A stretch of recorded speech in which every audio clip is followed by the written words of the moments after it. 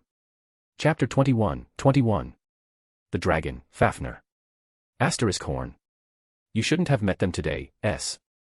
As Bruce exited the hotel, he got in the car that he had driven to the hotel.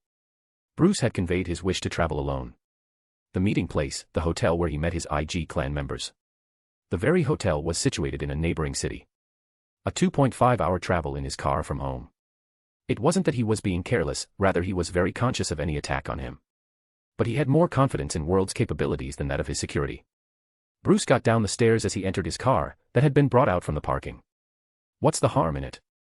I just met these guys once. Anyway, the company is going to announce it soon. It's just a matter of a year before we will be gone from this world. The information of you playing Yggdrasil can bring about drastic changes in the plan. Your very presence will bring Yggdrasil out to the global stage. Yggdrasil won't shut down at its destined time. All our plans this decade would have been for naught. I understand your concern. Just message them to not leak this information. Just inform them to forget our meeting today. Understood. Bruce drove his car through the streets of the city, admiring the view. The landscape of every city here is the same. Yes. He increased his speed as he entered the highway or express lane that they called it. The route, Yggdrasil. Bruce entered the game that very night after reaching home. He checked his inbox for any message Domitor or Akane could have sent. He was currently in his 7th avatar, the Dragon Avatar. Exicium was the name of this form. Exicium had 2 forms, a humanoid form and a dragon form. He in his humanoid form stood in the throne room of his castle on the floor of Arcadia. He checked his inbox thoroughly as he walked up to the throne. He sat on the throne and he continued looking into it. As expected, he didn't find any message or call from Akane. There was nothing. He hadn't used his human avatar after the clan meeting till he met Akira.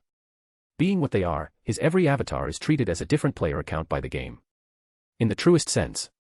For Akane or Akira, when they would have tried contacting Vishanti, they wouldn't have been able to check his status if he had donned another form at the time. To them, Vishanti would have been inactive since the clan meeting.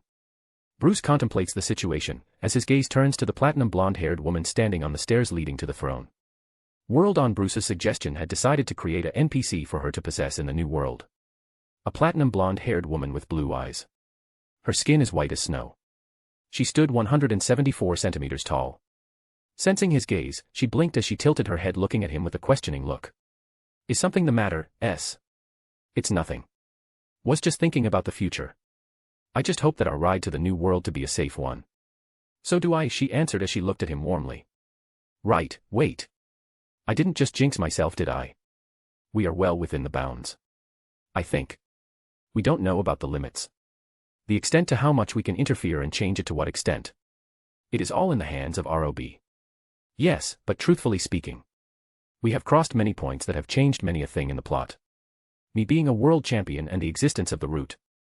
Not to mention, I am a freaking world enemy with World Savior, the strongest world item in terms of combat in the game. Never to be separated, World Savior will be a part of me. Yes, but that's the least I could do to protect you in the new world. Whatever we may face, I will always be there to protect you, S. It's my duty to serve you till the end of my life. Well, thank you for the assurance. Bruce and World had done a lot in the game, preparing for the end. Bruce is a world enemy, world champion, world disaster, and world guardian. A guild with 31 floors. A legion of NPCs to boot it.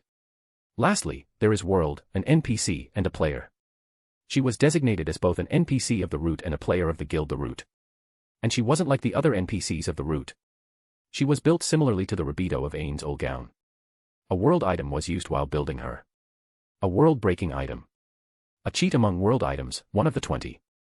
One of the most absurd items in Yggdrasil. Longinus was used when building her avatar. As he discussed what-if situations with her, he received a notification. He had received a message from one of his in-game friends. It's Akane. So, she finally decided to message me. So she finally decided to message you. Yes, she did, World. After all this time. Well, I knew of the situation beforehand from World. After the fight, I had expected someone from the clan to contact me. I had expected it to be either Akira or Akane. And I was right, Akira contacted me first. Now, it's Akane. Going by the message, she is asking me to meet her at the halls of Valhalla in Asgard. So, why would she ask me to meet her at Valhalla, world? Bruce got up from his throne as he asked her opinion. He walked down the stairs, coming to the same step she was standing on. He turned towards her as he prompted her for the answer. Her clan is in danger. Firstly, she doesn't have the clan leader privileges and doesn't even possess their clan weapon anymore. Not after you snatched it from them to build me a weapon from it. Turning opposite to the throne, facing downwards, he sat down on the stairs, making himself comfortable on the ground. He responded to her, as he patted the space beside him, prompting her to sit. After she sat down beside him, he replied. We always planned on taking the clan weapon, didn't we? If not for that, I would have never supplied them with caloric stone to build it. They used it to build a spear. Their spear uses many world enemies and greater bosses' loot in the weapon. A weapon of that caliber would put every other clan or guild weapon except ours to shame. With the staff, I have built using the caloric_stone, with both combined you got yourself a very strong weapon. Though it's not a world item, technically speaking it is. But it is not at the same time. Not as special as others. It's an item built using world item. It's still powerful and I don't think I have to explain it to you of its prowess. He looked at her as he said it. There was no one in the hall or throne room except for them. Yes. So what have thought of it? Are you going to meet her? I'll meet her. We can talk about the rest after meeting her. Bruce, after conveying his intentions to World, teleported out of the guild. In the great halls of Valhalla, Domitor stood alone in a corner waiting for Vishentai to arrive. She looked around searching for him, hoping for him to come. She hadn't received any reply, but she knew he would come. As she looked around admiring the view, she caught sight of him entering the halls. A human sorcerer walked towards her after he caught sight of her. Clothed in extravagant robes, adorned with exquisite accessories. All that he wore weren't there for decoration alone. Every single item of his was a magical item. Items that strengthened him to have the strength to face off against world champions. It boosted his strength. His overall strength was unusual for a sorcerer or a magic caster without world disaster class. His offensive magic is ranked second to only world disaster class casters. But unlike them, he isn't limited by a single spell or tied down by the downside of the cost to cast the spell. He has a wide variety of as much destructive spells as them or more than them. His destructive spells numbers in 2 digits count, those that could be compared to the most destructive spell Grand Catastrophe or the only destructive spell with them. A prime example to prove his strength could be his fight against the world champion of Vanaheim. He alone fought off against a world champion. It was a rude awakening for the champion. Responding to his nod, Domitor moved from her position to meet him. Accepting her gesture, Vishentai moved towards an edge and Domitor followed him. As they got away from the traffic of players entering Valhalla to challenge it, they were silent the whole way as they walked. As they got to the more secluded area, they were able to tune out the background noise. How are you, Domitor? Hearing his first question, she was nervous. She hesitated, wondering about it. She knew not of what to answer. She had replayed their meeting numerous times in her head. In no version had he asked her this. At least she had hoped for it but never expected him to ask. She had expected him to be rude to her, demanding an apology for the treatment he received in these our last meetings or decline meeting them. Is something wrong? Vishentai, oblivious to her inner turmoil, was worried for her. To not let him worry about her, Domitor answered him. I'm good. What about you? You were not active this whole time. Just had some work IRL. I was not active this whole time. So, you were playing this whole time? Yes. Neither were sure of what to say. Vishentai was wondering about her late invitation. She could have sent him a message, she could have just dropped it there. Left there, expecting him to find it when he did log in. So Domitor. What did you wish to talk about? After all, you did call me here. Vishentai walked ahead and talked to her. She saw him as he walked up to a pillar supporting the roof. Watching over from an elevated platform. The town of Asgard was visible to him. At least most of it was, even the castle of the all-knowing father at the other side of the town from where he stood. He continued talking to her as she watched his back facing her. I'm sure you are very busy. At least that is what your friends told me when we met. You met them? She asked, looking astonished. Yes, I am sure they have already told you all about it. Have they not? Yes. It's not their fault. I already knew about you meeting them beforehand, that I was already waiting for you to come to the restaurant. Were you? Yes, Bruce, she answered him as she nodded repeatedly. World. She is lying. Glad to know. At least she isn't betraying her friends. Do you wish to know who leaked it? It doesn't matter who leaked it now. She was someone who was involved in this whole mess. So it shouldn't matter. Just make sure these are the only people who know it. Okay. Wait, you didn't stop them. Don't lie to me. I know for a fact that if so you had wished. You can stop them. You are right. They why? It's not that I am angry with you. I'm just curious. Because you would have not minded it. She was someone who was on your don't give AF *CK if they found out I play Idrasil list. That's not something I told you. It wouldn't matter to me if she were to find out about my identity. She would never reveal it. But how? Staying with you these past years have not been wasted. After spending some time with people, you can expect their next move and their ideology. You can understand them, and I have been with you all this time. Plus our souls are linked to each other. With you being relaxed and being open about yourself to me, it doesn't take much of a genius to predict your moves or the decisions you make. I understand. Let this be the last one. Make sure to inform me beforehand. You can decide the outcome, but I should be in know. And thanks for informing me about the leak. It is okay, Demeter. Let's forget about it. So what is it? Why did you call me here? He turned around as he faced her when he asked her his question. Looking her in the eye, to make it fast, to not waste time. Urging her to get over her business with him. Hearing his question, Demeter wasn't sure about it. She wasn't sure of the answer. An answer he would accept. An answer that would convince him to stay. Is everything okay? Demeter, looking at his expressionless face, was getting nervous by the second. However, he showed a poker face because of the game. But his voice carried a worried tone. She could sense that he was worried for her. To not delay it and beat herself over it later. She spoke. I want to play Idrasil with you. You want to? Yes, I want to and not wish to. I really want to play Idrasil with you till the end of the game. Fine. Let's play if that's all you wish. So a yes. Yes, we don't have much time. There are only a few months left before the game shuts down. So let's make use of it to the best as we can. He spoke to her as walked back and forth in the corridor. Demeter watched him pacing around the corridor as he talked to her. It was a surprise for her. She couldn't believe it. He had agreed to play with her after everything that he had been through because of their group. So, Demeter. What is it that you wish to complete first in the game? There are a lot of things that you haven't done in the game yet. He stood in front of her as he asked her this question. Looking him in the eye, she said it. It had been bugging her the whole time. Their clan's battle against the Fafnir. He was a world enemy that they had been unable to defeat. Every other boss they faced, though they lost in their first attempt and Vishentai covered them. They challenged them again and again till they won. Though they hadn't unlocked many world enemies, Fafnir was one they had unlocked with the other world enemies from Sin series whom they had defeated. They had completed the Sin series after finding out about it from the Idrasil forum. Their next target had been the strongest dragon in Idrasil.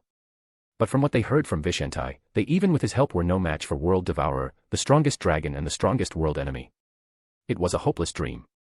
They settled for the second strongest dragon in Idrasil, Fafnir. But had still lost against him. Every time they challenged him, they fell. They fell before they could make a dent in his HP. While Vishentai teleported away using a divine tier item he had gotten from clearing a dungeon. Lopped, a single earpiece. It is a teleporting item. Using it, he can teleport anytime and anywhere. He can teleport from any situation. Except when a world item is involved.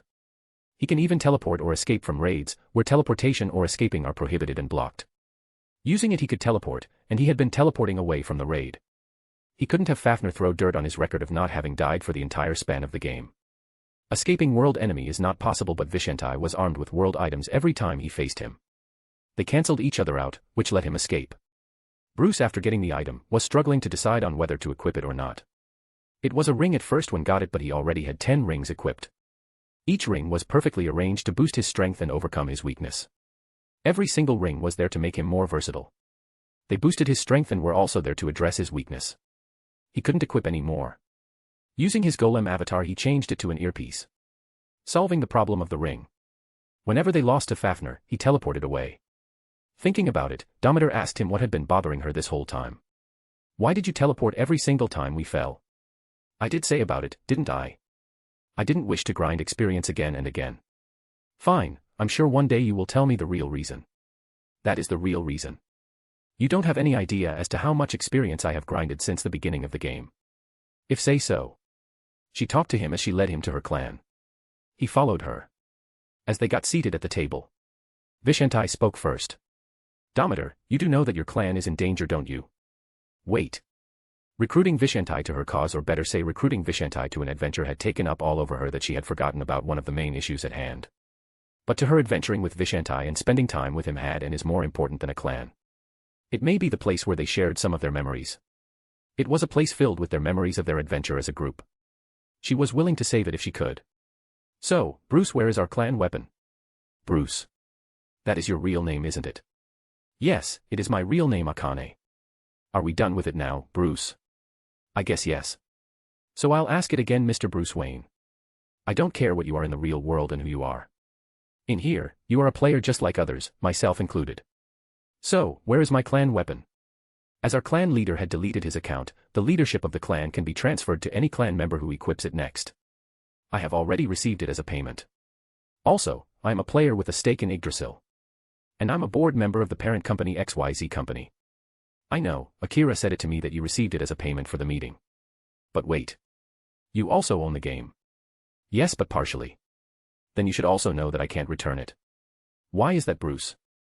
I'm Vishanti in Idrasil and not Bruce. Also because I've already modified the weapon and gifted it to a friend of mine. You what? That's my clan weapon you are talking about. I know. But I did give you the base material for the weapon. You might have not known it back then, but it was a world item, caloric_stone. Can't you take it back? I am sorry, Dometer, but that's not possible. I've given it to someone important. Someone important? Yes, someone important. I owe a lot to her. Her? You owe a lot to her in Yggdrasil, right? Yes. It's okay. I won't force you. I'm sure you had your reasons. For you to give her such a weapon, she must mean a lot to you. In a way, yes. Good. So where are we on our Fafnir mission? Yes, Dometer. So, what will it take for just 2 of us to clear it? For starters, you will need more classes, skills, and items that will give you more defensive capabilities. Fafnir is a very strong enemy. His defenses are high and so are his offensive capabilities. To beat him we will need destructive prowess and defensive power to hold until we can give him that damage. And it is not wrong of me to say that between the 2 of us, who has more destructive prowess? So it is apparent who will have to take up the defensive role. Dometer. Dometer didn't know what to say. At first, she had hoped to bring her clan back up to shape. Then she was led down by the fact that he had already given away their weapon. Which didn't make sense to her. He was the richest man in the world. He also had stocks in the company that owned Yggdrasil. For him to have a shortage of weapons was an impossible scenario. Unless he was playing by the rules. Rather than doubting him, she will have to go with that. It didn't end there. The fact that he had given it to a woman hurt her more than the fact that he had given it away. But she had to stick to the present. He was currently with her. Also, the fact that he liked playing this game. Role-playing was something that he enjoyed. Also, she didn't give a damn about this game. The only reason she was here was something she made apparent that day. She will play by his book. If not Fafnir, then it will be the World Devourer. Vishanti. But as Bruce watched her and observed her tone, he could tell. She was happy and her voice also sounded a bit sad when he agreed to go on an adventure with her. The same was true when they were talking about the clan weapon. So what is it? What do you think about the plan, Dometer? What? Were you listening the whole time I talked? Yes, I am on defense duty. Am I not? Yes. So let's do it. We will need almost 2 weeks to just procure the materials for the sword. Since a player can't take on Fafnir after once defeating him. It will be you alone on those missions collecting materials for the sword, the Gram. Okay. So where should I start? The world of dwarves, Machiavelli. So, let's go. Chapter 22. Darkness. A couple of months later. In a valley, an octopus-looking humanoid being stood contemplating their situation as she stared at the space in front of them. A human male wearing a robe appeared in front of her. So, how was it, Vishanti? Same as always. Another defeat. Isn't he too strong? A world enemy is going to be powerful. We already knew about it, Dometer. So, what do you plan to do now? We have already wasted a lot of time challenging him again and again. So, what do you suggest we do, Vishanti? There are just 5 weeks left before the game ends. We have to do it before it. That we will. So, what do you suggest we do, Vishanti? Nothing. Nothing. Yes, we do nothing for now. Let's get back to town and enjoy some time wandering around the game. We should enjoy our time here before the game ends. We should beat Fafnir first, don't you think? We can hang around later after the end of the game. The end. After the end of the game, we can tour around the real world. I know that it's not the best of the places we have. It's not as beautiful as this world. But this, Idrasil, is a virtual world in the end. So, I think we should. We should kill Fafnir first and then move on to our tour. Wait. You are not angry with him, are you? You are frustrated about our loss. No. I'm not frustrated. I'm just unhappy with the results. That's the first one. It was unlike her usual cool princess persona. I guess you can never know a person truly. So what do you suggest we do now, Dometer? First we should deal with those players coming our way, Vishentai. Vishentai turned around as he looked at two players coming their way. They're just like us, Dometer. They are coming from Fafnir's home. Seeing that it's just the two of them, they may have lost the battle. Fighting a world enemy with just two ordinary players is a foolish endeavor. And last I checked, we are doing the same, aren't we, jesters? Aren't you enjoying this too much? What fun is it to always be worrying? You should let loose from time to time. I'll consider it.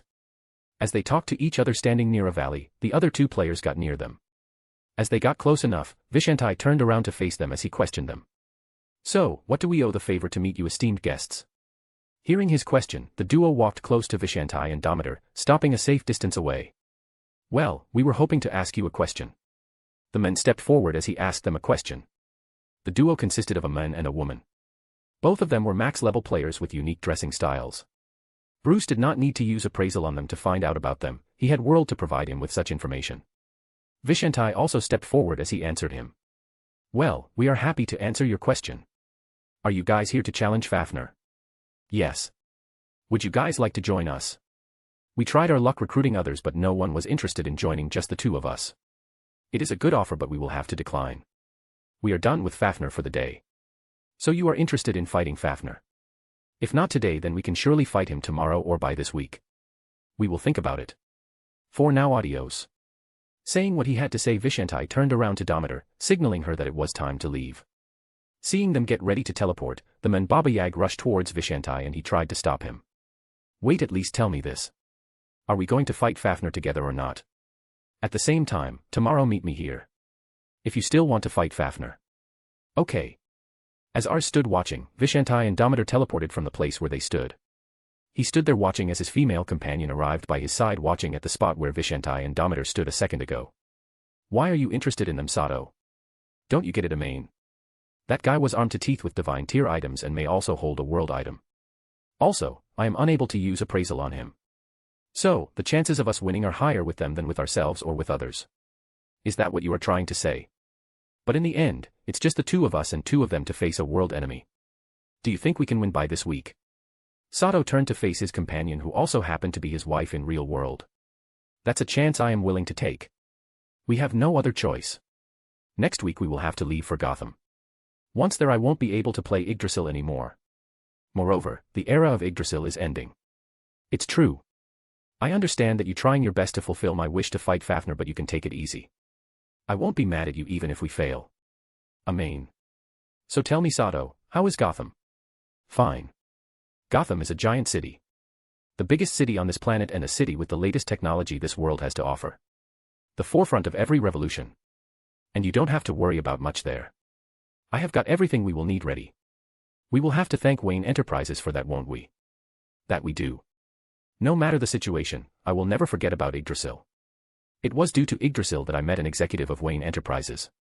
I am where I am today because of Idrasil and Wayne Enterprises. Also, you don't have anything to worry about. We will beat every world enemy of Idrasil. To be able to beat or challenge the end boss of Idrasil.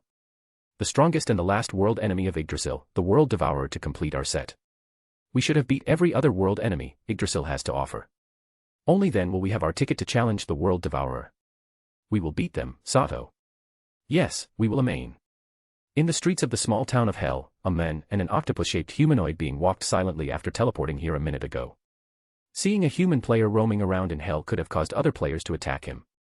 But seeing that the human was with a heteromorphic player, others ignored him. Why did you accept to fight with them, Vishentai? Well, it has to do with something that happened a long time ago. By long time do you mean 21st century? Not that long ago. Well, I guess he couldn't identify me.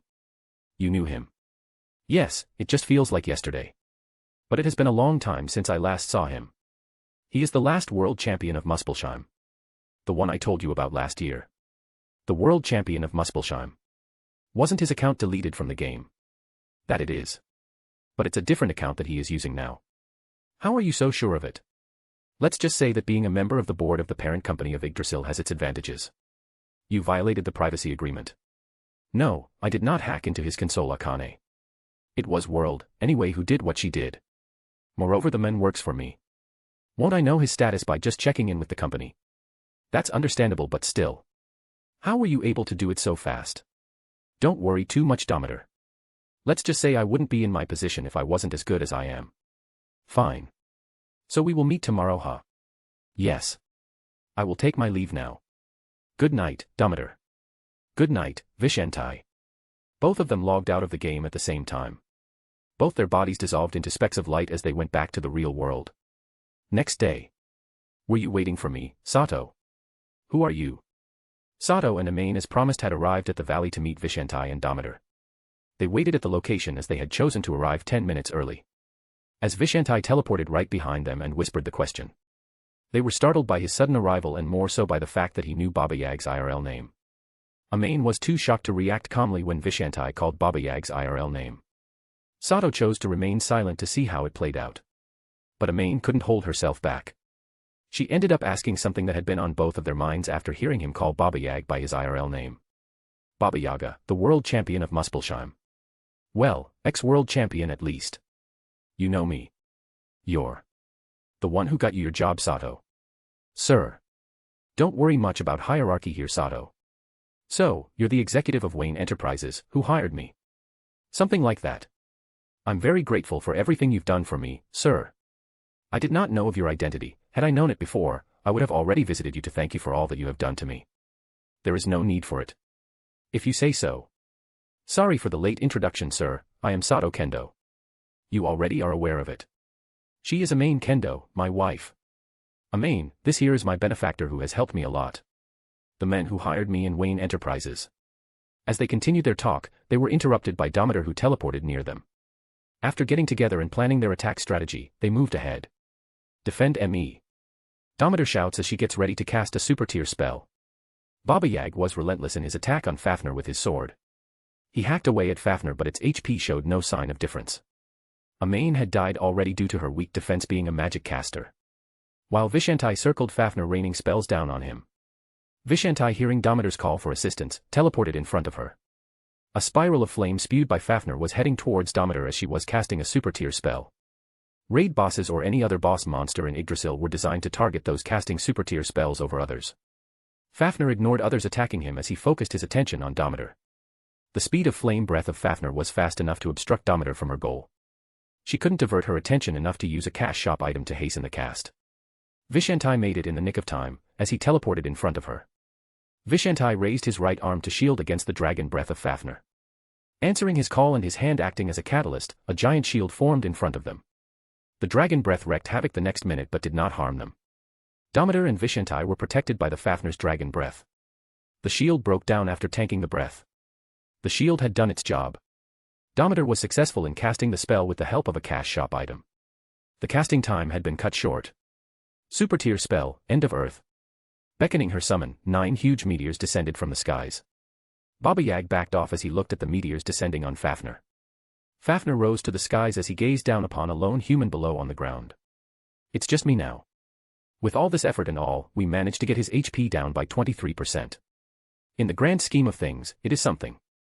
Dometer and I have only been able to bring his HP down by 17% so far.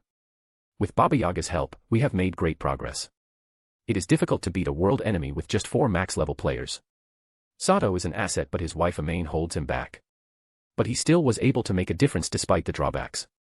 I guess it's time for me to go or not. Fafnir used his most used move, Dragon's Breath, on Vishentai as he stared at him. The breath fired down by Fafnir was unlike any other breath of a dragon. His breath was only weaker than World Devourer. The damage can strip Vishentai 85% of the total HP without any shield. After the fire died out, unlucky for Fafnir, Vishentai was nowhere to be found. Fafnir flapped its wings as he used spells on himself. Vishentai had lopped to use for teleportation purposes. Using lopped, Vishentai had teleported on top of Fafnir. Using the time frame of attack from Fafnir on Vishanti using Dragon's Breath, he had switched avatars. Lord of the Mysteries stood as Takuster, the giant race avatar of his. The battle between the world champion and the world enemy commenced. Not losing the opportunity of having Fafnir's back defenseless, Takuster uses the giant sword he received with the shield for winning the world champions tournament and becoming the champion of Idrasil. A world-class item, though not a world item, is still stronger than divine tier items. Its class is similar to items made using caloric_stone, a one-time use world item. Using the sword, he stabbed in his neck region, trying to get as much damage as he could deal. Fafnir persisted, as only a fifth of his 1% of his total HP was down by that attack. Fafnir spun around trying to get Takuster off his back. But Takuster continued with his onslaught. Before the damage could transcend to dangerous levels for Fafnir, a huge lightning struck his back to where Takuster stood a second ago. Being a world champion, his speed, strength, durability, defense, and reflex are stronger than most players. Escaping lightning spells or skills was of no issue to him. However, the attack struck down his HP by 3%. Takuster also had to give up his advantage. But an attack capable of reducing 3% of Fafnir transcended the limits of what Takuster could withstand. A single strike attack skill of Fafnir to take out max level players. A quite powerful skill of Fafnir, a skill strong enough to one-hit eliminate, but like most broken prowess it comes with limitations. There's a cooldown period to it like most of its kind. Takuster stood down as he watched the lightning strike the dragon Fafnir. Let's go all out now. World, help me select the skills. Takuster raised his sword pointing it at Fafnir. After the lightning had done its job. Skill, World Break. Skill, Blood of Idrasil. Skill, Crusade of Jotunheim. Takuster attacked using all the ultimate skills that he had acquired through his unique classes. Each skill is equivalent to the World Break of World Champion class. World Champion was not the unique class he had acquired. There's the Champion of Idrasil, which he got by winning the Champions Tournament. Knight of Jotunheim, Hand of God and Son of Ymir. Adding to strikes he got on Fafnir did a good job of reducing his HP. The slashes kept on piling up. But his slash was intercepted by Fafnir's tail. Takuster kept pushing but failed to do so. The difference in strength between them was too vast for Takuster to make a difference. But to his luck, he held his ground. Fafnir retracted his tail, it did give him some room to breathe. But the very next second whipped Takuster using its tail. The force was too much for Takuster or any world champion to hold off. Takuster got hurled to the end of the arena. The battleground raged and quaked as Fafnir entered the ultimate battling mode. Takuster got up after experiencing the sheer raw power of Fafnir the dragon. The power of a world enemy. He is a formidable foe. I could have lost the other time if not for world support with my other guildmates. I've got no other choice but to try it. The move of the Dragon Emperor, whose strength equals Fafnir if not it at least comes close to his. The class that I have stolen from him and Fafnir. The Lord of Catastrophe and Lord of Destruction. Takuster raised his head as he stared at Fafnir. The scene almost looked as if the world was heading towards its demise. His awakening brought about an apocalyptic environment. Now for the finale. Takuster radiated light and after the light subsided, a red demon with many an eye on his chest instead of his face stood there looking defiantly at Fafnir. However, he could not change his facial expression except for those already available. One of them was that of a haughty look. Before I use the move, let's bring his HP down by a bit, world. As you say. Spell, Grand Catastrophe. After casting the spell he did not wait to see its effects. Light radiated from his body, and after it subsided a giant dragon stood in its place. A red dragon, Exicium stared down at an even bigger dragon on the ground. Let's get it started. Have a taste of your own medicine, Fafnir. I'm not sure as to why you haven't used it yet. But I won't hesitate to use it. Skill, World Apotheosis. Lord of the Mysteries stood in his first or original form as he gazed at the dragon Fafnir. Despite many strong attacks, Fafnir still stood his ground. How much HP does he have, world? 4.7%. That's quite a bit. I hope this attack gets him. As the Lord of Interstellar Spaces and High Priest of Relia, this will be my farewell to you, Fafnir. Skill, Magnum Tenebrosum. A skill that summons tentacles from the outer reaches of the universe, from the void. The tentacles rampage to their heart's content, consuming everything and disintegrating everything that stands in their path. The time and space distort as the tentacles, unlike young ones, can move freely in the absence of time. The all-devouring tentacles destroy everything and drag everything that it fancies back to its abode except those the caster or the invoker deems to be important. Its origin is unknown, but it is said to be Azathoth's child Darkness, inflicting chaos and destruction adhering to its grandchildren's beckoning. Sending back everything to oblivion. Answering his call, tentacles unlike those of octopuses invaded reality, tearing through the fabric of reality and space-time. draining color of everything it touched. The space bent to its will. The tentacles penetrated Fafnir as it tore his tail apart. The body of Fafnir could not hold off the tentacles that were rampaging in reality to its wishes. The apocalyptic environment created by Fafnir disappeared as everything it touched receded to oblivion. Lord of the Mysteries was the only one standing unperturbed and unharmed through this rampage.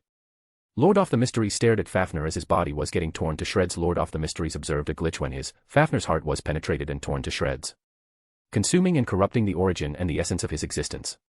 The lore and the game mechanism clashed as the skill had the power to bypass all kinds of instant death protection and anti-death protection. But alas, Fafnir's code, due to being more important in the eyes of the system, Fafnir came out triumph. His HP dropped to 0, but regaining the fact of his immortality, Fafnir rose back once again but completely recovered this time. 0%, 100%. The fight to the demise had been reset. What do you wish to do, S? Would you like to continue and kill him or return to your party members? Though if you wish to kill Fafnir, I will fetch you the sword, the key to break his immortality from your treasury, the ones you bought at auction, or if you wish it so, I will create it for you to use. I will return, world. I've had my fun for today. I am not in the mood to repeat it all and kill him. If that is what you wish. Valley of Myths. 3 players stood near a cave as they talked among themselves. Their topic of discussion was their strategy against the world enemy, Fafnir. These were the very ones who fought against Fafnir with Lord of the Mysteries an hour ago. It's a good strategy. But what I don't understand is, how are we supposed to prepare against the strongest skill of Fafnir? That's a good question. He did not use it in the last match, but it is the skill that has troubled the swarm of players entering Idrasil, challenging a world enemy. I'm not sure what you both have accomplished in this hour discussing my previous results. We will have to beat him before we leave, don't we, Sato? Yes. So where's he, Dometer?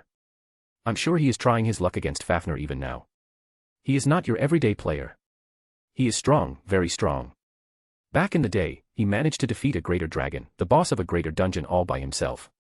So, against Fafnir, his chances are slim but not impossible. It's a possibility. You don't really think so, do you, Sato? What do you mean, Amain? Dometer, who was standing in front of Baba Yaga, teleported in front of Amain as she questioned her earlier statement. I didn't mean it in a bad way, Dometer. To not escalate the issue, Baba Yaga stepped in to stop the fight. I'm sure she was only questioning his brilliance, Dometer. Before she could reply to him, Vishanti teleported beside them and joined the group. Seeing them positioned ready to fight each other, Vishanti questioned. Is everything all right? Yes, it is. Dometer. No, I'm good. Good, Vishanti replied as walked over and created a throne to sit down on. After seeing him settle down, Baba Yaga asked him the question that they had been wondering. What took you so long? Just trying my luck against Fafnir, after you all died. So did you win? Nope.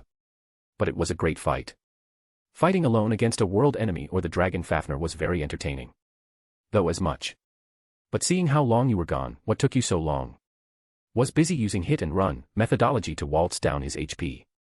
So how about we try our luck tomorrow as well? It's not a bad idea to practice the strategies now. You can, but Dometer, you will have to do it yourself. I am a bit busy today. I will have to take my leave. Leaving this as a cue, Vishanti teleported out of the meeting place. Baba Yaga and Amain also left. Dometer alone stood there watching towards Fafnir's direction. She murmured as she kept watching in his direction. She turned and kept staring at the stop where Vishanti was present a minute ago. After Fafnir, I will tell you the truth. I promise. Chapter 23, 23. The Last Feast. In the great halls of the castle of Arcadia, the protagonist appeared as he logged into the game. It was just like every other time, right after entering. He entered and looked around the throne room, the giant pillars supporting the roof. The hall was adorned with flags at each interval between the pillars. All of them were the same. They were the flags representing the Lord of the Mysteries. Except for the flag hanging down in the back of the giant throne reaching to the top. The flag represented the Fool. Bruce walked as the Lord of the Mysteries towards his throne as he admired the throne room. It was big enough to host Fafnir and still have a bit of space left. Fafnir was one of the biggest boss after World Devourer that Bruce had faced in this game. Idrasil. Cthulhu was a formidable enemy and was big but would still not compare against Fafnir or World Devourer. He walked reminiscing every second he had spent in the game. Exactly 30 days were left after which the Idrasil was going to shut down. He walked calmly and slowly enjoying every moment. He inspected the details and the exquisite work done by World to design the guild. He neared the steps as he looked up to see World standing on one of the steps leading to the throne. He was silent as he climbed up the stairs. As stepped on the stair World was standing on, he kept moving but not without relaying it to her. He conveyed the message. Thank you, World. It is my duty, S. I do it not because I am forced to do it. I do it because I want to do it. I will serve you till the day I meet my end. You are everything there is to me. I am just an empty vessel without you, S. Bruce slowed down as he listened to everything she said until he stopped to listen to it fully. He kept his silence after listening to everything she said. He was in a pickle. He felt guilt and sadness and was also happy for everything World did for him. He was unsure of himself. He was in a conundrum. Not quite sure where he stood in all this. He had planned on taking in the new world with the world. But now things were complicated. He was unsure of his feelings and emotions. He resumed his walk, climbed up the stairs and sat down on the throne. After making himself comfortable, he looked World in the eye, as he said. Thank you for everything, World. I am what I am all because of you. I would not be here if not for you. The root wouldn't exist or I wouldn't be here. Even if it existed, it would be a shallow of what it is today. These past few days, I'm enjoying playing the game a lot. I am playing with real people, raiding bosses with real people and not bots. And so has my dialogue or communication with World cut short. We are talking less and less with each passing day. We are only talking when there is a job to be done, unlike in the past. Not to mention we are bound by soul, which makes it even worse. Enough of these boring talks. World, I think we should enjoy today. How do you say we do that, S? Let's do some renovation to our guild. It has been the same since the day it was built. World, hearing him talk about renovations, climbed the stairs to come close to him to continue their talk further. It is true that it has been the same. So what do you suggest? Seeing her walk towards and stop in front of him as she asked him. Lord of the Mysteries got up as he walked towards her and stopped in front of her. Let's start by increasing your height. I'm not sure what we both were thinking when you created this body. I will be honest, you are very beautiful and attractive. You are supposed to be my right hand, left hand, and leg.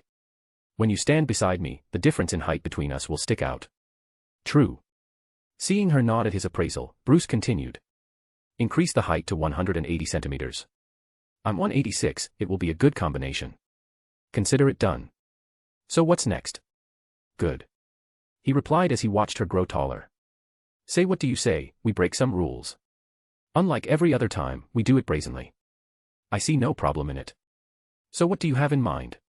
Lord of the Mysteries walked down the stairs as he started talking to create a more dramatic effect. Let's add another floor to this guild. That's possible. So what do you suggest we do with it? Since you have already created temples dedicated to my avatars. Let's create castles, shrouded in mist separated by each other via mist and any other means we can think of. For example, we can make a giant king's castle from Lam for my giant avatar, to Custer. A Castlevania-styled castle for Catus Atrama D. Rizel and a giant tree castle like those shown in anime where elves or high elves stay for Cockbaruksha. There's also Vishantai, for him we can try creating something similar to the Tower of the Invoker from Dota Dragon's Blood. We can insert the floor after Arcadia. It shall be the floor 27th. What do you say? It shall be done. Great. After conveying his wish, he returned to his throne. So what's next? Aren't we going to work on it? Spend time designing it? Bruce asked her as she mulled over his last request. These brainstorming sessions are what we used to do. We think and I work on it. I am already working on it as we speak. It will be done by the end of today. Okay. Can't fault a man for trying. I would hope for nothing less than for us to get back to what we were before. She reminds me of Domitor in a way, or better to say Domitor reminds me of her. Is there anything else that you would like to be done? Anything else, huh? Now that I think of it. Just the other day when facing Fafnir I got to thinking about lore and flavor text. So, I was thinking how about we create a forbidden or hidden library consisting of books. Like the ones from the novel, I'm Not the Demon King's Lackey. Ordinary books from our world, but in the other world after being corrupted by an eldritch god. They turned into those forbidden books. Books that inflicted curses and instilled forbidden knowledge of the universe. Normal high school textbooks from Earth, through normal in Earth but after eldritch god's influence. In the other world, it turned into forbidden books containing knowledge of the untold universe. Books that taught magic. It instilled knowledge of the workings of the celestial bodies and the laws of the world. Which enabled her to use magic. The truth of fire. The red-haired girl in the novel did become a Patreon of the bookstore after purchasing high school textbooks, maths and science textbooks to be precise. I hope you understand what I'm trying to say.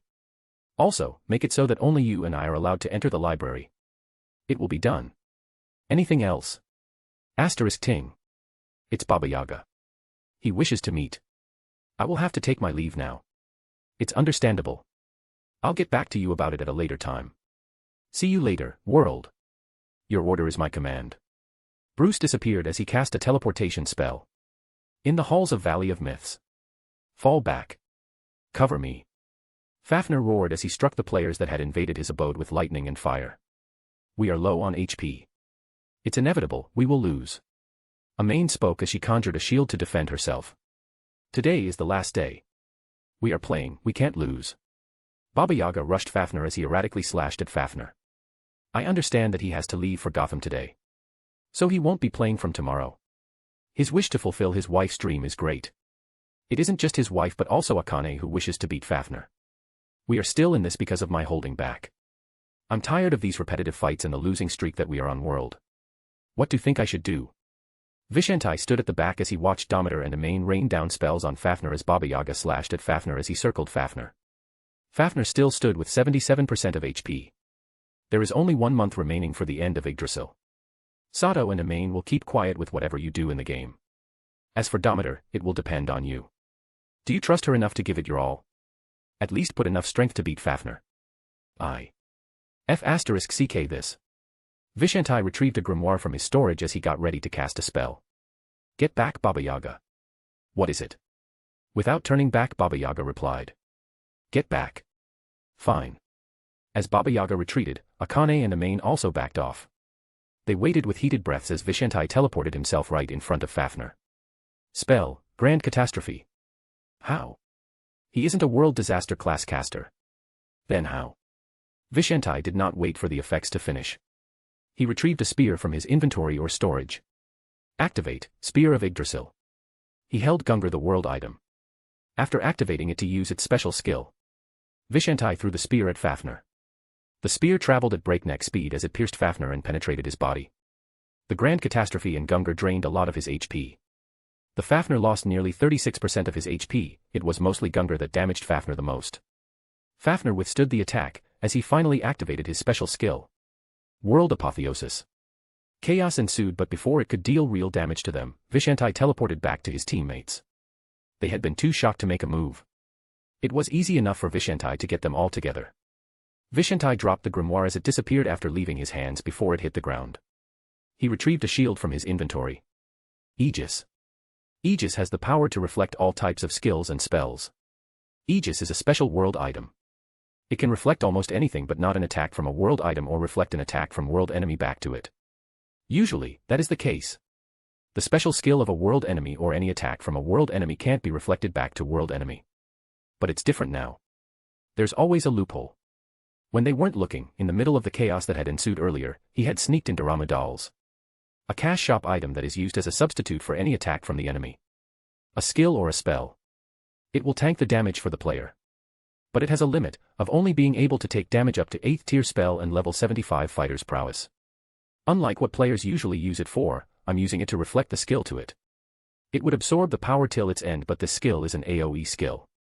The dolls are planted on Fafnir, I would be happy to give damage from his skill back to him. The skill revealed itself to them. The shield was a world item, and instead of holding it himself, he threw it at Dometer. No words were spoken, only a sidelong glance but they knew it. Both understood what the other had to say. She held the shield, and Vishantai threw himself to the skill. But not without an assurity of his own.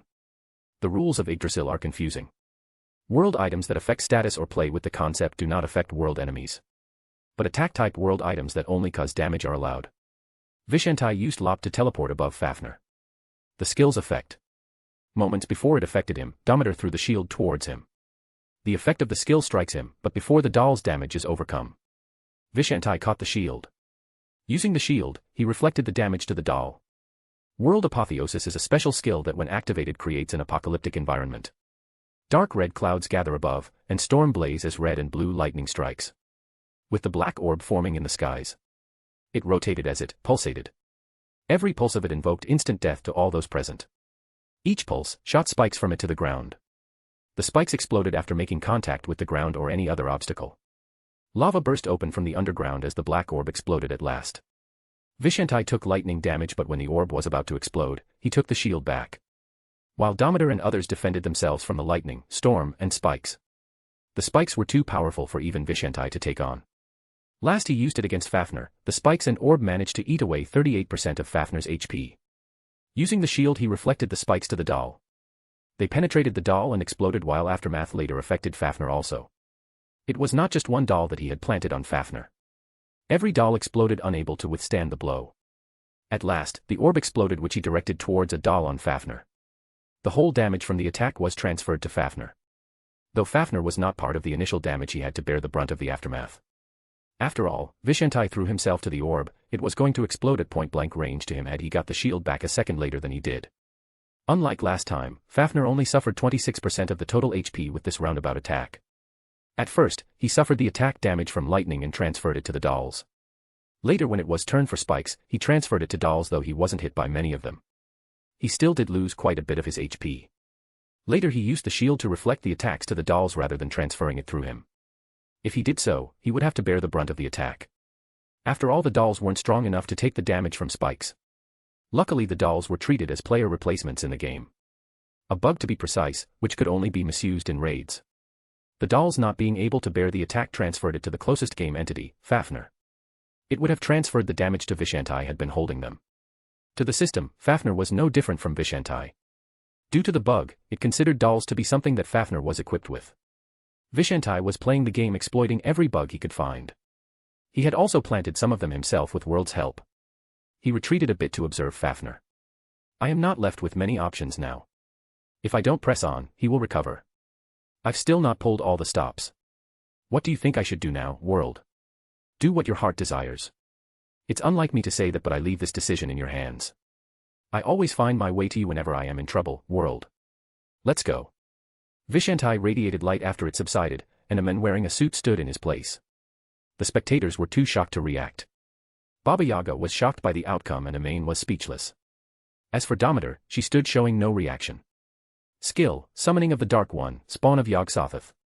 It's a skill or the super tier spell he unlocked after defeating Cthulhu. The Dark One rushed at Fafnir, and the battle between the two extraordinary monsters began.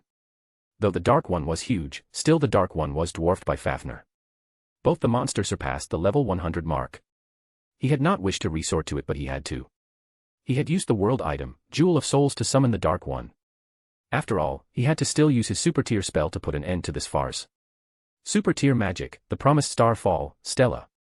A white being appeared in the sky as it shot the arrow at Fafnir. Fafnir was having trouble concentrating between Lord of the Mysteries and the Dark One. As Fafnir tried to shake off the Dark One, Stella pierced him. Lord of the Mysteries stood there as he watched Fafnir tank the arrow and at the same time wrestle with the Dark One. To not waste time, Lord of the Mysteries retrieved the bow of Artemis, pulled the string and shot multiple arrows intended on causing Fafnir constant harm. After the rustle, Fafnir crushed the Dark One. Given no other choice, Lord of the Mysteries activated his trump card. Activate, the Star of Idrasil.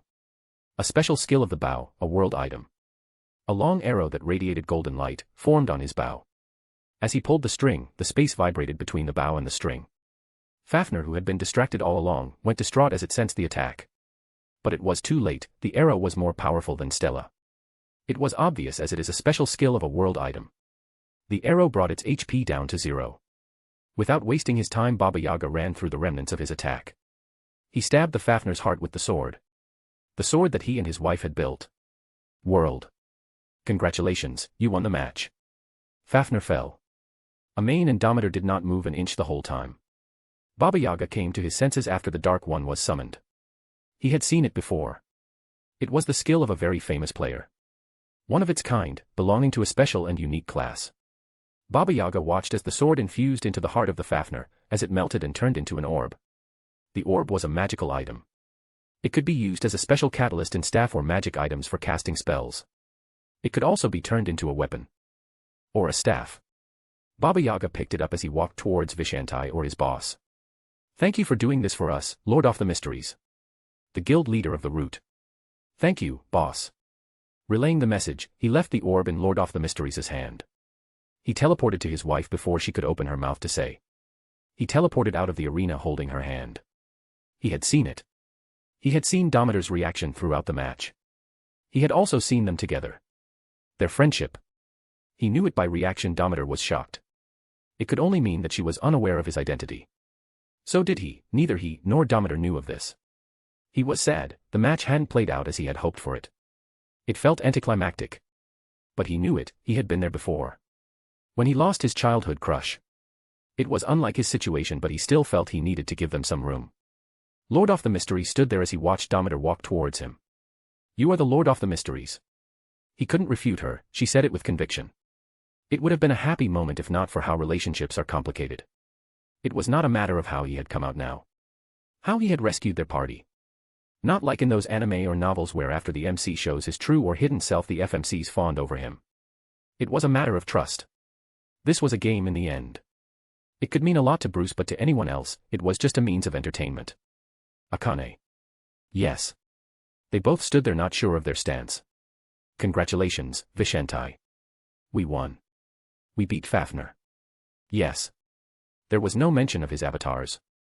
They collected the loot, Domitor transferred it all to Vishentai or Lord of the Mysteries and was leaving. You've earned it. Before she logged out, she expectantly looked at Lord of the Mysteries. Seeing her look, he spoke. Akane, we are friends, aren't we? Yes, we are, Vishentai. Good. He responded as he watched her use her console to log out, just before she hit log out. He heard her. I'm sorry, Bruce. He couldn't stop her.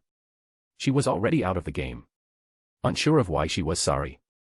He tried talking to World, but even she did not respond to him. It was a first.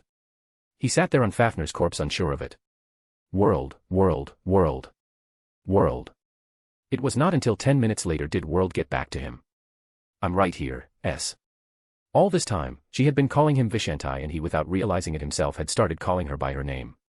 He realized it. He ended it. He was caught in between. In the end, he had made his choice. He had lived by it. 3 days before Yggdrasil's end. Not a lot of things had happened at this time. Bruce logged into the game, as usual, every day. He had kept his routine and followed it. He had got all the paperwork ready as the end neared. He had transferred all his property to Alfred's children. They earned it. Well, Alfred had earned it. Rather than transfer it to Alfred, he had transferred it to his children and made Alfred the decision-maker for the Wayne Enterprises. There was only one condition in the will. The name, Wayne Enterprises, would never change. Also, to make it easier for them to uphold it. He had adopted them to his family. Though he had not informed Alfred of it. It is something that would make anyone furious. To not hurt them more than he already had. He allowed them to choose their last name themselves. They had a choice between their old last name or Wayne. Also, Baba Yaga aka Sato and Amain had left for Gotham. Before leaving they had transferred all their in-game items and everything they had in-game to him. They had sent it as a gift. They had heard him say numerous times how amazed he was by their clothes. Their cosplaying in-game had fascinated him a lot. Bruce as usual logged into the game. Lord of the Mysteries appeared in the throne room of Arcadia. He walked and sat on the throne as he observed the room. It was empty. World had done her job. There were now 32 floors in the route with a forbidden library. She was busy with the 27th floor when he had called for her after Domitor left. He nodded at World as relaxed on the throne. His gaze turned to his console as looked at his friend's section. Still not active. After Fafnir's battle, it was the last time he had seen her. It was also the last time Domitor had logged into the game. I've got to move on. To not let the past hold him back. It's nearly been a month since I last saw her. World, let's move on with our feast. I guess it's finally time. Yes. Bruce and World both had not been in the best of their mood for the past month. They were not themselves. Fafnir was holding them back, dragging them. He was the immortal pain of a dragon. Lord of the Mysteries with World teleported to Sapphira Castle, the 29th floor of the route and formerly the 28th floor. Sapphira Castle, the route. Bruce after teleporting to the floor. He admired the floor design. He walked past the table as he walked to his seat at the table. Lord of the Mysteries sat at the table as World stood behind him. Soon one by one multiple players teleported to the floor and walked to the table. There were the bots that World had created to assist him in the guild. It was Primal, the Dragonoid player bot who walked in first and took his seat at the table. A handsome guy. Bruce did not react much. According to World, she had created a program and created it to function without her input. They had created a personality for themselves. They are AI lifeforms. Quite an accomplishment from the World, but sadly they are destined to die today. The summoning might not have the power to take 100 players and Bruce was not willing to risk it. Also, he did not need any hindrance in his rule. They could very well stage a coup for all he knows. Following Primal, a demon walked into the castle. He is Noir if I am not wrong. A demon. An unusual class as most chose devil or demon. I guess World was trying to be as diverse as possible. I only thought of how best to assist you in your raids while building them. Thank you for your consideration, World. Following Noir, a little kid with green hair and gray eyes walked in. A child. Wait, cheese. She is Unijido, from the Greater Gashidakuro race. It's a race inspired by Japanese mythology. Her true form is very hideous. To not scare off people, she has donned this look. Following behind Unijido, a male human walked in. He looked to be around 21 years old.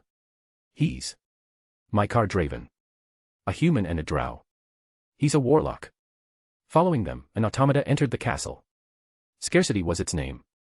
It walked in as it bowed towards Lord of the Mysteries and took a seat at the table. Following it, Shadow and Grim walked into the hall. Grim is an assassin while Shadow is a caster and a summoner. They were soon followed by Bard Leon, a human, not underscore just underscore a underscore cat, and Dream. They walked as they took their seat at the table. Not underscore just underscore a underscore cat is a Nyan race player. A cat-related class specializing in ranger activities. Bard Leon is a high human, who's a warrior. A swordsman on journey to find himself. Dream, a cloudy-shaped being with no ethereal body. One of the stronger guild member. Following them, the rest 89 players of the guild entered the Sapphira Castle and took their seats. Seeing everyone gathered, Lord of the Mysteries stood up as he welcomed them all with open arms. Lord of the Mysteries raised his right arm as a fine glass materialized in his hands. With it, the table was filled with plates covered by a cloth. They materialized on his cue to World. Not wasting any time, they uncovered the plates. A pill lay on the plate. No words were exchanged, the bots picked up their respective pill and dropped them in the glass resting beside their plate. All of them at once following Lord of the Mysteries picked up their glass and drank it. No words were spoken from the moment plates were placed in front of them. Do it, World. All the bots fell on the table as if their strings were cut off. Their marionette had abandoned them. Bruce dropped his glass, taking their fall as his signal. The sound of glass falling echoed throughout the castle. Though the floor was cloudy and it would have been impossible before, but Bruce had asked World to make an exception. He retrieved the guild weapon as he commanded World. Opening his console, he watched at their guild settings. Players dropped from his guild in minutes. When all was said and done, only he remained as the sole player of the guild, the root. The lone player and the guild master. You can finally join, World. Asterisk Bing. I've only done what I should have done a long back, World. Accept it. Yes, S. Though the player accounts were deleted, their bodies still lay on the table. Do it, World. Yes. As they had agreed beforehand, all 99 player bots were turned into golems of different races. World stepped forward as she looked at the bodies. Bruce stood at his place, he observed World. He knew it was not an easy task to do what World did for him. They were in a way her children. She had killed them to please him. Yet she did it in a heartbeat. He was too lucky to have her. He sat on his seat as he kept looking at World, worried for her. World, without wasting any more time, completed her task. All the bodies disappeared as they were sent to the last floor of the root. The 32nd floor of the root, the arrow of time forever to guard the treasures stored there as the vestiges of the past. Chapter 24, 24. The end of the beginning. Last day of Idrasil. Bruce logged in, as usual. It was the day where no matter the cause he did not wish to miss. It was his last day on Earth. He had a good talk with Alfred before logging in. He roamed the city and even went on a drive before heading back home. He had made peace with the world and everyone he knew. It was evening by the time he logged in. He met up with World at the throne room of Arcadia. World, I think I will challenge World Devourer before leaving. What brought this on, S? Just a whim. S. Fine, Baba Yaga was on his way to challenge World Devourer, but he sadly wasn't able to. He was to join my company, which restricted his actions a lot. He can't play Yggdrasil because of me. So, I plan on fulfilling his dream. That's the least I could do. And I want to go all out. I wish to battle World Devourer, the final world enemy, as an equal. I wish to fight him with my all strength. As a world enemy. Things are never as simple with you. Fine, I'll cover your tracks and go all out. Great. S, all the best. Thank you, World. Don't you dare disconnect this time. I will be needing your help there. I promise. Good. Though it was left unsaid, it is what he and Dometer had promised to do before the end of the game. Lord of the Mysteries nodded at World as he teleported outside World Devourer's home.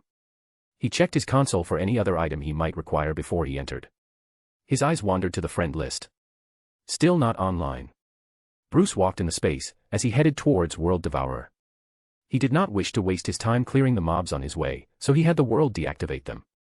He finally entered the arena. He looked at World Devourer as he entered.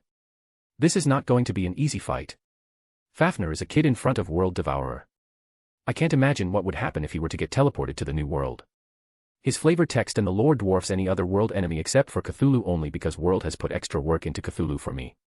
World Devourer would dwarf Fafnir many times over in size and other abilities any time of the day. The most difficult battle for every player in Idrasil. His throne room of Arcadia Castle was big enough to house Fafnir. The Arcadia's castle was big. The throne room only covered 20% of the whole castle. It was a big floor. The biggest floor of the route. So, the castle was located at the center of the floor. There was a sky and everything else that most would expect any Sentinel world to have. It was more than what amphitheater of the Ains Olgaun or the Nazarick. A giant city surrounds the castle with a giant plain lawn and a garden in between the castle and the town. It would be a lie to call it a town, it was a giant city. The castle grounds covered 35% of the town area. The town covered 50% of the area of the floor. The area between the castle and the castle garden and the open ground lay there and are twice as big as the castle. And if the World Devourer was to enter his guild, it would occupy the whole floor. It would occupy most of the floor Arcadia. The size difference was too much between the World Devourer and any other entity of Yggdrasil. Even the giants and titans were dwarfed by World Devourer. Bruce did not wish to waste much time here. He still had to get back to the guild. After all, it was the last day of the game. He couldn't hope to miss it. He wished to start the battle and end it as quickly as he could. He started the battle with a bang. Super tier spell, End of Earth. Beckoning his call, 9 meteors were summoned. World Devourer, sensing the spell, woke up. He glared at the meteors as he roared at them. Answering his roar, lightning strikes the meteors. 4 out of 5 meteors failed to survive the lightning as they disintegrated.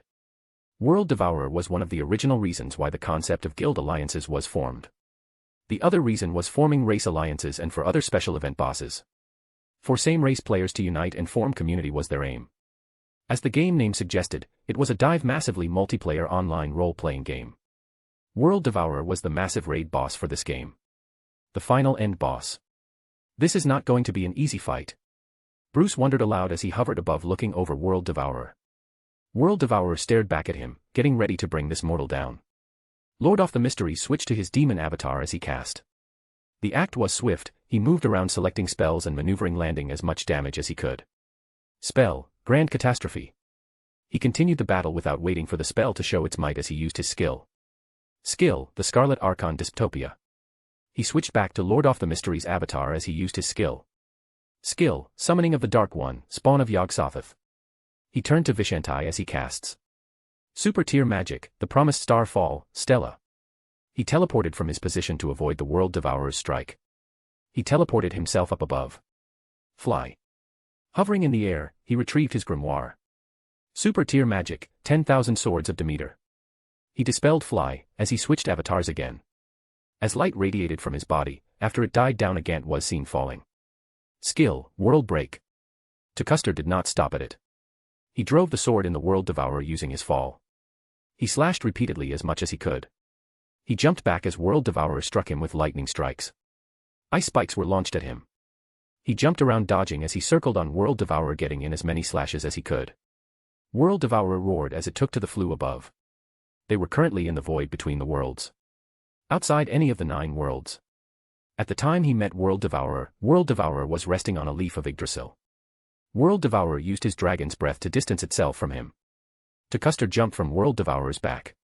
He switched avatars again before landing on the half-eaten leaf where World Devourer rested till a moment ago.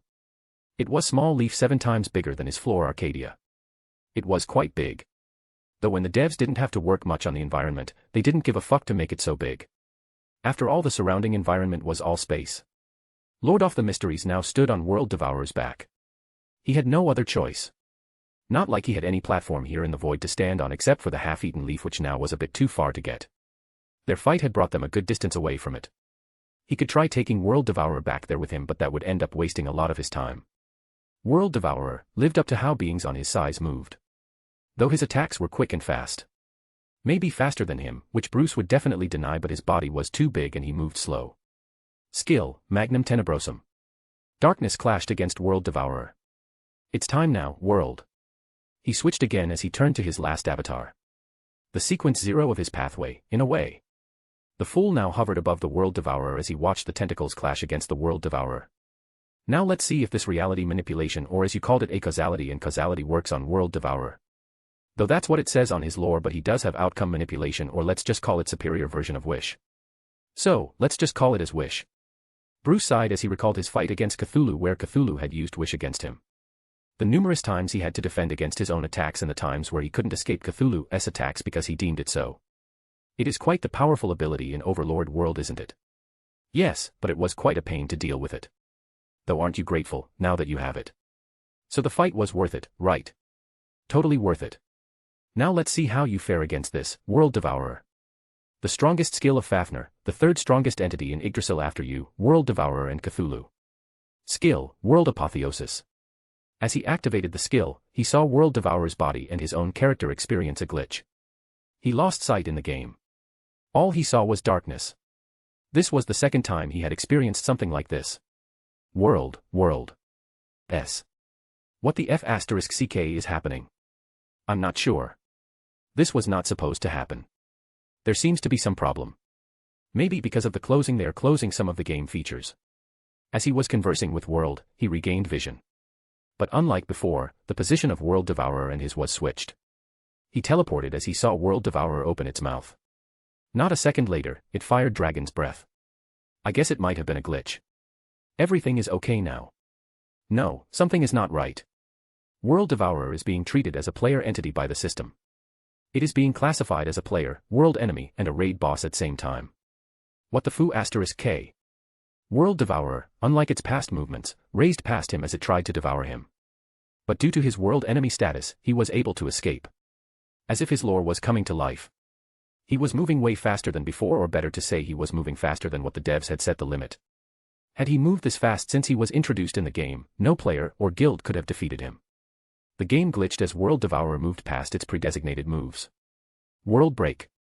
Foo **k is using World Break on me. I know that World Devourer is supposed to have all the skills and spells except for world classes. It has all the skills and spells in Yggdrasil, but it is not supposed to have the World Break. Yes, it is not supposed to have world classes skill sets, spells and other world enemy skills. I'm not sure of the reason, but its ID has been isolated from the system control and it is let free to run amok. It is infringing upon other world enemies and the skill and magic system of Yggdrasil. Attaining other skills from Yggdrasil all on its own. So what am I supposed to do now? I don't know why, but I am unable to teleport out of here. Lopt isn't helping me, and even my last assurance of quitting the raid has failed. World. Bruce kept on dodging as World Devourer attacked him repetitively. Unsure of his chances, he looked at the timer. Only 5 minutes remained before the game ends. World, how the fuck is this possible? Last I checked, before blanking out, I still had 3 hours. Even I am not sure of it. You weren't the only one who lost time, S. It was the same for me. At the same time, World in the root was panicking. This wasn't how it was supposed to play. She was losing control of the game. She was being denied access to the game system, and her administrative privileges were denied. She was not able to bring S out of the battle or stop the fight. While Bruce kept teleporting to get away from World Devourer. S, I might have a way. What is it?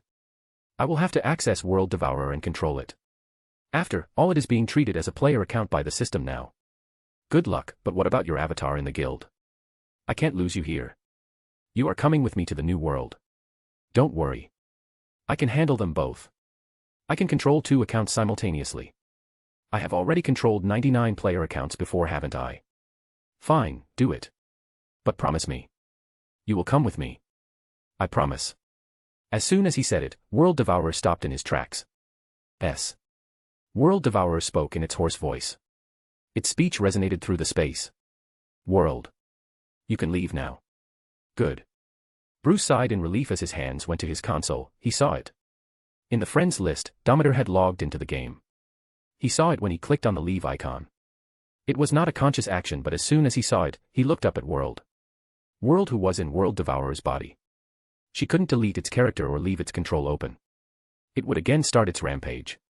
As his body faded in specks of light, he heard her. I'm sorry, maybe I should have never. Outside the raid arena, in the Idrasil. The fool appeared as he looked around his surroundings. He checked again to make sure Dometer was in the game. He then looked at the timing. Only 2 minutes were left before Idrasil shut down. Could he make it? Also, why did World apologize? As he was in his the Fool avatar, Dometer would not be able to check his status. Unsure of his actions. He was running out of time. He looked at the chat section. Asgard. A lone octopus-shaped humanoid player walked the streets of Asgard as they had just logged into the game. The player teleported to a rocky region as they walked ahead a bit further. They stopped near a rock as they looked at the surrounding scenery. Reminiscing of the past. Hades, Arya, Vlad King, Helios, and lastly Vishanti. Dometer got lost in nostalgia as she thought of the past. She got relaxed and sat on a rock. As she was reminiscing to the past, she got alerted of other players nearing her on console. Her class gave her the warning. Who is it? She had some unwanted company. As she got up to defend herself, she relaxed as she saw who it was. AI and Akira. What are you guys doing here? Same reason as you. AI answered her as she sat with Akane on the rock. We thought we could find you here, Akira told her as he sat on an adjacent rock. We miss those days, though not as much as you. AI spoke as she looked at her. So, Arisu. They are not coming, Akane. AI did not let Akane finish as she spoke before, not letting her continue. They have gone their own way. They won't be coming back. They won't, huh? Akane replied as her voice got weaker by the end. Don't fret about them. Tell me, how is life treating you, Akane? She tilted her head at the question. Unsure of what to answer. What happened after your parents found out? I heard that you have a fiancé now. Well, they rushed me for marriage, but I have kept them at bay for now. Are you still thinking about Vishanti? Yes and no. Care to elaborate? Not now. Fine, if you don't wish to answer it then it's your call. Just tell me, how is this fiancé of yours? He is good. A handsome man who is both kind and wealthy. He cares for me. We have already gone on a few dates. He was good. Then what is your problem? I just wish to meet Vishanti once. I wish to close the chapter and move on. But I have been unable to meet him. It's been months now. The last I saw him was before the fight at the clan. It has almost been a year since then. I thought of leaving him a message, but he hasn't come online. Also, I was afraid to do so. I wondered if he would ever see my message or if it would be too late before he saw it. Would I have moved on before he saw it? Then what use it to bother him? Well, to be frank, I did send him a message, but I deleted it not long ago after my first date with my fiancé. So you have still not met him? Akira asked shockingly. Akane was startled hearing Akira shout out his question. What is it with you, Akira? Nothing. It's not nothing. I'm sure you are hiding something from me. AI. Getting no answer from Akira, Akane moved to AI. As Akira said. It's nothing. Okay, if you say so. So, enough talking about me. Tell me about yourself. I heard that you both got engaged last week. So when's the wedding? Both AI and Akira blushed at the question. So, Akira, you have scored a great girl. I'm not sure if you can even get someone like her again. So don't ever let her down. I know. Akira got serious as he answered her. So, when are you thinking of tying the knot? Soon enough. Are they going to come to the wedding? I will send them the invitation. But I'm not sure if they will show up. He was very pissed last time. Akane nodded. I understand. AI got a bad premonition here. So what about Vishanti? Vishanti, huh? I do wish to send him the invitation, but he is the Bruce Wayne. I'm not sure if he can make it. Akira. It was too late before Akira realized his mistake. They had lengthy talks before they sorted out the information. Are you angry, Akane? Surprisingly not. He is Bruce Wayne, so what does it have to do with me? These past few months after calming down, I thought about it. He knew it. He knew that I had feelings for him, yet he ignored them. Treated me the same. Now, it explains it. He is the owner of the Wayne Enterprises. He must have a line of girls waiting for him to go out with. Why would he even bother with nobody like me? Maybe I was too beneath him for him to notice me. I'm sure he was not thinking about it at the time. Men can be dense, right? Akane got up and turned to face them as she spoke.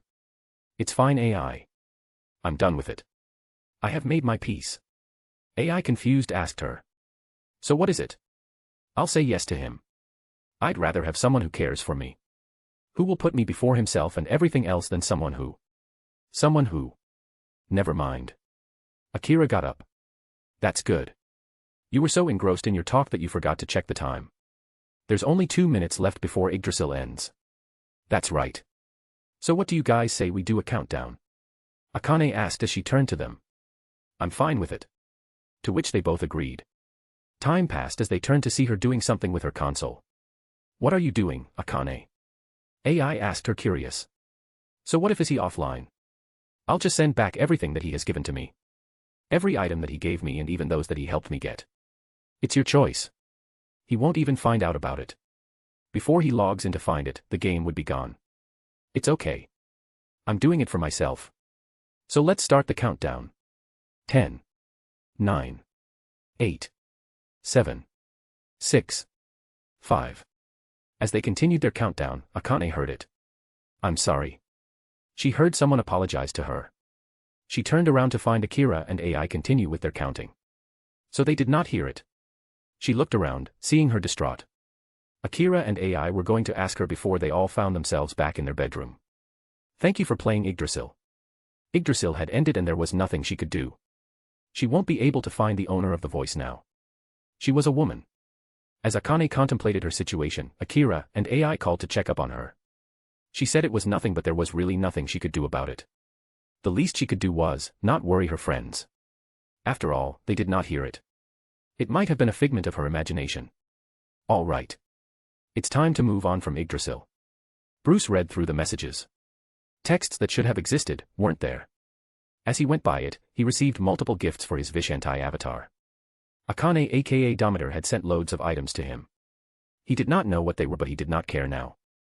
He had to get to his guild. Greater teleportation.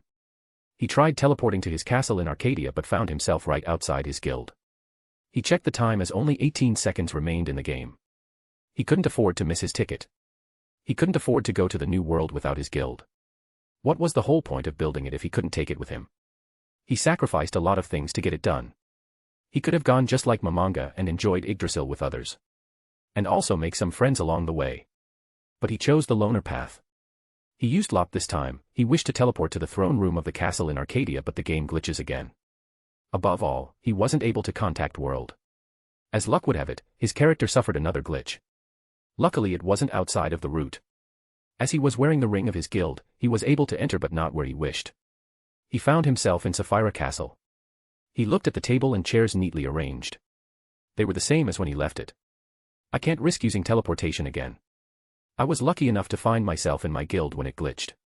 I don't know if I will be so lucky again. His character kept up with the glitch issue. He walked to his seat. He had a difficult time controlling his character. As pulled the chair to have a seat, he heard the roar of the dragon. Whether it was his lucky day or not, he knew of the owner of that roar. Time ticked, as only 3 seconds remained. He was able to identify the owner of the roar. It was of the very dragon he faced a couple of minutes before. Time moved and the clock hit midnight.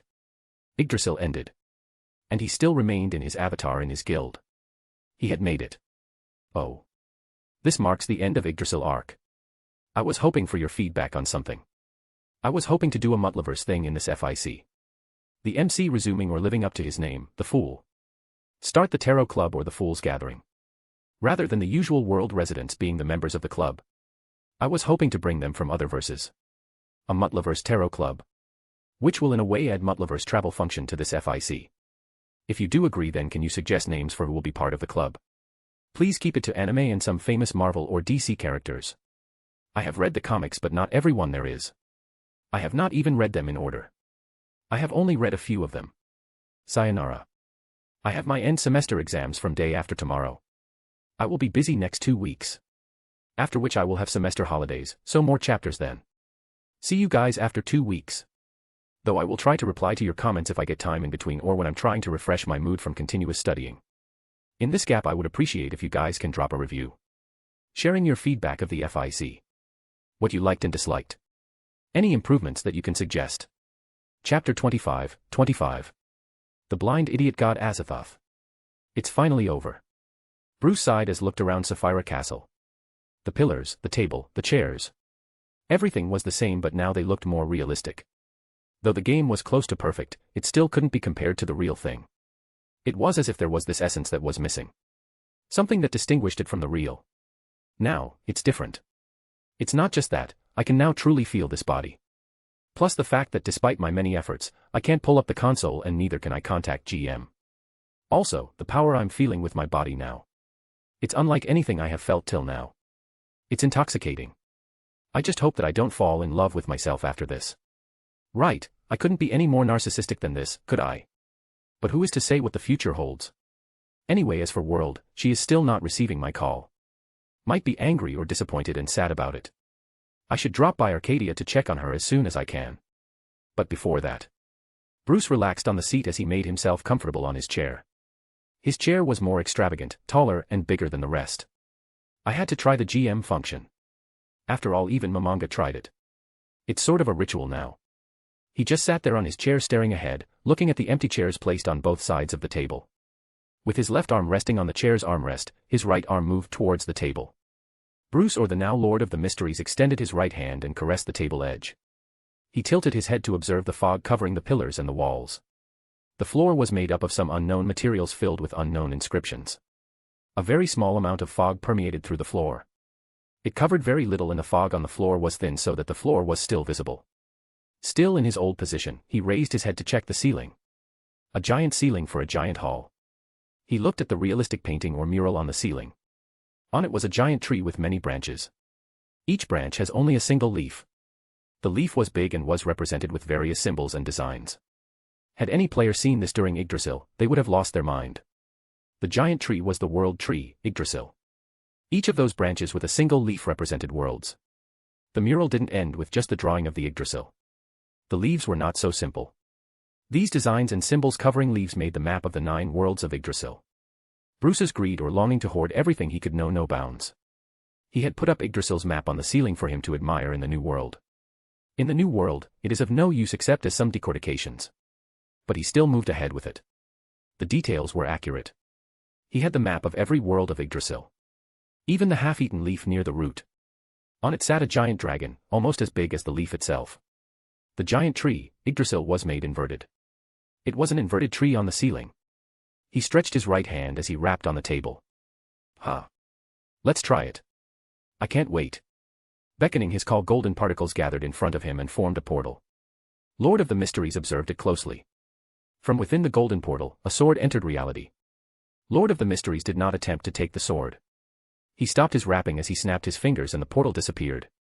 Watching his experiment bear fruit, he relaxed and laid back on the chair. The seat of honor, the fool once again rapped on the table. Can't forget the important stuff. I should get it done before leaving the Sapphira Castle. It's a matter of my survival. I can't risk my life here. He looked ahead and willed for the portal to come into existence. This time it was a suitcase that appeared instead of a sword. The suitcase dropped on the table. He looked around, and all he found was that empty and desolated giant halls. World was right. As per her instructions, I packed the suit, hat, cane, and every other stuff I got from ROB neatly the way I had received it. Especially the book of the Omniverse. Lastly, I had to keep it on me. Normally it would have been difficult, but I was Bruce Wayne. My console is custom-made. Right before logging in, I had placed the suitcase on top of my lap. And Viola, here it is. Lord of the Mysteries picked up the suitcase and placed it on the table. I can't stop myself from smiling. I've really come to another world. Not just as any mob character but as a god. Moreover, I'm now immortal. Lord of the Mysteries once again sighed and giggled, unable to control his happiness at the prospects of his life now. Things he could do and things he could enjoy. Now that he was immortal, he had all the time to enjoy his life. Lord of the Mysteries grinned as he opened the suitcase. In it was a book. An important item. Something that I can never hope to lose. Where shall I place it? In my inventory or Gate of Babylon? Lord of the Mysteries contemplated as he stared at the book, enough to bore a hole through it. Lord of the Mysteries lifts the book, turns it around and inspects it. Still no luck. I still can't open it. He sighed as he placed it inside the golden portal that opened as he willed it. Inventory or storage is a power that I have received from Overlord or Yggdrasil. It's power from transmission, whereas the Gate of Babylon is power from ROB, something innate. It will stick around for as long as I exist. Though I'm not too sure of this prowess from Yggdrasil.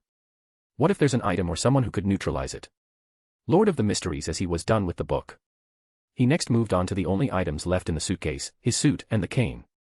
The most important items in his possession right after the book. So how do I do it? Should I have to change my dress the orthodox way? He retrieved the suit, but as soon as he made contact with it, the suit, as if it had a life of its own, moved as a symbiote and covered his body. After it was done, his old dress lay on the table while he was wearing the ROB suit. He retrieved the hat next and wore it to complete the set with the cane that he placed on top of the table. Now it's time for the main item. He expectantly stared ahead as golden portal manifested, and through it, a golden cylinder-shaped handle with an intricately designed giant key came through. He calmly took it out and inspected it. So this is the key to EA. What about Enkidu? As he thought of it, a golden portal opened at his left and a chain shot through it. Lord of the Mysteries caught it and held the chain as he inspected it. He held the key in his right hand and the chains of heaven or Enkidu in his left hand. This is good. A dream come true. He let go of the chain and placed the key back in the gate of Babylon. Both the Enkidu and EA along with the portal faded in specks of golden light. Lord of the Mysteries, after keeping the EA and Enkidu back in the gate, straightened his back and sat in a contemplative state. On to the next important item. The cube and the Book of Summoning. Lord of the Mysteries summoned them and inspected them. He looked at the cube closely. He was happy with the design, and after looking at it for a while he stored it in his coat pocket. As for the book, he opened it.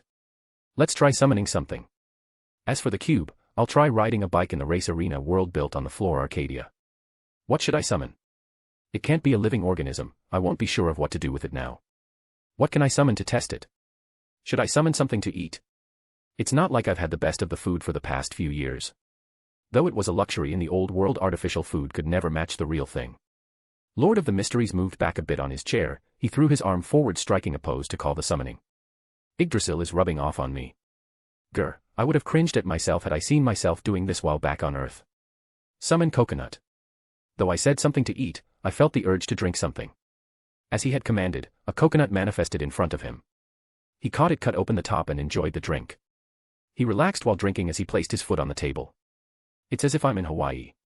After finishing the drink, he threw it in his storage to dispose of it later. He couldn't use his spells inside unless he destroyed something. Enough of this, but why is world not answering the call? Let's try divination. I am not sure of the mood or the flavor text acting up. Whatever it is, I don't wish to get caught up in it. If it is time for what she needs, then it is what she will get. I'll try my best to not leave this floor. I'm not sure of my feelings also to confronting her. After everything that's happened, I'm confused and lost. Maybe I should take it slow and be careful with my next moves.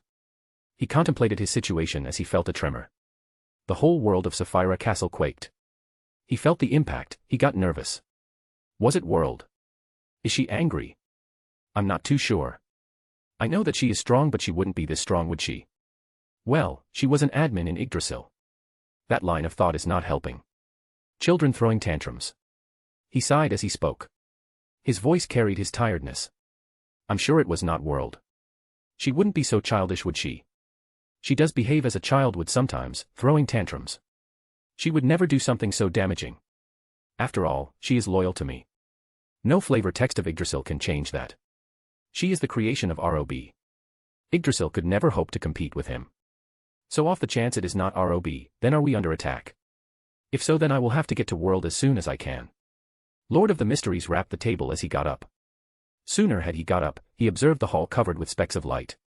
Small star-shaped light-emitting objects hovered all around the hall. The sight blew his mind. He was surprised, to say the least. He lost all his strength as he fell on his chair and laid back observing the spectacle. It's surely not an attack. It must be ROB's doing. There's no way anyone could just waltz in here and perform such an act without alerting anyone, especially world. I've read Overlord till the latest volume, and only 2 or 3 volumes remained before Overlord was going to end. There's no way I wouldn't know of major players of the new world. I know not of a single entity capable of doing such except for Dragon Emperor, who remains a mystery to this day. A powerful entity who summoned the players to this world. More like he was summoning world items and players were add-ons. To be hated by his kind for the act. I'm not sure how it feels. He sighed as he looked around. So, I'm sure on this front, that it is ROB's doing. Why exactly I'm not sure. Maybe, just maybe, is it due to how many rules I and world have broken. Our power groups have altered the path a lot and this is the consequence of our actions. So it's not that world is ignoring my calls but I'm isolated from her. Knowing ROB he wouldn't punish her.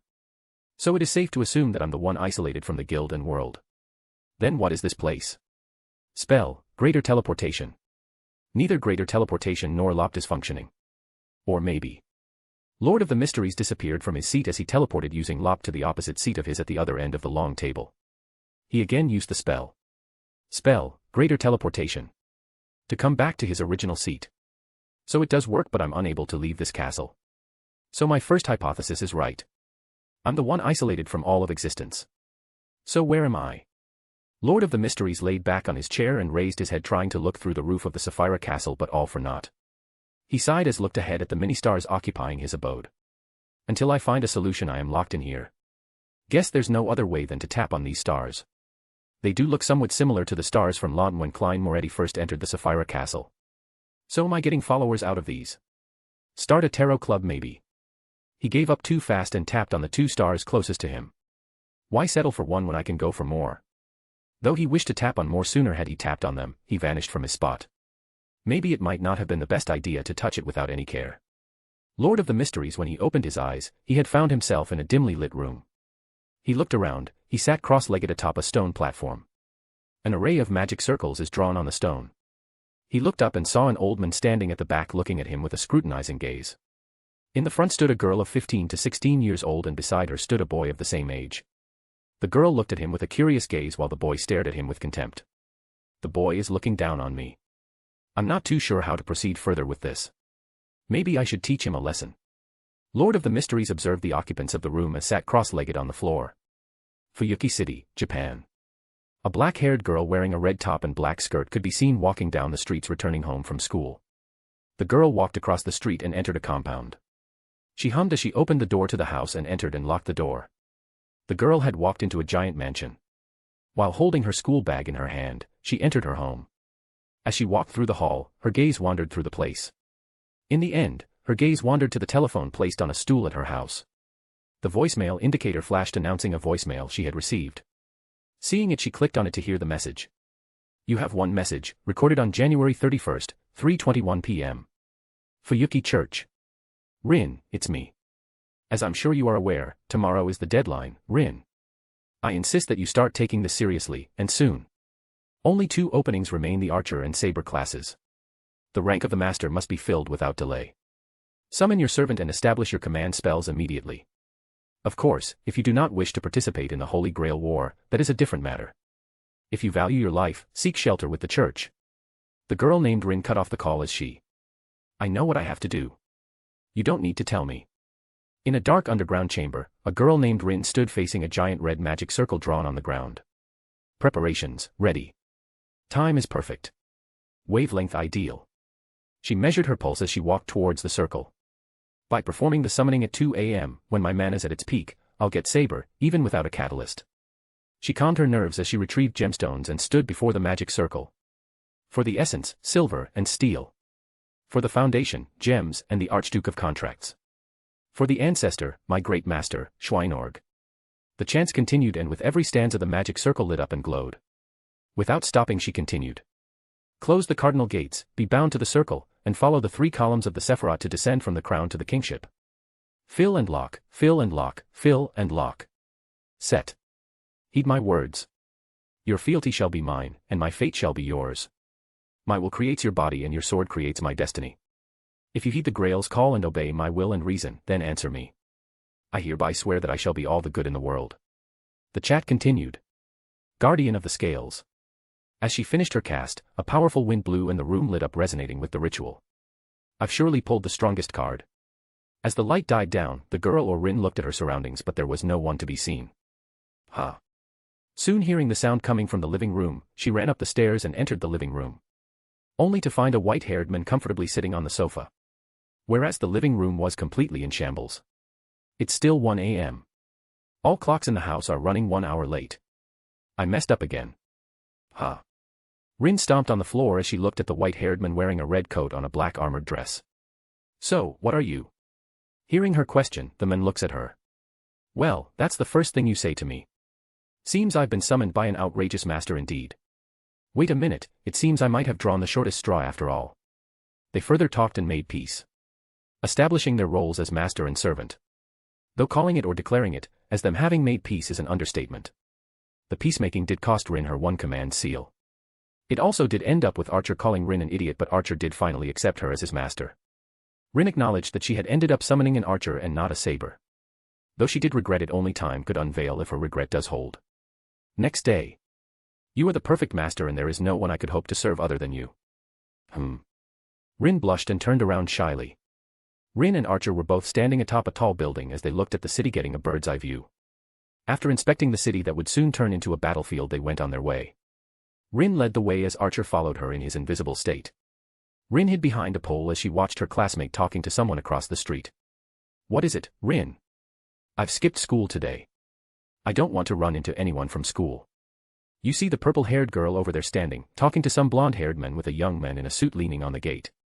She is someone I've been trying to avoid. Is that so? Wait, the man in suit. What is it? She turned halfway to ask him the question for his abrupt reaction. It was sudden and not something they expected, but she and Archer made eye contact with the men in suit. Seeing them, the man did not move an inch from his position. He just tipped his hat in their direction. He first looked at Rin and then moved his gaze towards Archer. So, there wasn't an ounce of doubt left. Rin and Archer both realized it. The men could see them, Rin and Archer, who is in a concealed state. Archer picked up Rin, leaving no time for her to object. He escaped from the place, jumping through the buildings to the forest. Let me down. Keep quiet. We could end up dead had we stayed any more second there. Wait. So he is a servant? A servant wouldn't warrant such a reaction, Rin. He is not of this world. What do you mean not of this world, an alien? Something similar. Archer dropped Rin after traveling quite a distance. He looked back to check for the men. Luckily he didn't follow. Archer, so how did an alien come to this world? We should keep our distance, Rin. Rin tried to further ask Archer questions, but he refused to elaborate. Though she did catch his mumbling. She couldn't hear it full, but she did catch a few words among his mumblings. Gaia, counterforce, alien god, impossible, Akasha. Gaia as in the earth. There were a lot of questions but no answers. It only increased her curiosity to the topic. What was Sakura doing with an alien? And who was that blonde guy? Chapter 26. Tarot cards. Fate's Day Night. Bit of AU. The Holy Grail War is a war between mages fighting for the Grail. The omnipotent chalice was said to be able to grant any wish to the winner. In a Holy Grail War, the Grail chooses 7 masters who are mages. Beings with magic circuits in their bodies that produce mana. Though not all beings have magic circuits, mana beast, dragons or gods have their mana core that produce mana for them, or divinity in some cases. The selected 7 mages summon heroic spirits to act as their servants from the throne of heroes. The heroic spirits are heroes or notable figures from the past or the legends taken form. Some of the notable summons or the heroic spirits from the current and past Holy Grail War would be Gilgamesh, the King of Heroes, Artoria Pendragon aka Arthur Pendragon, the King of Knights, Hercules, Iskandar the Conqueror, Solomon the King of Mages, Siu Chilin the Son of Light, Medusa, and many more. In the war, the masters with their servants fight one another for the Grail. After all the 7 servants are summoned, the Grail manifests in due time. But it remains incomplete until only one master and a servant remain.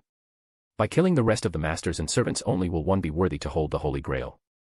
Sacrificing the rest to the Grail. The winner gets one wish of theirs granted by the omnipotent wish-granting chalice. The Holy Grail War has taken place 4 times before the current one. Usually, the Holy Grail War happens with long intervals between each consecutive war. But unlike the previous wars, the current war, the 5th Holy Grail War, was taking place with a mere 10-year gap. There exist 3 major families overseeing the Fuyuki Holy Grail War except for the Church and the Mages Association. The Tosaka, Matu, and Einsburn family. Einsburn mainly dealt with the homuncules. Tosaka could be considered the most normal family among these. Whereas Mota struggled with the lack of candidates for inheriting their family. While the old man, a worm, the master of the house and the family, lurked preying upon his family heirs for the Holy Grail. Though they lacked candidates as their heirs were born without magic circuits, they blamed it on the magic lines of the city not being compatible with them. The Matu family was originally from the region that is now in Russia and had sought shelter in Japan a couple of centuries earlier. It was all for him to become immortal. Zokan's wish to become immortal has driven him to covet the Holy Grail, training young mages of his family to win him the Holy Grail. Failing as they were, the mages turned towards Tosaka. After all, Tosaka had gotten 2 daughters both gifted in magic. After making a deal with Tokiomi Tosaka, Zokan Matu succeeded in securing his family an heir. One of the 2 daughters born to the Tosaka family, Sakura, had been adopted by the Matu family. She had been raised by Zokan to become a capable mage. He had raised her to become a master in the Holy Grail War. He had trained her with the worms to be a strong mage. He had implanted worms in her to get the results he wished.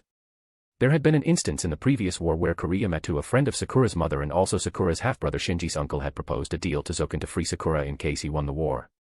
He had been the master of the Berserker and had fought in the last war to be only killed. He was also one of the last of the Matsu family to have magic circuits. He sacrificed his life and it was all in vain. He died a dog's death in an alley. Sakura POV, 5 years after 4th Holy Grail War. It was the same as every day. I woke up in the Matsu family manor as their adopted daughter. I still dream of my past. My father, mother, and sister. Though I fail to remember the moments I had with my father and mother sometimes. I still remember the games I used to play with my sister. I even see her daily. We both go to the same school. I hate it. I suffer day in and day out, being tortured. While she lives her life without a care in the world. Enjoying her life with mother and father. She hated it. Despite the difficulties, she still has a haven in all this. She used to hate her, now she is unsure. She knows that her father died 10 years ago and her mother also died a few years ago. General POV, present time. Though they both are dead now. She still envies her sister. She didn't come to save her, nor did her father and mother. There wasn't a day where she didn't call for them while being trained by Zokenmato. Being trained by the worms was torture for her. It didn't take long before she got adjusted to her new life. Though she still wasn't there, her half-brother wasn't the kindest person. He beat her, tortured her, and also sexually assaulted her. He had crossed the line in doing so. But there was still a ray of light, a figure of hope in her life. Shiro Amiya, her school senpai. Who also happens to be a friend of her brother. He was someone who cared for her and looked after her. They both were in the same club.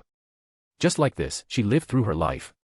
Went to school in the morning, practiced archery after school, and then visited Shiro's home after school. Later at night, she returned to her home. Until one day where she was tasked with participating in the Holy Grail War. She was asked to summon a servant in order to fight in the Grail War. Unbeknownst to her, it was Zoken who worked on the command seals or command spells used in the Holy Grail War. He had initially planned to use Sakura to summon the servant and then transfer those command seals to a notebook using the crest worms for Shinji to command. Though he deemed Shinji to be a useless mage. Yet he was his heir. Sakura POV. I was told to come to the underground chamber after returning from school. Before the ritual, I was tasked to also come to the magic chamber. I hated it when those worms entered my body. I hated the feeling as those worms entered my body. It was training for me to become a mage, but it was suffocating. I walked into my room after the training. I walked carefully to not run into my brother while on the way to my room. After opening the door, I made my way to the bed and sat on it. It was 11 p.m. and I was told to come at midnight to the underground chamber. I still have an hour to myself. I sighed as I lay down on my bed. I wonder what Shiro-senpai is doing. I couldn't go to his house today to cook him dinner. I wonder if he had dinner. I rested for a bit to relax my body after the training. Now only 10 minutes remained for the assigned time. I got up from bed. As I was making my way towards the door, I observed the deck of cards lying on the table. If I am not wrong, they are called tarot cards. I got it from a senpai at the archery club. She said that it was used for future reading.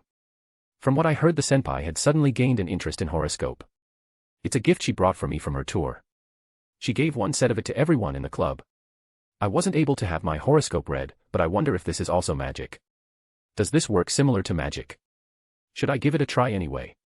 So it's something like this. You take the deck, shuffle the cards, and place them all on the surface with their back facing us. Now you should pick a card. Well, that's what she said.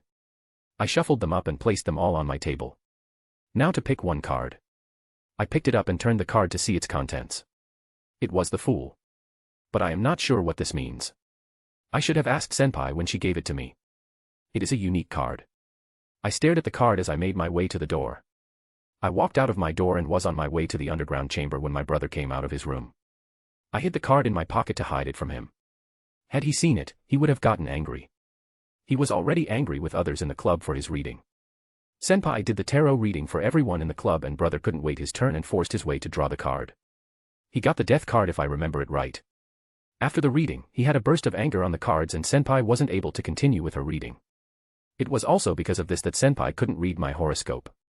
So Sakura. I've heard that grandfather has called you to the magic chamber. Yes, brother. Good. He has also called me to come. Let's go. Yes. After the agreement, he led the way as I followed behind him to not anger him unnecessarily. I shouldn't remind him of the exchange back at the school. We were silent for the most part as we walked, but right before entering, he turned around. Just because you have mana doesn't make you superior, dimwit. Don't forget that I am the true heir to the Matu family while you are just a mana battery. Your only purpose in life is to serve the Matu family till your death. Just don't forget your place.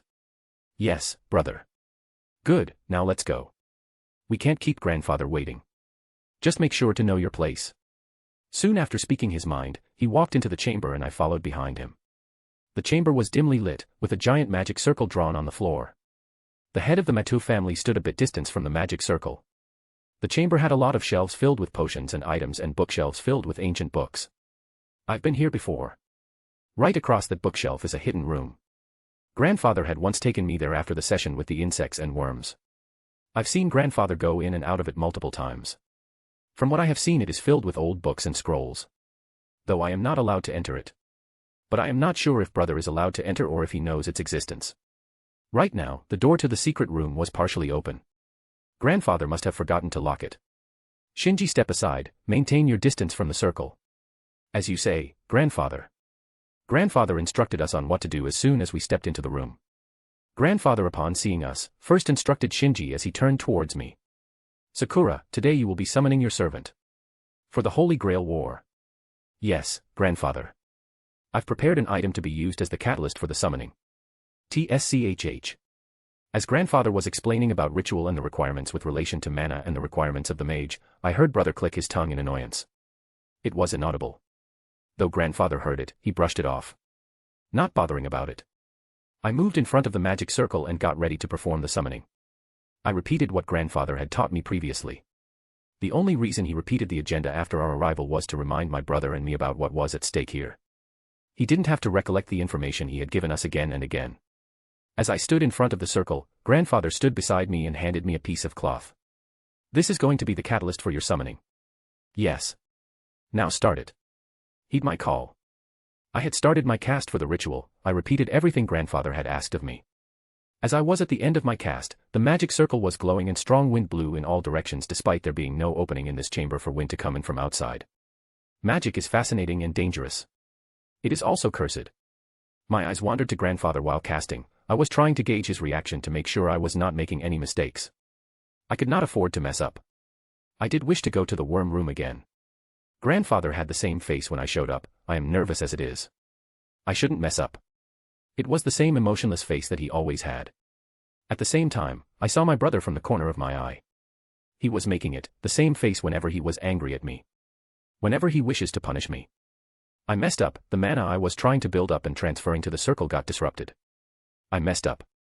It was only for a fraction of a second, but when I saw my brother's face, I got distracted. Lightning zipped around the magic circle and strong winds pushed me back. I ended up falling on my back. The magic circle went haywire. I got up to look at grandfather. He was looking at me with a frown. I should have been careful.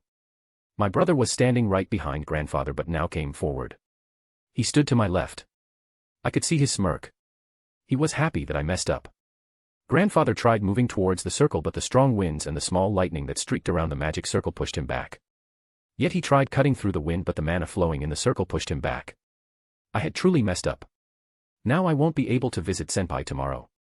I saw my brother smirking while looking at me. I looked down to see my clothes in tatters. Brother was someone without magic. I could understand his frustration seeing me. A nobody, from his perspective I must be seen as someone trying to steal his limelight and family. Despite the mana fueling it being cut off, the magic circle was still going strong. Grandfather stood up and watched the circle with interest from a distance. I was the closest one to the magic circle, with my brother standing an arm's length away to my left.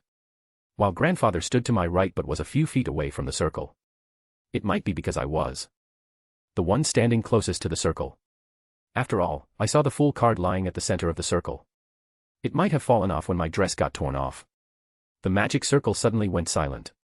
A strong wind blew towards us, forcing me to close my eyes. When I opened them, I was shocked to see a man sitting cross-legged on the floor upon the magic circle. I had summoned someone. It was surprising but I still had the catalyst that grandfather gave me. Though in the mana maelstrom, it had fallen off my hand. Also due to the spell failure, I wasn't able to use it. I looked around to see it lying at the foot of my grandfather. I saw it. Grandfather had an expression of shock.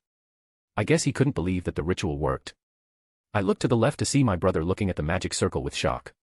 Noticing my gaze, he turned towards me with a look of contempt. I was scared, not willing to look him in the eye any longer. I turned towards the magic circle. The young man was someone who looked to be in his early 20s or maybe late teens.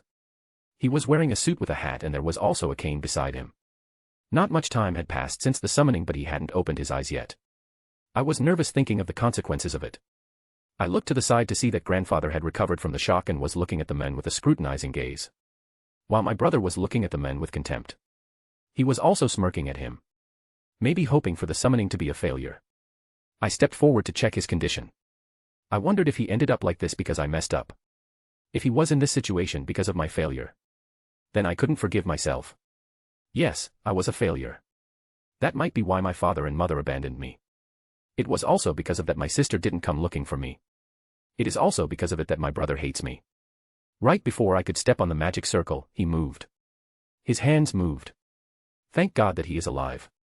Wait, he is a heroic spirit, so he should have long died.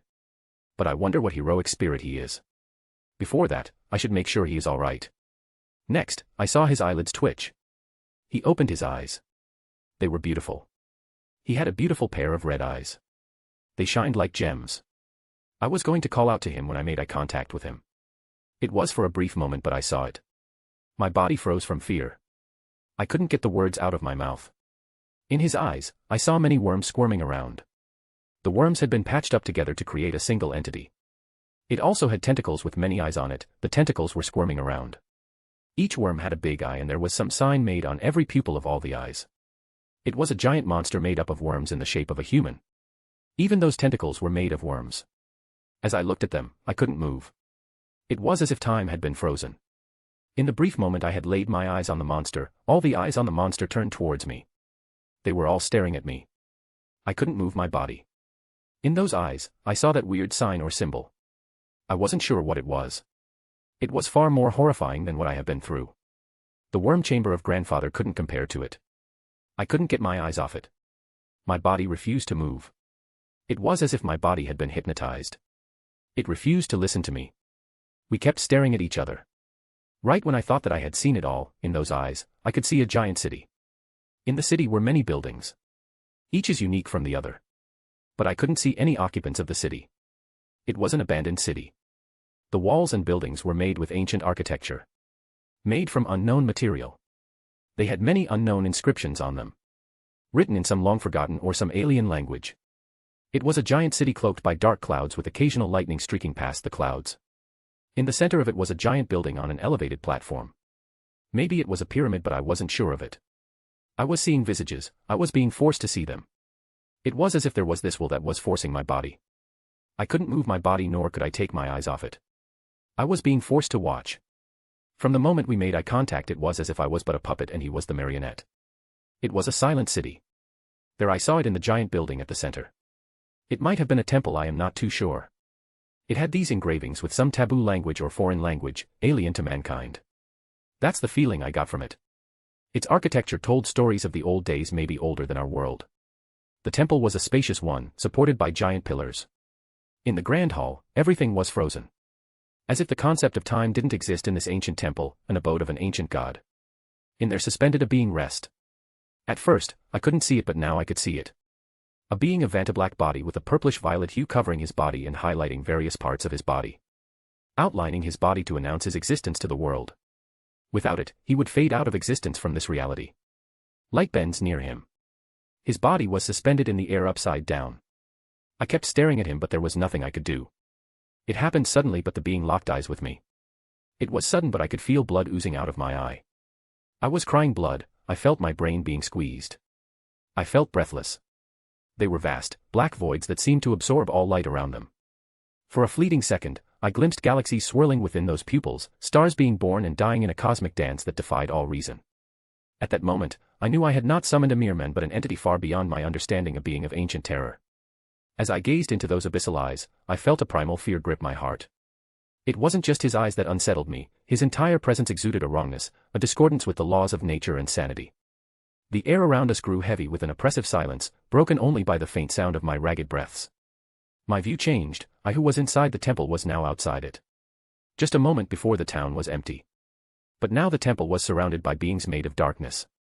Ugly monsters and beings of different species surrounded the temple. They were all different, yet there was one thing they all had in common. They were wearing a black hood. The skies above these nightmarish realms were a sickly hue of green, streaked with lightning that danced like the tendrils of a malevolent serpent. They were chanting some prayer in an unknown language. I couldn't hear them. The chanting continued. Yet I couldn't hear them. Blood oozed from them, yet they continued. Through the pain, I struggled to comprehend the chanting that echoed around us, a chorus of voices in languages both unknown. Each syllable was a discordant note in a blasphemous symphony that heralded the arrival of an entity beyond mortal comprehension. Their chant affected reality, and the world responded to it, but I still couldn't hear them. I got curious about the things they were chanting. Their mouths moved, but no sound came of it, or it might be that I can't hear them. The blood stopped, and my eyes stopped dripping blood. But the pain in my head didn't stop. The pounding increased. I felt the pain. It was as if someone was squeezing my brain. Despite the pain, I was curious about their chant. I tried listening in, but it was only a word that I heard. Times yen cent euro, carat yen copyright. I couldn't understand what it meant. Neither could I make note of it. But as soon as I heard it, my brain screamed in pain. It was unlike anything I had felt before. It was as if the chant was tearing apart my very existence. The pain was unreal. Even in this crisis I can't help but think of senpai, sensei, father, mother, and sister. All those precious people in my life. Am I going to die? As I felt reality fade away, I heard a cough. The sound of a cough brought me back to reality. I looked around to see that I was still back in the underground chamber. Nothing had changed. It was the same as before. Grandfather still stood where he was and hadn't moved an inch. Brother was still looking at the men. As for the person in question, he was still sitting cross-legged on the floor without a care in the world. It was as if everything I saw was all but a dream. I checked my face and the area under my eyes, and there was no blood to be seen. Yet I felt a pain in my head, declaring everything I had seen till now as real and was not a dream. Nothing had changed in reality, as time had been frozen all this time. I blinked, and yet it was the same. I couldn't fathom what I saw. I was having hard time processing it. The pain still did not go away. All this time I had been looking at him frozen. I was afraid to look at him now. My body quivered looking at him. Despite all that has happened, all he had to say was, "Were you daydreaming? Just what are you?" Chapter 27. An Alien God. General POV. Fuyuki City, Japan. Were you daydreaming? No. Sakura, not wishing to anger or upset the ancient horror that sat in the form of a man in front of her, spoke. She wasn't used to such situations, but growing up with a complicated family, a jealous brother and a crazy ancient magus masquerading as a family member looking after his descendants, albeit discreetly trying to fulfill his wish of gaining immortality and trying to train his adopted daughter aka Sakura with worms, had at least trained her enough to maintain her cool despite the inner turmoil. Though her cool broke with the matters involving love. Lord of the Mysteries had hijacked the summoning circle to participate in the Holy Grail War. Despite coming here unintended, the matter of his participation was yet undecided. He hadn't decided whether he was going to participate in the war or not. "So who are you?" "I'm Sakura," the girl introduced, flustered, when Lord of the Mysteries turned towards the boy. The boy maintained his silence. Sakura did not wish to anger the being answered on his behalf. "He is my brother, Shinji Mato. The person standing behind me is..." As Sakura was going to introduce Zoken, curious about the servant, chose to hijack the conversation. "I'm Zoken Mato. Now, who might you be?" Zoken stepped forward as he spoke. Just before completing his sentence, he knocked on the floor with his cane. Lord of the Mystery, surprised to find the names of individuals, got up. He picked up his cane while he was at it. "So, she is Sakura Mato, or formerly Sakura Tosaka. Her brother Shinji Mato the Predator, and there's Zoken Mato the Old Bones. So, it's fate-verse that I have found myself in. Seeing that she is in her mid-teens, this should be the 5th Holy Grail War. World." Despite asking a question, Zoken stood in his position trying to gauge the servant that Sakura had summoned. He was shocked, to say the least.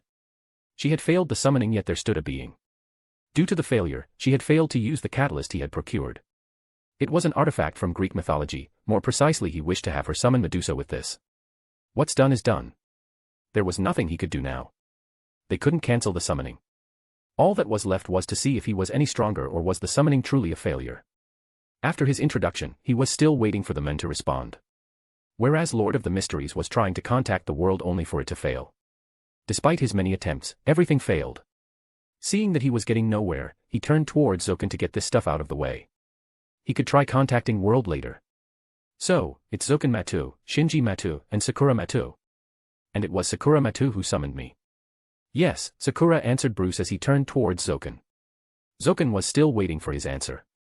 Though Bruce had tried and thought of a lot of things in the meantime, not a lot of time had passed in the real world. It might have been his stats influencing him. Sakura was scared to move from her position, but she had steeled herself. Grandfather had asked him a question and he had yet to answer them. She dreaded the outcome where grandfather or Shinji battled him. Not wishing to prolong it any longer, she risked it. Excuse me. I was wondering what should I address you as? Hearing the question, Bruce wondered. He moved and surveyed the place as he owned the place. He was not worried about anything. The strongest being in the room except him would be Zoken. If it was just him with Yggdrasil's prowess he might have been careful. But he had Gilgamesh and Gojo template. Especially Gilgamesh template was enough to take care of most beings in Fateverse. Added with his Yggdrasil world enemy, world champion, and Gojo template. He could act freely in this world except for when he faced beast-class monsters. With his prowess, there were very few people he had to be mindful of. Still, it did not give him the luxury of error. Though he was strong enough to defeat them, there was still an army of beings in this verse capable of harming him and maybe even killing him. All it took was a single mistake from his side and he could end up dead. My name, is that what you wish to know? Yes, Sakura nodded repeatedly as she answered him. Lord of the Mysteries looked at Zoken, shrewd old man, when his gaze moved to Shinji. Bruce did not have much of an opinion of the boy except that he was better than dead.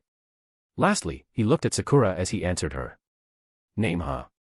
I have been called by a lot of different names. I have a lot of names, but you can address me as. He thought of it, what he would like to be called as. The Fool. The Fool. Sakura repeated after him. She again looked at the magic circle where the card had fallen off. It was right there, but now the card was nowhere to be found. It might have been burned after the surge of mana at the end of the summoning. The Fool. What sort of name is that? Tell us your real name. As a heroic spirit, you should have a name, right? To have left a mark in history to be labeled as heroic spirit. Shinji was an impulsive man.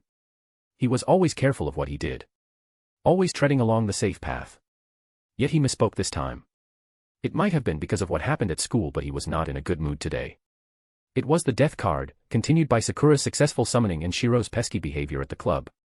All he could think of was how to remove him from the club. All of it was piling up for him to take it all out on the servant. He also had insurance in the form of his grandfather here to stop if things go south. A heroic spirit, you say? I am not sure of it, boy. Bruce knocked his cane on the floor and moved his hat while he spoke. I've decided on the path I will take in this story. But I've yet to figure out which path this is. Whether it's the Saber route, Rin, or Sakura route. Then I can plan accordingly.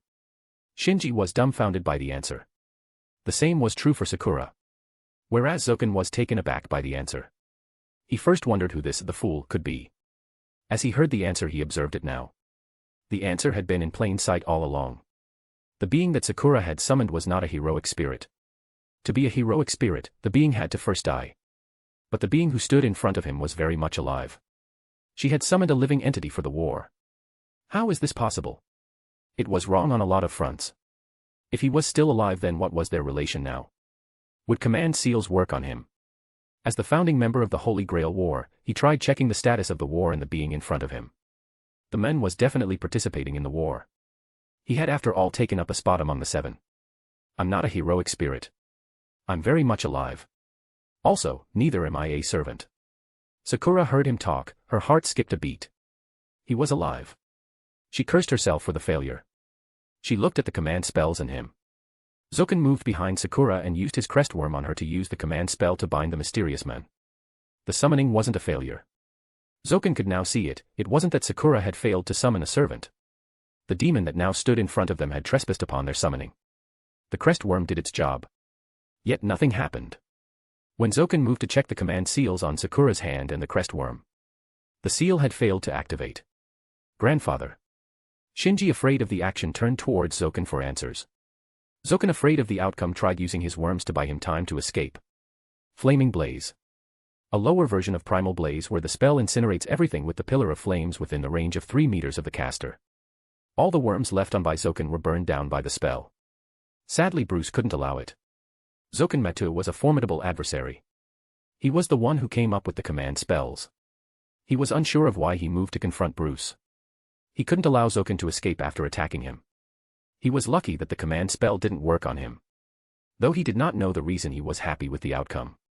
It was because of this that he couldn't allow him to escape. Now that he had come in as a servant, he couldn't allow Zoken free. Who could say if this world was the same as anime? Here Zoken could be all-powerful.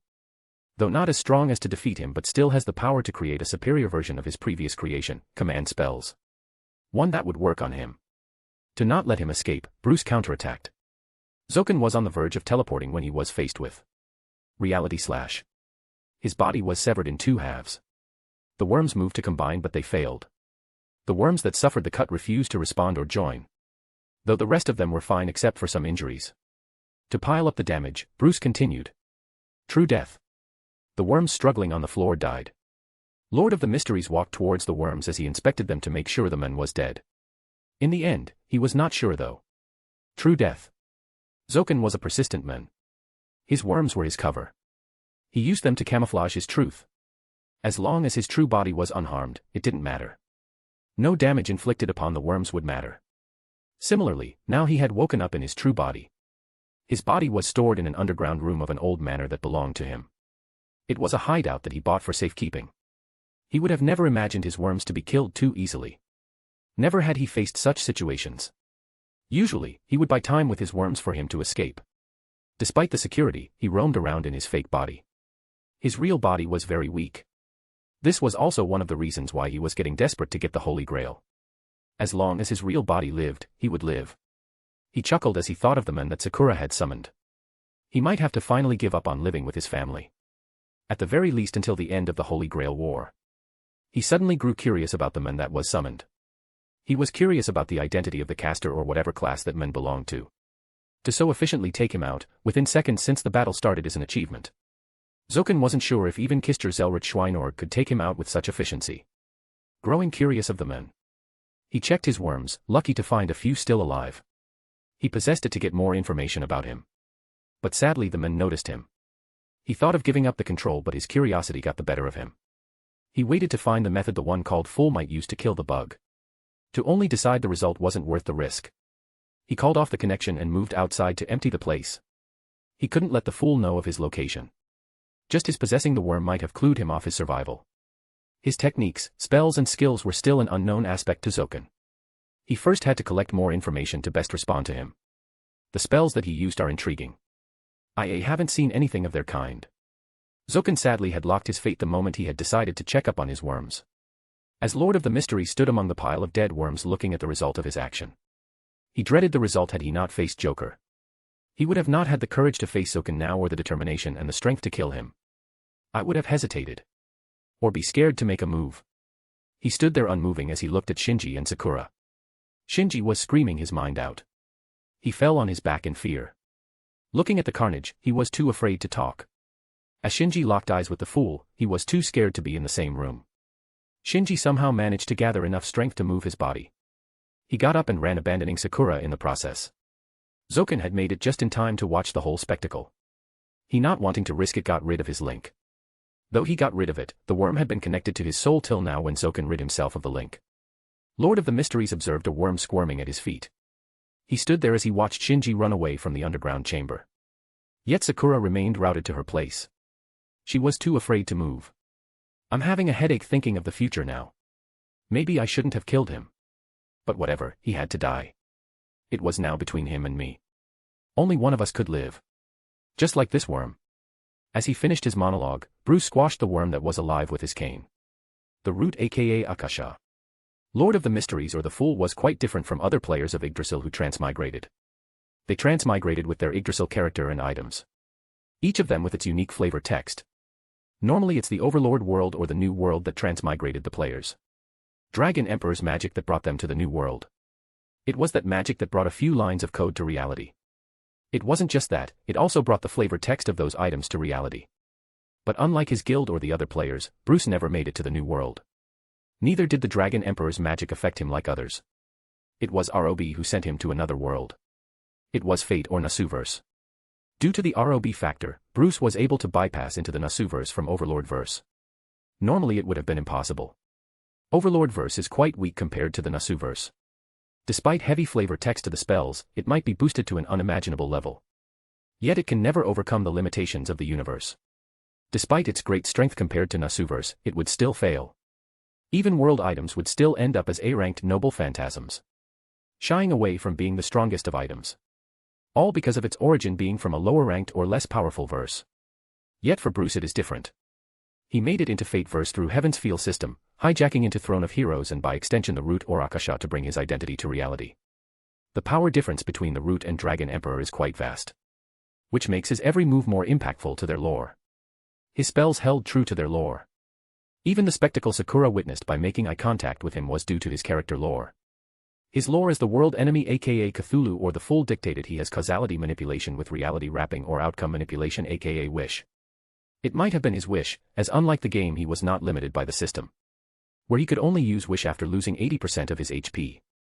It could have been his wish or his suit that protected him from the command spell of Zoken. Only ROB knows the answer to it. Unluckily Zoken had made an enemy out of someone he never should have. At the same time, the Fool squashed the worm with his cane, and Zoken's soul was wiped out of existence.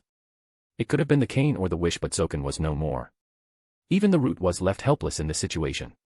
Neither could the Fool himself bring Zoken back if he so wished. Zoken's body fell on the floor. There was no struggle, it was a swift end. An anticlimactic end for him. Whether he deserved it or not was questionable. His body lay on the ground as his hands pointed towards the sky. Though he did not get a chance to question his reality, his expression spoke volumes. His hands trying to clutch the Akasha, begging for justice, and yet there wasn't anyone there to answer him. Zoken originally wished to create a world of good and eliminate all evil from the face of the earth. He was the patriarch of the family back in the day. He had ties with Tosaka, Einsburn, and even the Apostle of the Dead, Kistjer Zelrich Schweinord. With a strong background and as a strong mage, he was also in line to inherit the jeweled sword of Zelrich. If not for Kistjer Zelrich Schweinord pronouncing them as an evil family. Yet it did not deter him. He pursued his dream until he was devastated to find that it was impossible to achieve his dream in this world. At least not in his human body. Which led him to pursue immortality. He was then friends with Nagato Tosaka and Justice Lizric von Einsburn. Together they brought about the Holy Grail War. Nagato Tosaka offered the Fuyuki city for the Holy Grail War, whereas Zoken Matu worked on the command seals for the master to command the servant throughout the Holy Grail War. Justice Lizric von Einsburn developed the Heaven's Feel system and also offered homunculi to act as the vessel for the Holy Grail. He was obsessed with the Holy Grail for his immortality. Justice Lizric von Einsburn also sacrificed herself to act as the host of the Grail. Zoken was devastated by it. He had liked her back in the day and it saddened him to find her sacrifice. Though he steeled himself to watch the Holy Grail to the end to honor her sacrifice. Through the ages he lived, he got lost in his goal. Only seeking immortality now. In search of immortality, he was ready to sacrifice anything and everything. He had lost himself to the goal along the way. He remained as an empty shell of what he once was. As for Sakura, when Zoken got to know of the decision of Tokiomi Tosaka to only train Rin, the eldest daughter of the magecraft, he had offered to adopt Sakura into his family. The mage family each have a secret art of their own. As a tradition, they pass it on to the next heir of their family. To continue the family line and strengthen their family. To also not cause infighting for outsiders to take advantage of, they limit it to only one child. They train and pass on their collected wisdom and knowledge only to the eldest child of their family.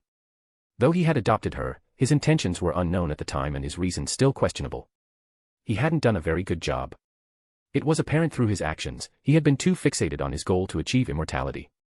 Zoken's life had been a roller coaster so far. It hadn't been a long time since Bruce entered this world and he had already changed a lot of things. Zoken was erased from the annals of the multiverse of the Nasuverse. It wasn't just the Zoken from the Stay Night verse that died, but every Zoken met their demise at the hands of the Fool. Zoken from every route of the Fate series. Changes at the universal level were happening by his simple action of using the cane to kill a person. Chapter 28, 28. A mongrel calling another mongrel, mongrel. Lord of the Mysteries looked back at Sakura as Fire Orb made its way to him. In the nick of time, he had activated Infinity. The Fire Orb slowed down as it got closer to him till it was extinguished. Though a magical attack of this level would not harm. It would do nothing because of the magic nullification he has. There's no reason for you to attack me. I won't harm you unless you wish to go down by fighting me. That's the last thing I wish for. I've already killed Zoken and it is going to change a lot of things. Killing Sakura is not on my watch list. It was also for this reason that I didn't kill Shinji. Wait a minute. I killed someone. I killed someone just now. I killed someone for the first time. It was my first. How can I reason that? How did my thought process even come to such a conclusion, and I even executed it? Lord of the Mysteries dragged himself, not sure of himself. He dragged himself out of the dead worms and the mess he had created. He walked back to the magic circle and turned around. He looked at Sakura as she stood watching him helplessly. She watched as a throne materialized behind him. He sat on the throne. Lord of the Mysteries comfortably sat on the throne he had created using Create Greater item. He laid back on the throne, with his right arm supporting his chin. I was Batman in the old world. Even as Batman, I've not killed anyone. Though I watched as they died and I did not move in to save them. It might be the same as killing them myself, but it is still different. It is the same but different, but still the same thing. Yet I have killed someone after coming to this world. Moreover, it hasn't even been an hour since I came to this world. Though it was he who attacked me first. I've only responded kindly to him. It might be my foreknowledge of him that I've painted him in such bad light, enough to readily kill him. Is it my karma that did this or my lore? I have zero karma value, I'm neutral. Is that why I did not hesitate to kill him when he attacked to kill me? Also, where does Shinji stand in this? Though Shinji deserves to be killed as much as Zoken, I let him go just because he did not attack me. It's interesting. Is this what it means to be of neutral alignment? I don't like it. I don't like it one bit. To have something so intangible control your thought process is quite vexing. It was different with ROB. I was utterly helpless against him. He is a boundless and omnipotent being. I had no choice back then. It wasn't even my decision to make. Now this is the result of my decision, my work. I hate it. I hate the control this body has on me. Sakura, who had given up, looked up to see the fool sigh. So let us start anew. You don't mind it, do you, Sakura? Lord of the Mysteries retrieved a piece of cloth and he threw it at her. Having given up all hope, she looked up at the fool. She took the cloth and wrapped it around herself after she looked down to see herself. She had forgotten the state of her clothes after the spectacle she was forced to watch. However, she didn't wish to give up on her as she thought of her sister and Shiro. She relented. So let's introduce ourselves once again. Yes, agreeing to his suggestion. Sakura got up and once again introduced herself. I am Sakura Mato. You can address me as the fool. Address you as the fool, then what is your name? I have many names. The fool is one of them. So, let's get to the crux of the situation. Yes, but before that. I have something that I wish to ask you. Yes. What did grandfather mean by summoning did not fail? Sakura asked something that had been bothering her. She was still standing as she asked him. Seeing it, Lord of the Mysteries created a chair for her to sit on. Though she refused at first, on his insistence she sat down. That I'm not sure. I don't care what he thought of, but if I have to make a guess, it would be that it wasn't you who summoned me. You were performing a ritual to summon a servant from the throne of heroes and I happened to hijack the summoning and come here. You forced your way here. That explains why you are still alive and are not a spirit. I am very much alive. Though I am not sure what you qualify as being alive. Then why did you kill him? Is it not simple? He was the one to attack me first. All I did was respond to him kindly. But why would he attack you? Even I'm not sure of it. Maybe he identified me as someone, not of this world. Though I am not sure how he did it. He might have thought of me being an alien god. Fateverse does have them. He, despite his craziness, did start with a dream to create a paradise. He might have turned on me to stop the alien god from destroying this world or something. Not that I care. It might very well be that he saw me as an obstacle.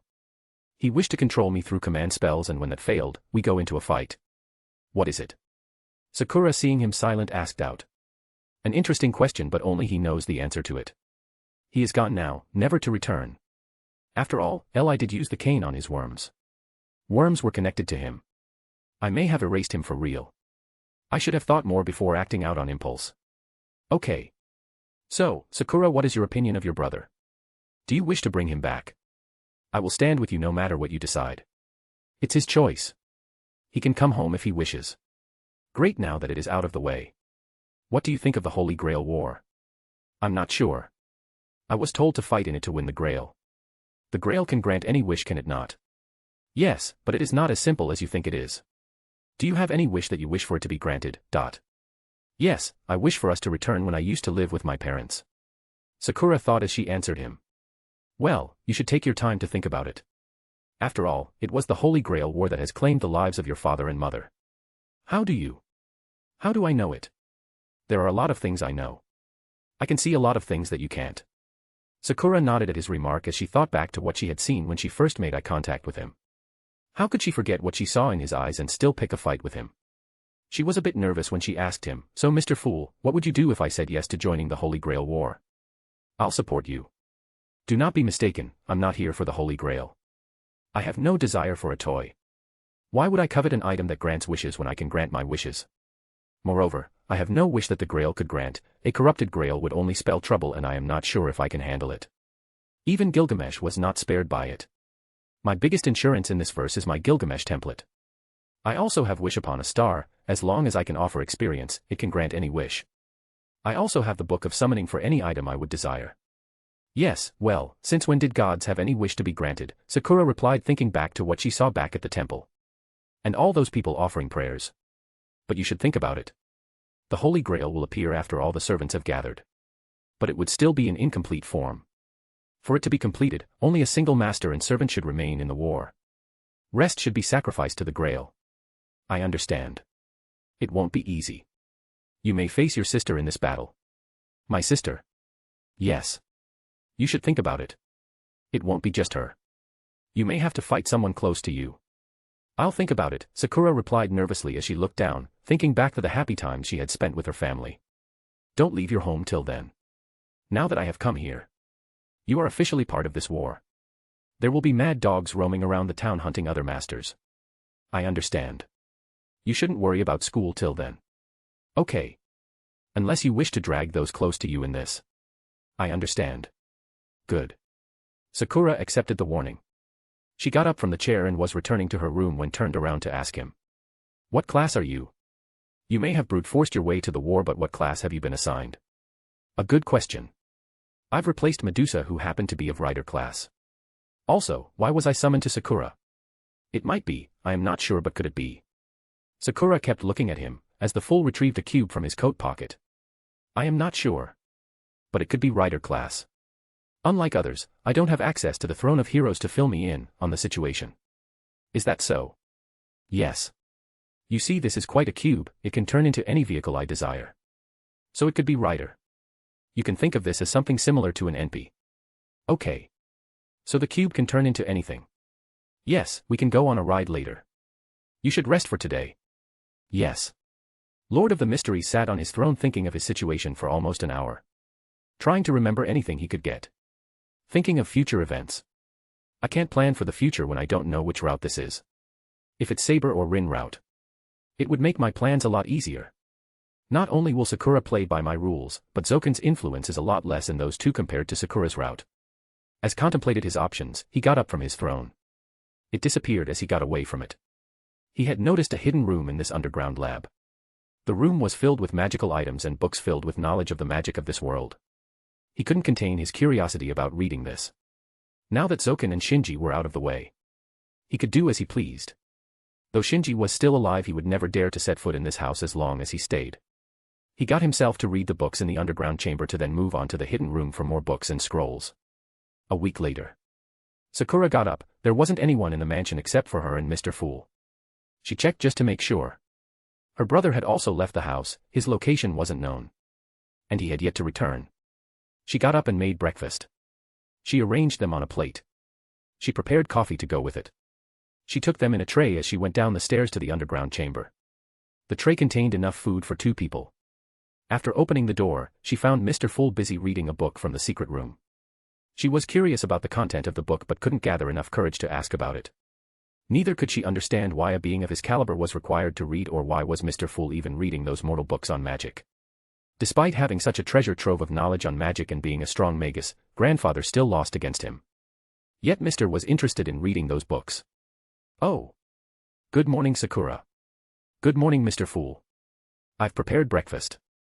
Lord of the Mysteries kept the book he had been reading down as he answered her. You can't tell the difference between day and night while you're reading a book. Yes, once you're immersed in the book, you tend to forget the flow of time. Moreover, why would gods bother with time? They have all the time in the universe. True. So, what do you say we go out today? We could scout the perimeter.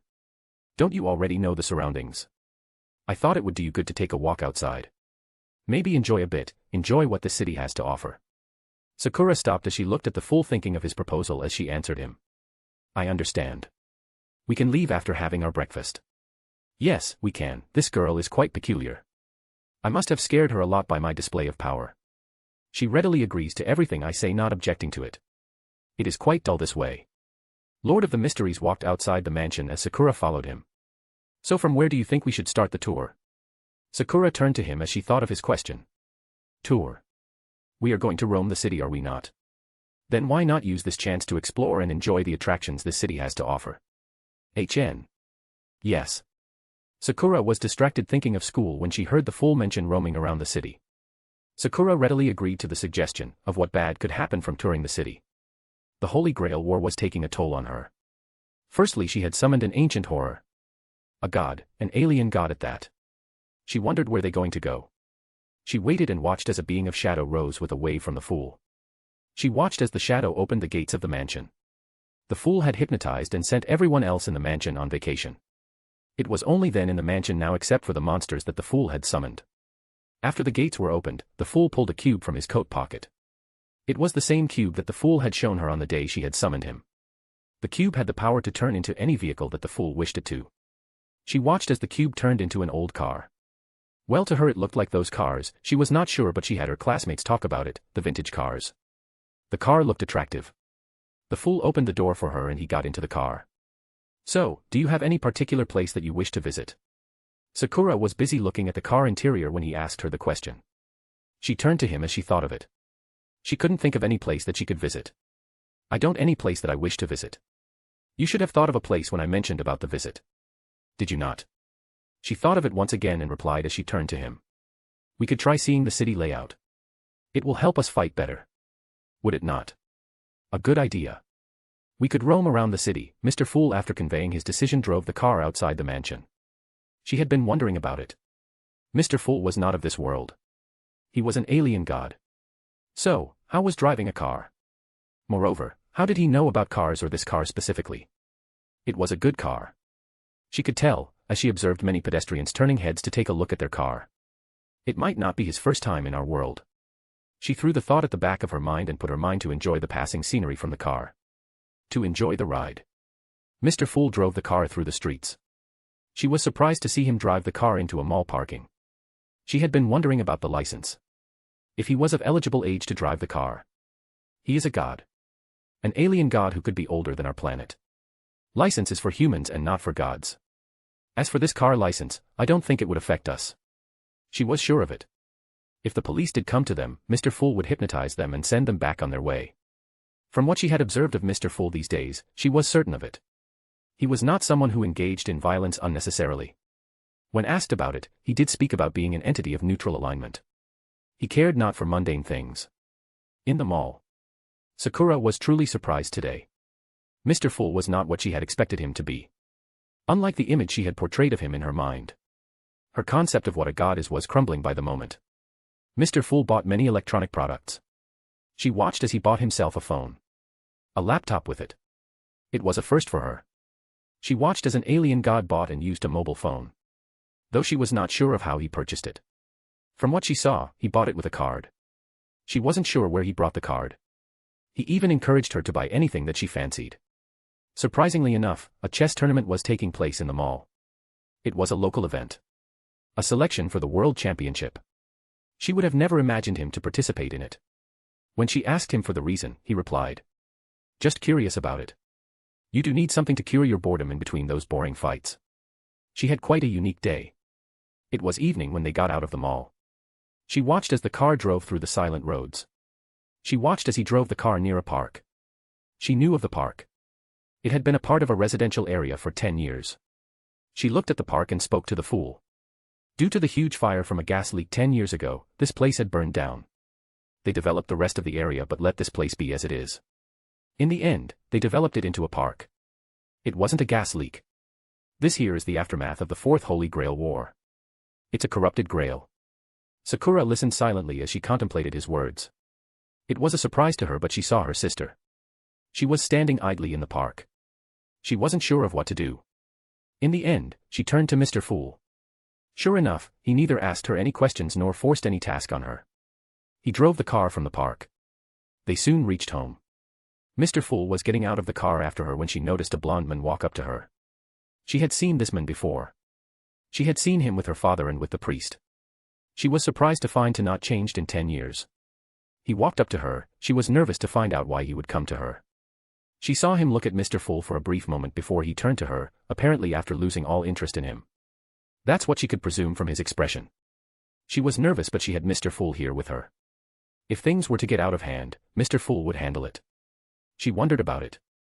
The blonde man was just about to talk to her when Mr. Fool came to her side. What would the legendary king of heroes want with a high school girl? Or am I stepping out of my boundaries by asking you about it? She watched as Mr. Fool tipped his hat at the blonde man as he spoke to him. You know of me, mongrel. It matters not. But I take it that you have decided to participate in the Holy Grail. This must be your servant. A corrupted fragment of Holy Grail trying to win Holy Grail. You should just die, it is better for everyone. Saying what he had to say, the blonde man walked past Sakura and the fool. Sakura turned to see Mr. Fool looking to the side, ignoring the blonde man. What is it? Just saw some cats. Chapter 29. A fool. In an unknown part of Europe. In a village far from any major cities. It was an isolated and abandoned village. The village was covered by valleys and forests on all sides.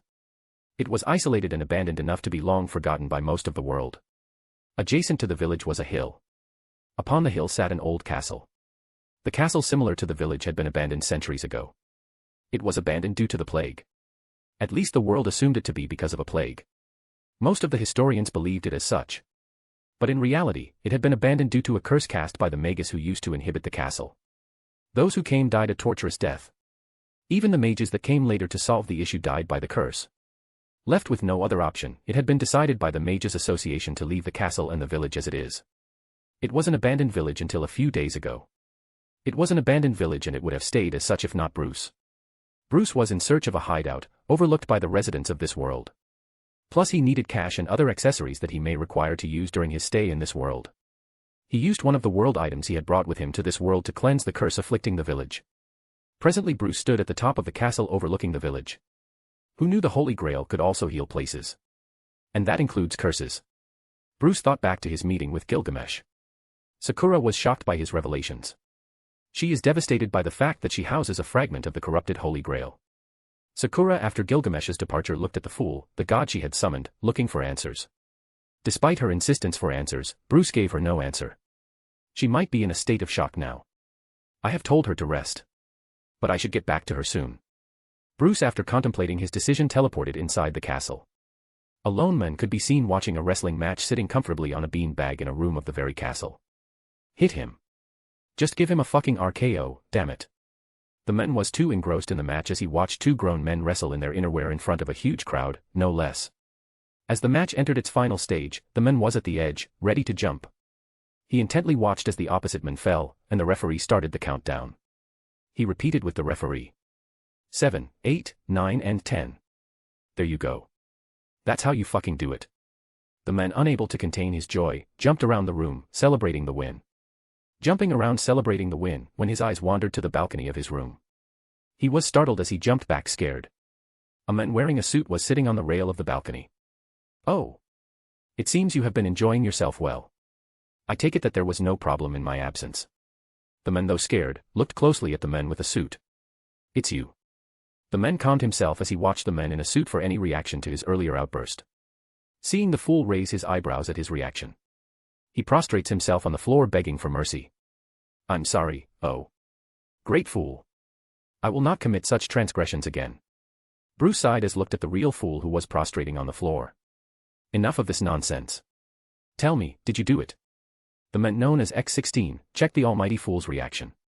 Seeing that the fool had entered the room and was checking out the music player he had bought.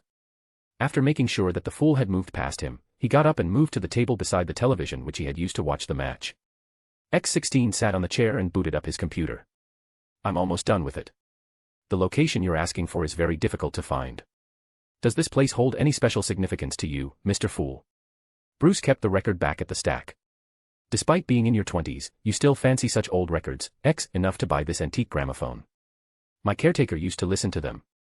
Growing up, that's all I have listened to. So, you could say it's a habit now. As for the gramophone, I got it from the black market. Do you wish for one as well? Currently, there is an antique gramophone on auction. It's better than this one if you do want it. Just say a word and I'll place the order. The auction is going to close today at midnight. Wouldn't that mean that I am very lucky to have come to meet you today, wouldn't it? Place the order and get some classical orchestra and other music records for me with it. It will be done, sir. X16 paused his work as he looked back at Mr. Fool. He looked at how the Fool was checking out the records and thought back to what he had seen in the eyes of the one known as the Fool. The temple and all those people sacrificing themselves to him.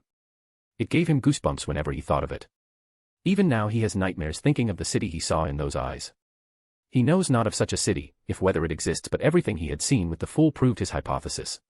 His every move cemented his hypothesis, leaving no room for doubt. The Fool is an alien god. He has come here to participate in some holy grail war. Though a being of his stature wouldn't need a wishing-granting chalice. He was sure of it. The alien god, or a popular term used by literature to call someone like him an eldritch god or an outer god, is only here for his amusement. He was here to play with the forces of Earth. Oh. I'm sure this is no coincidence. You knew it and you are here. You can never fool me with your deceptions, Mr. Fool. If one day you were to tell me that you are a normal human being with some powers, or you used to be a human, believing the Earth to flat and we are in a simulation is more believable than you being a normal Homo sapien. In this abandoned village, Bruce was not alone. With him was X16. X16, though not from the village, was a hacker who was dragged here by Bruce. Bruce was confounded by his money problem. He had all the gold and the riches the world had to offer. Now, with his Idrasil currency, Ring of Dropner and Gate of Babylon, he didn't have to ever worry about money. Though he had all the gold and gems, this itself gave rise to a new problem. One which most would welcome with open arms. He had gold but had no paper money or a bank account with any currency that was usable in this world. He could exchange gold and gems for money, but for what? Cash. How much would he exchange? There was a limit to the amount of money he could use. Storage was never a problem for him, but when it came to buying stuff, he couldn't just drop a bag filled with money every time and not expect the people to roll with it. To not have to hypnotize people every time he made a big purchase, he came up with a better plan. To hire a hacker to manage his assets. Usually, World would have handled all these chores. He still had the good consciousness to not rob people, or it would be better said that his pride refrained him from doing it. So, he had the hacker create a fake identity for himself. Gave him the gold and a few gems to exchange for money and crypto. Later used the identity to create multiple bank accounts to deposit the money. Bruce was using him as a scapegoat. Bruce, when he thought of the problem, had used the Well of Ord, one of the 8 world items he had brought with him to the Fate-verse. Using the first mode of operation had led him to the hacker. Later, using divination, he had located X and kidnapped him to the abandoned village. So, X. How long do you think you would need to track it? I've already closed in on the location. I've managed to get the approximate spot of what you described. X replied to the Fool as he projected the map of a region on the big television hung on a stand. I've shortened the search result to this place here. The place you're asking for is somewhere in this 89 kilometers radius region. If you wish for a more accurate location, we will need a good archaeologist to help us. That is good. So, you'll need an archaeologist, huh? Take this. X picked up the emblem that the Fool had placed on his table. He looked it over, wondering what it was. It's a teleportation item. With it, you should be able to teleport to any location you have been to before. It runs on mana, 1 full charge should help you use it 10 times. Then you will need to again charge it. I've already charged it once. Also, I've mailed you some pictures of the possible location with some clues. That should help you.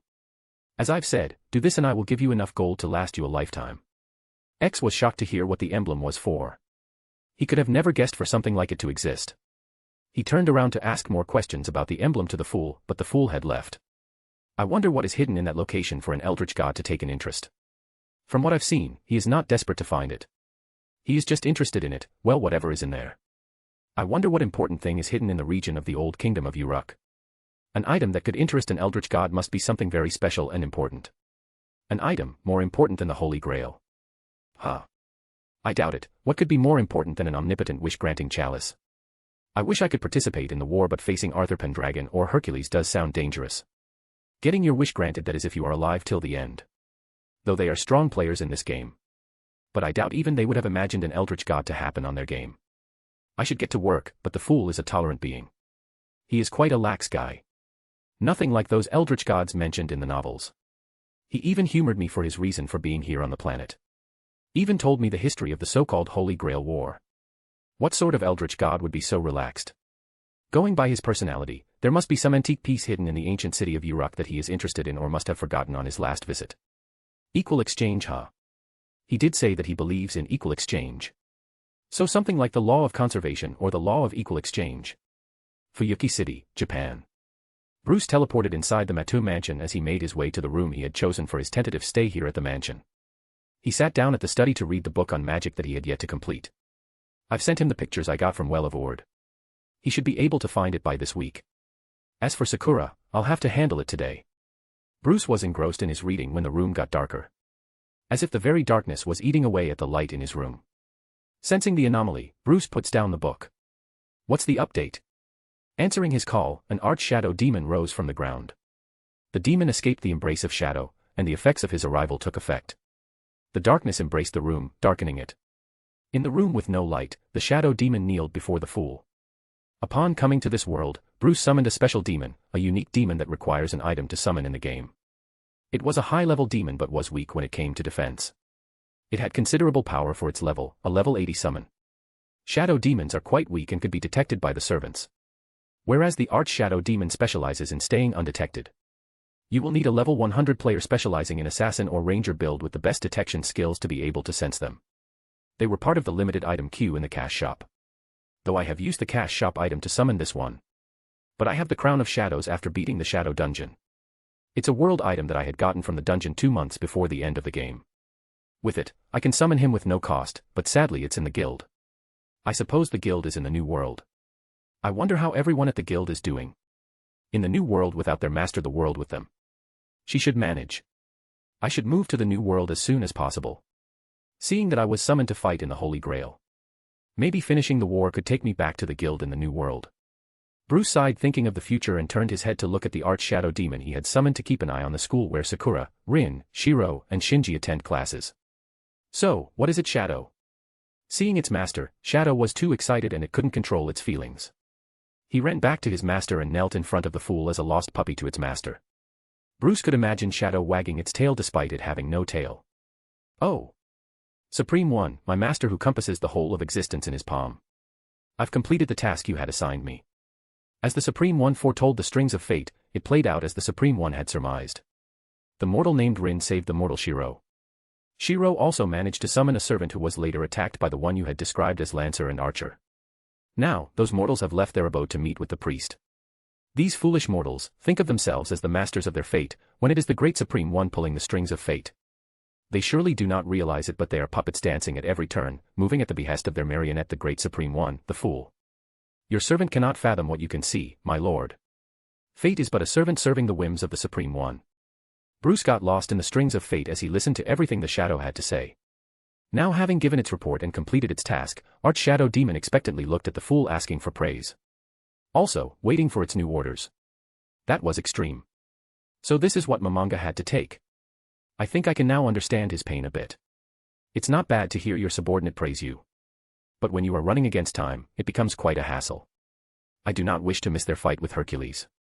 Shadow expectantly looked at the fool feeling happy for completing its task. Shadow looked the fool in the eye in happiness. It was then that it saw. Thousands and thousands of worms sprayed across tar-like substances. All stitched together in human form. Unlike the worms it knew of, these worms had a single big eye at the center. Those eyes reminded it of those one-eyed Onis. But these eyes were quite terrifying for it. It struck fear, madness, and despair into anyone who dared to look at it without permission. It only had one thought looking at those eyes, that it could cause anyone, even himself included, to lose their sanity if the Supreme One, the fool, wished. Shadow straightened up as it looked at the fool with reverence and devotion.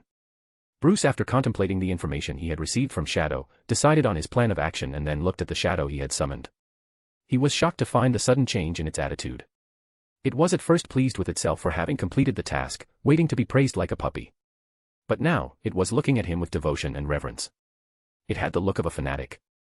To be honest, that look of yours scares me a little bit. World. Help me with this mess. Bruce was in a conundrum, thinking of ways to give the best reply possible to the Arch-Shadow Demon. He couldn't get himself to disappoint the lad. Remembering those puppy dog eyes the shadow gave him a moment prior was pulling away at his heart. He was having a tough time deciding on his answer when he sensed it.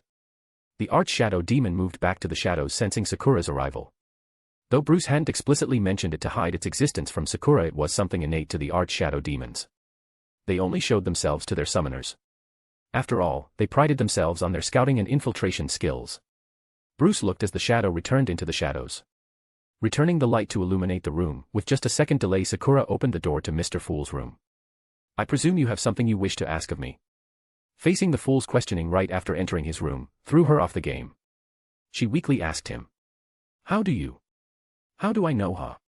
For one, you are here in my room at such a late hour. You have never come to me at this time of the night before. Secondly, you have a troubled expression on your face. I presume it is about what Gilgamesh said to you." Having given up on the idle talk she had thought of before addressing the issue with the fool, Sakura agreed with his statement. "Yes. It is an interesting topic, but I think you should meet the priest for this topic. He should shed some light few of your questions.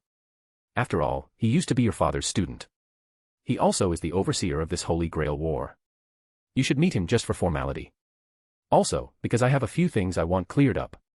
With this, I can finally find out which route this is. I'm sure it's not Sakura's route. If not, she would have already been taken over by Ngramenu. But I can't just throw away the chances of it being Sakura route, as I have already killed Zuken. The progress in Sakura may be delayed. Seeing the development so far, I'm leaning towards this being Saber or Rin's route." Sakura is doubtful of why Mr. Fool would suggest she meet the priest. She still agrees with the suggestion. "I'll meet the priest as you have suggested, Mr. Fool. When do you think I should visit him?" "Now is a good time. The priest must be attending to other masters right about now. We can go after them." Okay, Sakura was unsure of the reason before, but now she had this nagging feeling. It wasn't her or the blonde guy that made her come to this room. The blonde guy and her had been playing the fool's game all along, without the others knowing about anything. Now that she thought of it, was Gilgamesh the king of heroes that she met the other day, the blonde foreigner? She had been thinking of it. After meeting him, she tried recalling his name, but couldn't, and yet Mr. Fool answered her question without even asking. She had to know who he was 10 years ago. "Mr. Fool, who is Gilgamesh and what is he doing here?"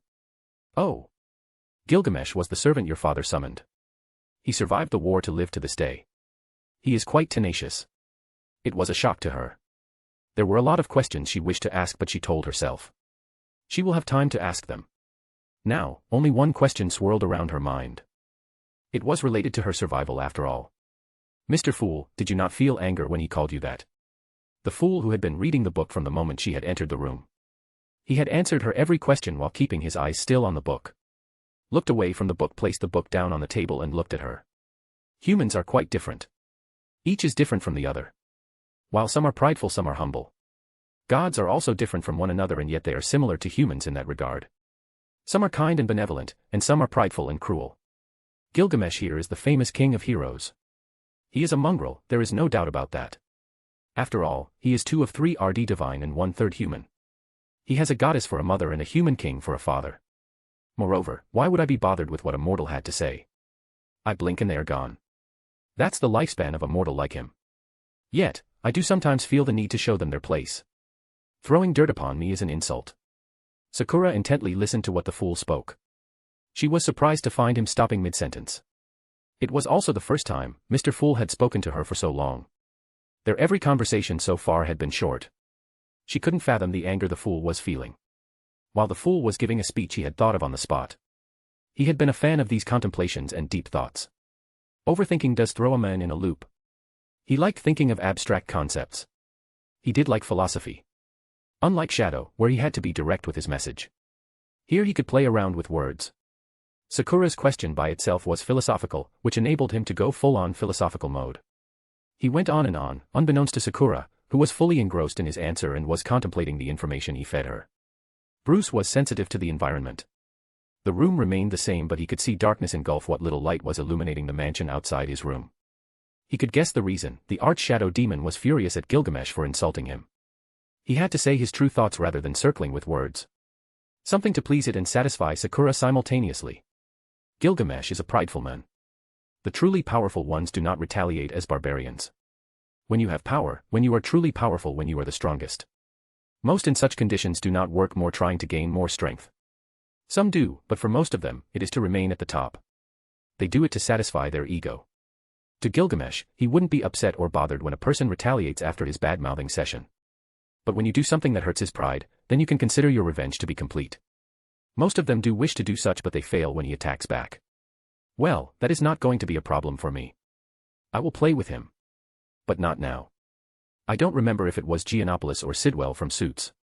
I don't remember who said it, but they spoke the truth. We are not in this for money, we are in it for winning, and money is to just set the record straight. And another one was, we are in this to stick it to others. I wholly and solely believe in it. Gilgamesh's provoking irked me, but I stood down. I wasn't sure of my winning chances while protecting Sakura. But now, I will have my payback. He will have to wait. For starters, I could steal his prey. Ngramenu and Hercules could be next. Me defeating him would beat the purpose. After Shiro is done with him, I could deliver the final message. I'm a Gilgamesh fan, but I'm for sure not into BDSM or anything similar. He is a very irritating person to talk to. Hearing it wasn't just Sakura who had calmed down, thinking of the implications. The darkness that enveloped the mansion pulled back for the light to shine. Whereas Sakura was treading a different path than Arch-Shadow Demon. She was thinking of the implications of his statement. She was confused by his answer a bit. She was sure of it, Mr. Fool was playing with him and would play with him till he saw fit. In the end, he will cut off his wings, throw him to despair, and watch him burn. It wasn't the only thing she could make out from his statement. It wasn't apparent, but from what she could understand of it. Mr. Fool viewed both humans and gods in the same light. To him, there is no difference between the two. Which only leads to one conclusion, that Mr. Fool is someone beyond our understanding. He is above everything. Chapter 30. The False Holy Grail. Fuyuki City, Japan. In the silent area of town separated from the hustle and bustle of the daily lives of the town was a church. In the cover of the moonlight, a dark portal opened up beside the gate of the church. Through the gate, Bruce along with Sakura had come to the church. Sakura was shocked to find herself in the church compound. 1 minute she was in her home and now she was in the church. Teleportation, she guessed. It is gate similar to teleportation. It connects two locations, making a gateway for the caster to travel with companions. Bruce looked at her reaction, quite enjoying the spectacle. Yes, Sakura replied to him as she looked around, taking in the sight. Not daring to enter the premises. She was scared to find out the truth. Even more scared to face the priest. She hadn't heard any nice rumors of him from her grandfather when he gave her instructions for the war. Neither did she have any good memories of him. This is a neutral area during the Holy Grail War. At least they say that. You should go ahead, Sakura. I am not interested in meeting the priest. Where are you going? She was getting a hold of the character that the fool was. He played this Holy Grail War as a chess game. There were all his pieces on a chessboard. He would go wherever it pleased him. He is whimsical. There's no beating him, or could anyone force him. Now that I think about chess, no one would have guessed a god to be playing in a chess tournament in a mall. Even to win the regional finals and move to nationals. Does he wish to win the Grand Master title? Sakura thought as she looked at the fool, wondering his destination for today. I've somewhere else to be. Don't worry, I can teleport. Just break the doll I gave you and I'll be there. Okay. Sakura regained her confidence by his very presence. His presence assured her of her safety, and assurance that she wished to hear for the longest time in her life. She just wished to hear it, that everything was going to be all right. She tightened her grip on the doll in her hand, feeling nervous at what she would find out at the church. She looked at the fool one last time before stepping into the church. As soon as Sakura had entered the church, Bruce turned to his shadow. Protect her. Call me immediately if anything were to happen to her. I take it you can handle it, Shadow. Responding to his instructions, the Arch-Shadow Demon rose from the fool's shadow. The demon took a knee, accepting the task its master had assigned it. I will protect her with my life, oh. Supreme One. You have nothing to worry about here. Good. Saying what he had to, Bruce teleported to the location the Arch-Shadow Demon had provided him with. The demon had his familiars scouting out the area, lying in wait for Rin or Shiro to appear. Sadly, the low-level shadow demons they couldn't tail them. Had they, Archer or Saber would have taken notice of them. When Bruce teleported to the intersection, they were long gone. Damn it. Was I late? Noticing his presence, the shadow demons gathered around him, bowing to him. They didn't have the ability to speak, yet he understood them. It was a mystery to him. So, I was late, huh? Fly. Casting Fly, Bruce took to the skies to find the protagonist and the main characters of the show, not before casting Perfect Unknowable. A spell that isolated himself in a barrier. Isolating him from all the senses of the observers or outsiders. Bruce flew up high enough to get the whole view of Fufuki City. From up above he could see it all, the city in its all glory. His eyes wandered blocks admiring the view. The lights in the buildings glowed like tiny stars sparkling in the darkness of the night. Admiring the beautiful view, his eyes wandered to the dark part of the city, away from the nightlife of the city. He spotted sparks flying in a cemetery near a hill. Seeing it, he wasn't able to control his urge. He drove right through the clouds as he made his way to land just a couple of meters away from the hill. Landing near the forest, he walked with perfect unknowable still active. He passed right through Rin's and Ilya's battleground. He stopped in his tracks as he neared the cemetery. He could see Shiro from his current position. Flying up to a tree, he sat on a branch to watch Saber fight Hercules. He had come just in time. Sooner had he sat on the branch, a light streaked through the sky, ripping the clouds apart and heading towards the cemetery. Just in time to watch the ending. I should have come sooner. The light, which was a weapon fired by Archer as an arrow using his bow, struck Hercules, creating a huge explosion as the result. Shiro, like in anime, rescued Saber just in time. The weapon got destroyed in the attack and disappeared as its time was over. Projections, huh? Bruce watched the explosion intently, admiring the show. Hercules was pierced by the weapon, resulting in his death. Shiro and Saber turned to check on Hercules when he started healing. Hercules had come back to life. Ah. God's hand. One of the Nobel phantasms that even Gilgamesh doesn't possess. I wish I had it. Life would be so easy. Who doesn't wish for extra lives? Ha. Bruce sighed as he ranted, I find the very idea of 12 lives absurd. It is absurd, especially in the hands of your enemies. Bruce once again sighed as he watched the scene play out the same as in anime. Idrasil summoned Hercules back when Shiro jumped in front of Saber to protect her from the monstrosity that Hercules was. The strongest warrior of Greece. With this, I'm sure of it. This is Rin's route, Fate's Day Night Unlimited Blade Works. But I still have my doubts. Ha. So can you trouble me even in your death? With Idrasil gone, Rin along with Shiro and Saber left the area. They had sustained quite a loss, the injuries and their strength and stamina dwindled. Now that they were, Shiro had his first battle as a master except for his fight with the Lancer. He was quite shaken up.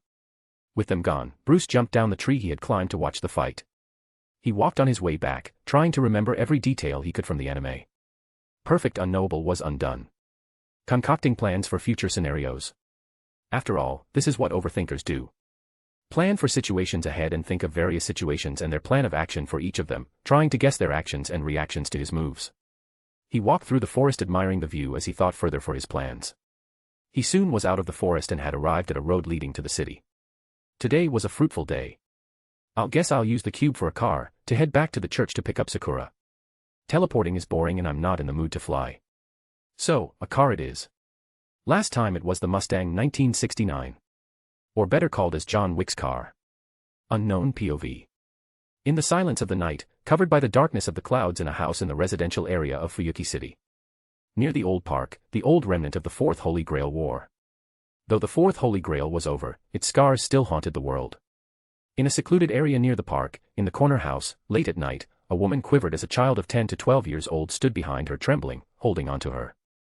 Still trembling, looking at those men, he held onto the woman's cloth, tightening his grip, trying to find comfort and solace. The woman who looked to be his mother sheltered her son in her shadow.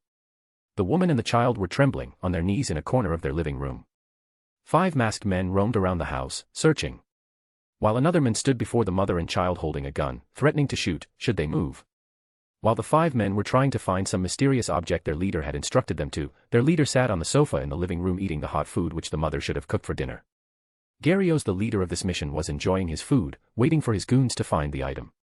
They were from overseas and had come to Japan in search of the last of the living members of a certain mage family. He had been here by his family's order, who wished to get their hands on the fake Wish Grantaire.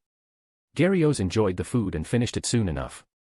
As soon as he was done with it, he put the plate down on the table. He got up, stretching his body and loosening his joints. He tiredly turned to the mother and son duo. Just tell me where the grail is. I'll even spare you both. You are a beautiful woman. If you wished, I would be ready to even take you as my concubine. Then you can have my protection, my family's protection. As long as you hand it over to me. The woman maintained her silence, not looking the men in the eye. Losing his patience, the men kicked the table, scaring the child. The woman was helpless. There was nothing she could do in this situation. She knew what fate awaited her and her child if she were to hand it over. Even if the man remains true to his words, he will take her, and in the end, he will kill her son. He did not need another's child, especially if the child possessed no mana. She had to protect him, with whatever the price she had to pay. She was sure of it. As soon as they got their hands on it, they would kill them, and until then, they wouldn't harm them. She had made sure of it when they had walked into her home. She had put on an act to compel them from killing her son. She had tried her best to hide, but the recent Holy Grail war had attracted a lot of attention. It was her fate, though she wished to leave the city and move far away, but those of her family who did leave the city never made it to their destination alive. She had bluffed her way to them. They dared not risk harming her or her son unless they wished to give up on the false grail. She watched as their boss yelled orders to his subordinates, hurrying them to find it. She thought back to the golden era of her family and the reason they were stuck like this. It wasn't always so bad, but recent events had been influencing and worsening their situation. Their family wasn't strong or wealthy. Despite their powerlessness, they had grand ambitions. Observing the Holy Grail war, the wish-granting chalice had twisted and corrupted the minds of her family. They sought the Grail, but it was all in vain. They weren't masters of the wars. Seeing as it was the initiative of the three families, they thought of creating their own wish-granting chalice. In their search for prowess, they weren't as strong as Einsburns, nor were they as resourceful as them or Makiri. Neither were they as wealthy and powerful as Tosaka. The Holy Grail, a wish-granting chase, redirected their efforts towards reaching the root. Their line of thought was quite simple: the root is the source of all prowess. As they went through researching gods, they furthered their research on beasts. Beasts, the enemy of the world, to try and reach the very root. Even true magic was a focal point for their research. Though their research failed, they were still successful in detecting the existence of different beasts, and they were successful in discovering a class power outside of the usual 7 classes of the Holy Grail, except for beasts, Grand Class S, Avenger, and the Ruler. It was Foreigner. It was not their creation. The root had answered them, albeit indirectly. Their efforts did not go unnoticed. Now, with the Foreigner class, they were successful in their search for beings as powerful as the lesser Holy Grail, or maybe even the powerful, and maybe powerful enough to offset even the true magic, alien gods. It was late, but they were on to the outer gods and the great old ones. As they were making progress, one day every clan member involved in the research disappeared, leaving no trace behind. The rest of them were too weak to fend off themselves. After all, by then a certain mage family had come to know of their research. Though they were in the dark, the intel they had pointed them to the family having a source of power far stronger than the Holy Grail itself. One that has no constraints compared to the likes of the Holy Grail. Holy Grail was powerful and an omnipotent wish-granting chalice, but it is not without its flaws.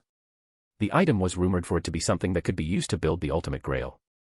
Oblivious to the truth they had arrived, Gyarios ordered his men, thinking of his family history.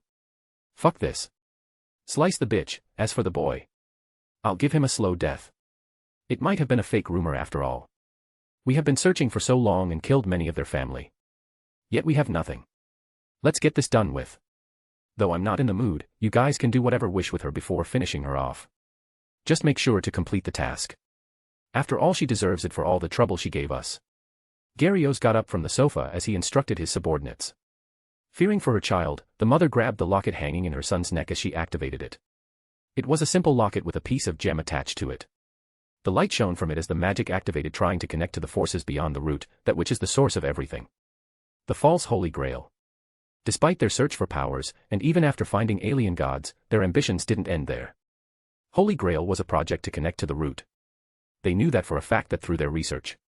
But they wished for more. They believed if there exists eldritch beings, then what of beings outside of the influence of the root? The root was the source, beginning and the end of everything they knew, but what about the unknown? If the root created everything, then what was its origin? There exists a world beyond root. If so, there exist beings stronger than the root. It was all they could think. It was an assumption on their side. A fool's errand is what most of their family members called it. They had achieved something that all of the mages could only hope for. It was but for a fraction of a second, they got a glimpse of the root. It was also the last of the root they had seen. They achieved it, the Foreigner class. They could connect to alien gods and eldritch beings to fulfill their wish at a price. But their greed shadowed what they had achieved. When they saw it, they could feel it. The root was the origin, beginning, and the end. It was everything and nothing. It was paradoxical. Having seen it, they wished for more, hoped for more. Yaris was a fanatic for this research. Despite refusals and admonishment for his research by the family, he persisted. They knew the price for summoning the eldritch beings, they reflected. Yaris continued, and so did some members of the family who believed in the same. Until there were none left, his research did bear fruit, but it was deemed a failure by those of the family who survived. He left a locket, the remnant of his research, for being called a fool for his persistence on the impossible. Only a fool could imagine a being stronger than the root. So, came to existence of the fool's locket. It is what they called it, after being this research being addressed as the fool's errand. The fool. Fearing the summoning, the men used his gun to shoot her. It was fast and quick, but before taking her last breath she pulled her son and activated the failure of a locket. She had stood her ground with what little mana she was born with. She was born with low mana. Shiro was a mage with very less mana. Here, she had a fifth of his mana. She was quite weak. Losing his patience, the Gyarados was ready to shoot her down. He panicked watching the woman pull out a locket from her son's neck. He lost it, watching the magic circle formation. He shot her afraid of the consequence of the magic activation. The blood dripped down as the woman fell, still holding onto her child, covering him from the attackers.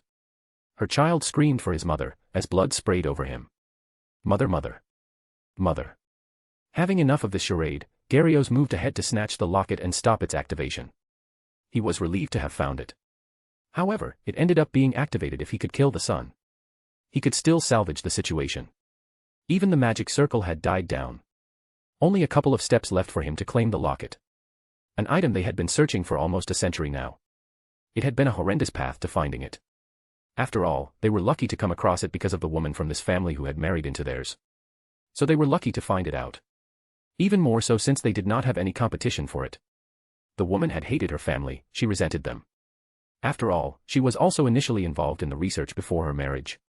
Despite her futile attempts, she came out not with her research. She had deemed the research to be flawed. She had given up on it and married a man she fell in love with. Later when she came across the project having achieved success, more so from the men whom she considered as a clout. After all, she was considered the genius in her family, the best mage of her generation. Her hate for the men for surpassing her allowed us to get our hands on it. We should be eternally grateful for her. With this, I'll have more power in the family. Since she had married the men against her family's wishes, she was cut off by them. Yet, there were still few members of her family who stayed connected to her. Gyarados walked towards the child, thinking of all that he could get by this false grail. However, they had assumed it to be something similar to the Holy Grail as it was called as false grail by their family for so long. In the end, it was a locket. He was too concentrated on the locket and the boy that he ignored the honking of a vehicle. After all, why would he bother with a car's honk? He was after all in a house. But sadly fate wasn't favorable to him. He felt the force of a bull crashing on him, throwing his body across the hall. In his vision, all he could see before was the child, but now the roof covered his vision. He felt blood trickle down his forehead. His body ached as he lay on the ground with a few broken bones, unable to move. It was difficult for him, but he turned his head to see the reason for his situation. The wall of the house had been torn down with a car parked across the living room. Diablo ha. Who the fuck drives their car down like that? That maniac. I was careless, the false holy grail clouded my vision. Chapter 31. The Fool's Locket. Gyarados' goons were distraught to find their boss, lying across the floor bloodied. Goons that they were rushed to kill the driver for his transgression. Alas, as fate would have it, the men who had been holding a gun at the mother and son aimed his gun at the driver but to only fall flat on the car's bonnet. Losing his life without knowing the reason for his death. The goons stopped seeing him die unknowingly in a mysterious way. The car moved back, letting the body fall flat on the ground. The goons were now afraid of the driver to move ahead with their assault. Watching one of them die awakened them from their stupor. Gyarados, while clutching his head trying to stop the bleeding, tried getting up. He remained alert, despite watching for any moment from the driver. Just when he was trying to order his goons to attack, he watched as the light from the locket entered the car. It was something that he had been cautious about. So the locket was an SOS signal after all. Fake Grail is a myth that a desperate woman created as a form of revenge against her family. A petty move, no wonder they cut her off. She was too prideful is what I heard from Mother. No matter, I'll deal with this mage and return home. If they were that strong, we wouldn't have been able to thin them out this much. Still suppressing the pain, Gyarados barked orders to his goons to attack. Kill that drive. Before he could finish his order, the door to the car opened. From it, a man wearing a suit got out. Gyarados had calmed down, he couldn't detect any mana from the men. He would be easy, but it still puzzled him how he could have killed Asta, the men who had pulled his gun against him. He remained cautious of any action the men might pull. Before he could inquire the men spoke seeing the sight. Yar, it's quite a mess here. Going by the looks, you guys are the bad humans troubling a mother and her son. His words carried power. Gyarados wasn't able to utter a word in his presence. Bruce had been on his way to the church to pick up Sakura when he stumbled upon a giant magic circle lit up in the night sky. He was sensitive to magic, sensing the spell he searched the city for the spell. It had been in a house near the park. The very park he had taken Sakura to. He had suspected it to be Castor and it intrigued him. He had wished to meet Castor and his wish was going to be granted to him now. He wasn't worried about meeting these servants. Except Gilgamesh, none of them could hope to attack and defeat me. Saber is strong, but I can handle her till Shiro is her master. As for Hercules, I have Enkidu and Gleipnir to handle them. The rest are negligible with my power as world enemy and Gilgamesh's template. Though the archer could prove to be a pain, but I am a world enemy. Driving his car to its limit, he still wasn't satisfied. He didn't wish to let the caster get away from him. He was still sad to have missed the fight between Hercules and Saber. Now he had gotten his hands on Castor, and from his knowledge of anime, he knew he could handle her. He opened a gate to teleport to the house. I think I may have miscalculated the location of the gate. It was done. He had taken his car through the wall and might have almost killed a person because of it. He watched for the reaction. A man standing near the car had pulled his gun and pointed it at him. Though it was the cube, I can't let him damage it. I've had enough of this. Spell, true death. I'm not aggressive. Right, I'm not ruthless. The guy had pulled a gun against me. It was within my right to protect myself. Well, guns are pretty much useless against me. Even RPGs won't leave a scratch on my HP. But I am right on this one. Japan is strict against regulations of guns. It could either mean that I have killed a cop or a criminal. But it was quite different to what he had imagined it to be. Bruce, after getting out, took in the sight. A kid was crying over a dead body that could be his mother. There was a dead body lying in front of him, the one that he killed. With a guy lying at the opposite end of the room, covered in blood. I might have hit him when I entered. Now, 5 guys are waiting to pounce on me the moment I show carelessness. 1, 2, and 5, there are a total of 7 goons who have attacked the house. Let's get this over with. Going by the situation here, these guys are attacking this family of 2. I should help them, but what was that magic I felt from here? So, kid, do you wish for me to save you? This confused Garwa. He had after all assumed the men to be someone who had come to save the child. He wished to kill the men for what he had done to him. I should have enchanted myself with mana. So, it begged the question, who was the man? Help me. Please save my mother. The child struggled to form a sentence. His crying and grief for his mother weighed on him. Bruce got down to the kid. He brushed the child's hair as he asked him. What is your name? I'm Kai, the child answered him in between his sobbing. Garwa had been cautious of the man ever since he spoke. His voice carried power. Just listening to it gave him chills, and bells kept ringing in his heart, warning of danger. Seeing that the man was not related to the family, he thought of striking a deal with him. He was not in fighting condition, and the attack he used on his men. There was no movement, but he had managed to kill him, was all useless. So, he did whatever any intelligent man would do in his shoes. He tried buying his silence. I don't know who you are, but I'm sure aren't looking for trouble. I'm from the Acidus family. We are very powerful. Look, all you have to do is get out of here and never look back. Just leave the kid. You're no knight in shining armor to save the woman. She is already dead. As for the kid, don't worry, we won't harm him. But, why should I listen to you? Hearing his question, Garwa failed to think of anything to get this dangerous man out of his matter. He tried bribing him. We can give you money. Wealth enough to live your days without worrying about anything. It was a gamble. He didn't plan on giving him a cent, but he had to buy time. He already planned on killing him after getting out of here alive. As for why it would fail when he looked at the man's car, it was not the car of someone who would be looking for money. Worst case scenario, he could be richer than him. Calculating the possibilities, he tried what could be his only way out of this. We can also give you magic items. Precious items and ingredients, the likes of which you have never seen. The child was listening to everything that man spoke. He tightened his grip on his mother's clothes. He could tell that his mother had died protecting him, and the confirmation from the men who killed her hit the last nail on the coffin. Rage welled up in him, but he was powerless. He couldn't fight all these people by himself. Just when he was ready to give up, the man in a suit asked his name. However, he wasn't able to look at the man because his vision was focused on his mother. He wasn't able to look away from her, yet he still answered his question between his sobbing. Tears flowed down his face, with sadness and grief overtaking his mind. Feelings of revenge welled up, yet felt powerless. Taking the opportunity, he pulled the locket, the one his mother had asked him to hold until his death, and pass it on to his children. It was a family heirloom.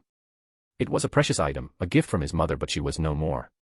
The 2 choices pulled his heart, to whether keep the locket with him as a memento from his mother or give it up to get revenge on those who killed her and to also survive himself. He was even ready to offer his life to get his revenge. Stealing his resolve, he pulled the locket, the one called the Fool's Locket, and offered it to the men who could be his only hope in this darkest time. Please kill them. I'll even give you this locket. It is the only thing I have of my mother. She said it is a special item called the Fool's Locket.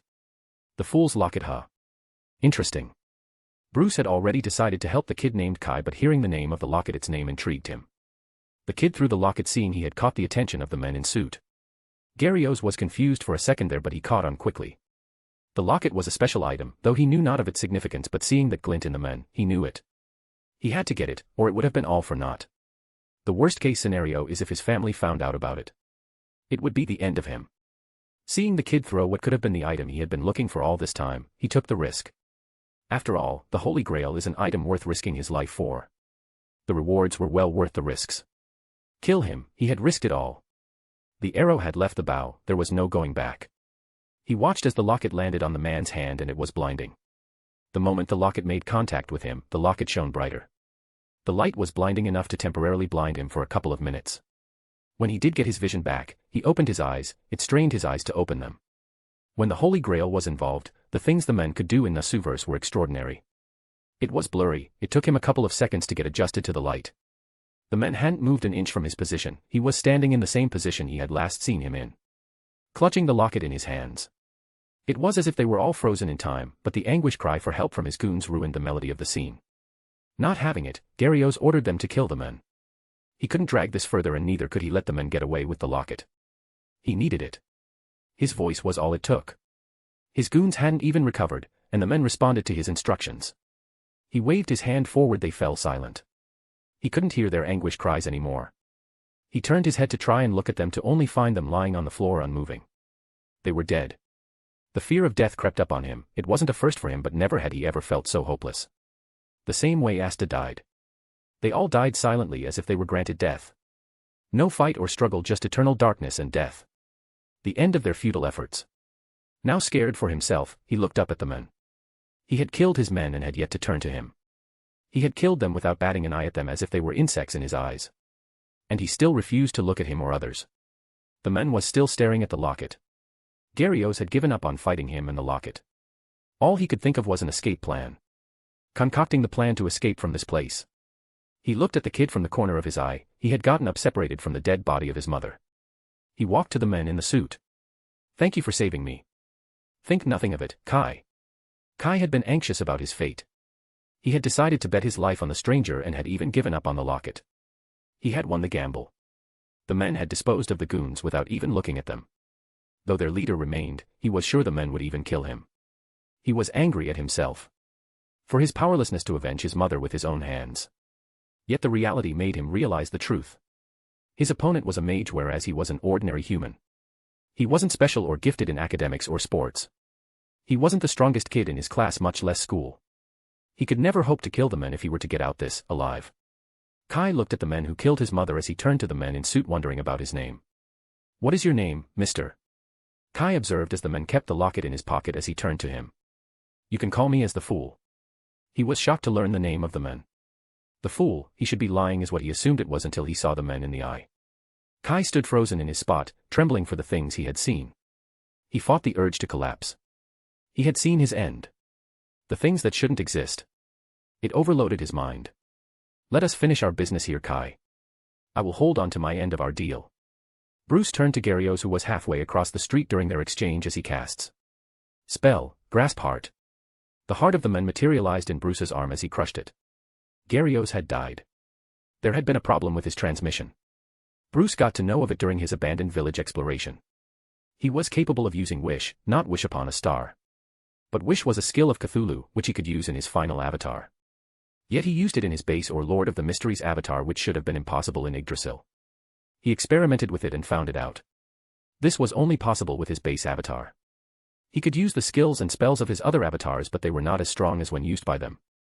Though he could use them, they were at max 40% as strong as when used by them. It was more than 50% downgrade. Though it didn't matter when he was fighting mobs, but against world enemy or level 80+ enemies, they were useless. He had used the skill of the one of his Vishanti avatar to selectively kill the goons with true death. The skill targeted enemies selectively to use a single target spell on them as necessary. After all, many AoE spells targeted en masse without differentiating between allies and enemies. Whereas a single target spell targeted a single enemy. But with this spell, he could target multiple enemies with a single target spells. After getting rid of what Bruce assumed was an enemy leader, he turned to Kai. "Your locket is quite interesting. I would like to keep it." Bruce watched as the kid's face transitioned from happiness to sadness. The kid, without speaking a word, walked back to his mother and hugged her. Bruce thought of consoling him when he saw the kid crying, mourning his loss. It does feel wrong to keep his mother's memento. It's quite an interesting item. It formed a pact with me. Similar to the one with Sakura. Sakura allowed me to have rider class and something else. I'm quite not sure, but some sort of energy flowed into me when she made the pact. It wasn't forceful, but this locket. It was over before I knew it. I can't return the locket now. Though there are no command spells, still the pact exists. It interestingly assigned me a foreigner class. I am of a dual class. This should be the first time in the Holy Grail War that a servant has dual classes. The locket is his mother's symbol, a symbol of her affection for him. What if I resurrect his mother? He wouldn't need the locket, right? Bruce had been unaware, but the locket wouldn't have made contact with any servant. Even if they were of the foreigner class. It was for this very reason that Yaris had been called a fool. It was a tool to connect to something beyond the root. In the later days, when even his accomplices had given up on the research, they had called him a fool when he made the locket using all his resources and the research. It was something that could connect with the forces beyond the root and nothing else. It was his last piece of work. To verify it, they had turned to summon an outer god. It was then that they had all disappeared with the outer god sealed in the locket. The locket, after activation, the outer god tried breaking off the seal, but the magic tried connecting with the forces beyond the root that had sensed Bruce's existence. Though Bruce was oblivious to the outer god's existence in the locket that he kept in his pocket. If he were, he would have never dared to keep it. It was his last work. Bruce turned to Kai as he lifted the kid using telekinesis and placed him on a throne that he created using Create Greater Item. Though I cannot return the locket, I understand that it is of great value to you. Since it is something that represents the bond with your mother. Bringing your mother back to life should solve the issue. Bringing my mother back to life. Kai got confused with what he heard. The fool was talking about bringing his mother back to life. Spell, True Resurrection. Kai intently watched as the fool performed the magic. He wasn't sure, but from the time he had watched those things in the fool's eyes, he felt the heat in his heart. It refused to cool down. He had this burning sensation from the moment he locked eyes with the dark being who could only be a god in the temple inside the fool's eye. Now, he could feel it. He could see it. The magic that the fool used. The unknown inscriptions that are present in the magic. He felt it instinctively. Even the magic the fool used to kill the men who killed his mother. The inscriptions that formed the magic. He could feel it. I can do the same thing. If only I have more MP. What is MP? Bruce, aka the Fool or the Lord of the Mysteries, was called the Master and the God of Runes for nothing. Though it puzzled him what MP was. Yet he could tell that the being standing in front of him was not a human. After looking at the god, he could see the things that he wasn't able to do before. He could see many souls and an eldritch horror, or what could only be an abomination, sealed inside the locket that he gifted the fool. Though it was for a brief moment before the fool placed it in his pocket, how could he miss something so terrifying? Yet they weren't as horrifying as what he had seen in the fool's eye. After hearing the fool talk about the locket, he was relieved per se. He didn't wish to have something so dangerous with him. That abomination sealed inside the locket could only be an alien god or those outer gods that he had read of in the books of his family hiding from his mother. He had always assumed them to be fictional books, but after those men had entered his home and searched for magic, he was sure of it, they were his family history. He had assumed them to be written by his funny uncle who lived in the apartment near the station. After all, he had read most of them in his uncle's house, and his uncle had even answered many of his questions, but he had always thought of them to be work of fantasy. Mr. Fool was an avatar of the god in the temple who had come to his world adorning himself in a human form. A god from outside the root is what his family were searching for, their research was concentrated on it. At least that's what his uncle had told him. He again concentrated on his mother, setting aside the distracting thoughts he was having. The magic had done its job. His mother slowly got up from her puddle of blood. He saw her distraught seeing Mr. Fool as she searched for him. Seeing him, she ran to him and hugged him. Even he had wished to go to her but was afraid of offending Mr. Fool. The time in the Fool's world felt like an eternity for him. He had matured today, losing his mother had taken a toll on him. With seeing what he had seen, changed him. He was more calm now. He had seen things that no one should see, listen to or experience. It changed him. He had realized the truth of the world, and what his existence is to the world. The bigger picture. Yet, words left his mouth as she hugged him and tear dripped down his face. Mother. Chapter 32, 32. The Sword of Blasphemy, Error. You are an interesting lad. You have had the honor to meet the Supreme One, the Great Fool. Kai stood up when his mother had embraced him after Mr. Fool had resurrected her. He stood there motionless and let himself be embraced by his mother. The emotions he felt seeing his mother come back to life were indescribable. He had had his share of emotions and had calmed down from his emotional turmoil. Yet his mother refuses to let him go. She was crying her eyes out. Kai was nervous about offending Mr. Fool, so he tried checking for his reaction ensued by the whole drama. Mr. Fool was seated on an even grandiose throne than the one behind him, looking at them calmly. He had a neutral expression. Just when he thought of speaking to his mother, he heard a voice in his head. He turned around to see for any reaction from his mother or the fool. Seeing the same neutral expression of Mr. Fool and his mother still crying, he was sure of it. He was only he who could hear him. You are an idiot if you think the great fool doesn't know of this. He is the supreme one, none compared to him. Unsure of what he was hearing or who it was, Kai spoke to the being conversing with him via what could be telepathy. It might be rude of me, but who or what are you? And how do you, Mr. Fool? Hearing his question, the being sighed. I'll only say it once but never forget this. He is not a Mr. but the Supreme One. As for who I am, I was known as Zarios in my time, my weak descendant. Weak descendant? Wait. So, you're supposed to be an ancestor. I am not supposed to be your ancestor, but I am your ancestor. If you are my ancestor, then what are you doing in my head? It has been a couple of thousand years since I died. As for me, it's just my will in your blood that you are talking to. I was a strong being in my time, forgotten, or better say I was erased from the records of the world. Yet, my descendants have my blood and I still live through it. Wait, you are dead. So, I'm talking to my dead ancestor. Then you know our condition, and if you were as strong as you speak, then why did you not save us till now? Because of this family curse, the locket. Many people died, my father died, and even my mother could have died if not for Mr. Fool. Kai was in emotional turmoil, thinking of the lives lost because of the locket. There is no need for you to feel sad for them. They were weak, they couldn't survive. Your father died from an accident, it was not related to the locket. As for you, you are the chosen one of the fool. You are weak, but it is fine. You will grow strong. Before Kai could continue his talk with his supposed ancestor, he felt his mother's grip loosening. She had stopped crying. Seeing that she had calmed down, Kai was going to introduce Mr. Fool to her when she turned around to thank him. I don't know who you are, but I'm grateful to you for saving my son's life and mine. You must have used many precious items of yours to heal me. Though we are not rich, we promise to repay you. Sayuri tightened her grip on her son as she spoke to the mysterious man sitting on a throne from God knows where it came from. Now that she looked closely, there is also a similar but simpler throne compared to it behind her. With a car parked in her living room and a side wall broken down. She couldn't imagine the extent of damage caused by the car. You do not have to worry about the payment. For protecting your son and resurrecting you. I've already received my payment. Resurrecting me? Sayuri spoke aloud, confused, when she looked at her son. Ma, you were dead when that man shot you. I'm sorry. Sayuri, unable to see her son's saddened face, got down as she hugged him, consoling him. It's fine. Everything is fine, Kai. Ma will take care of it. I'm sorry, Ma, but I gave the fool's locket to Mr. Fool for resurrecting you and to protect us. Mr. Fool. Behave yourself. It is the Supreme One that you're talking about. Kai's face distorted as he heard the warning from his ancestor. He had remained calm, but his mother did not know of anything. She did not know who Mr. Fool was from what he heard from Zarios. He was able to conclude that his ancestor was a devotee of Mr. Fool.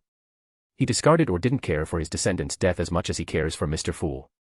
If mother were to disrespect him, he wouldn't hesitate to kill her. But I am not sure if he can. Would you care to try, child? Kneel. He got out of his thinking when he heard Zarios talk. More so since he warned him. Scared for the meaning of it, he looked at his mother, who was on her knees, kneeling in front of the fool. I understand, so please forgive her. I'm sure she didn't wish to disrespect Mr. Fool. I won't challenge your authority again. Make sure you remember that. Sayuri, who had suddenly experienced force, forced her to kneel. Looked up at the man in suit calling himself the fool, still seated at his throne with the same indifferent expression plastered on his face. She was worried that she had offended him when she felt the grip on her wrist tighten. Her son was trying to convey something to her, is what she felt. She wondered how she could tell. Moreover, the force she felt was real and just wasn't a weakness from blood loss. She was sure of it. She did hear someone command her to kneel before she had taken a knee. She, despite the fear of the unknown, remained steadfast for her son. She was afraid of the man this fool was. Wondering how she could get her son and herself out of this mess, she remembered him mentioning about already receiving the payment. If what he said was true, then, if she had truly died and he had resurrected her. Resurrected her, something that is believed to be impossible even in ancient times when magic was dominant. Resurrection is a miracle that is thought of to be impossible. If performed despite the odds, it always has a price. Could this man be a demon impersonating a human to fool them? Just when she thought she could not get in any more trouble, she saw the man pull out a locket from his pocket. The Fool's Locket, something that had been in her family for so long, was the most important treasure of the family. It was also believed to be cursed. Many of the family members had thought of destroying it, yet they had failed. Now, none of them wished to hold on to it. After all, it brought omen on all those who held it. Yet, it was different for her. She never faced any bad omen holding onto it, and neither did her son. She, despite the wishes of other family members, held onto it. After all, it was the last creation of her father. She sighed as she thought of the consequences of facing a demon in a fight for the locket, but she couldn't put her son in harm's way. She turned to her son, looking for answers if they existed. She was in a dilemma. It shocked her to find her son refusing to look at the locket. His eyes wandered around, trying his best to not look at the locket. As she was wondering about her next steps, what Kai spoke shocked her to the core. "Ma, the dream of our family has come true. The locket has fulfilled its purpose of reaching outside the root." Outside the root? It confounded her for how her son knew of it. He was but a child who would turn 13 next month. After all, she had done her very best to hide the world of magecraft from her son. He was supposed to be oblivious to the existence of magic. That bastard brother of mine must have told him. I should have never left my son in his care while I went to work. Despite her situation, she had to calm down. If what her son told was true, then she was in the presence of the being from outside the root. She had to behave unless she wished to incur the being's wrath. She can later ask all her questions to her son at a later time. Just when she thought of addressing the being, she was brought out of her thoughts by the sound produced by the rapping of the fool on the armrest of the throne he sat upon. This is an interesting item. It might be of great value to you. By the looks of it, you wish to undo the deal for the locket. You are in a conflict, wondering about your course of action. So, what do you wish to do? It feels bad to take away an item from someone of their stature. It feels like I'm ripping them off, a deal done at the point of blade. Am I blackmailing them by asking out loud? Seeing the love between them did remind me of my mother. Now, I feel like a villain snatching away or tolling away taxes on poor and vulnerable people. It just doesn't end there. It makes the situation worse that they only have each other. Despite his mother dying, the boy did not call his father even once or remember him. Bruce, not sure of their situation, had shadow demons check out the house and asked them to extract information from the one he killed at last. He had purposefully waited for him to get out to take him out, so his disappearance wouldn't be observable by the kid. And they were quick. This locket is supposed to be a false holy grail. I wonder what it is, but I can't very well do some research on it in front of them. To them, this is a very precious item. Similar to the kid, it must mean a lot to the woman also. As he called it a family heirloom, it must have been passed down to the woman from her parents. She gave it to her son. So, it's understandable that she doesn't wish to part with it. Now, what to do? I don't wish to kill them for it. Maybe erasing their memory, but that doesn't feel right. What to do, indeed? As Bruce was contemplating his action, Sayuri was unsure of her answer. She did not wish to part with it, but her son was more important to her. At least she thought that was the case, but the memories of her father and how he had alone taken care of her in between his research made her doubt herself. After thinking of the problem, she had finally concluded. Kai is more important than a locket. I'm sure that's what father would say. It might be his lifelong worth of research, but Kai is my son. I should give it up. I'm sure now that his dream has been fulfilled, he won't mind if the locket is gone. Sayuri had made up her mind and was going to speak, but Kai had beat her to it. I'm sorry, Ma, but I wish to offer that locket to you, Mr. Fool. I hope that you won't hate me for it, Ma. I could never. His mother replied, tightening her grip on him. Good. Now that you have decided, I'll take my leave. Bruce looked at Kai as he thought back to what he said. Offer the locket, huh? An interesting and odd use of words. But never mind, it must be my presence that compels them to worship me. What the **k did you add to my lore, world? Or is it Cthulhu's lore affecting me, similar to how I can use his wish in my base form? I'll have to look into it more, at a later time of course. I'll just leave my future self to deal with it. Bruce, after mulling over his words, kept the locket back in his pocket and nodded at them. He got up from his throne, and following him, the throne disappeared in specks of light. Now that I have saved them once, it won't be the end of Acidity family, or whatever their name is. This locket should be a powerful magic item that has been protecting them so far. If they were to go and die later, it feels like everything I did here would be a waste. I could give them an item to protect themselves.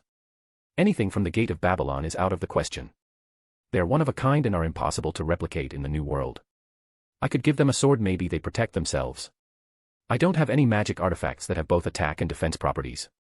A sword with attack and defense, one that is not too precious to give away. Which one should I give? I could give them a gun, but Japan is strict against gun regulation, whereas a sword could be passed off as a family heirloom. The woman and the kid both have very little amount of mana. But comparatively, the kid has more mana than Shiro. But the problem is I don't have many weapons to choose from. Most of them are stored in the guild. The ones that I have are either world items or top divine tier items. The weakest sword, it is. This should do. Kai and Sayuri were worried about his silence when they saw him draw a black obsidian sword from a dark portal. They were worried about his answer.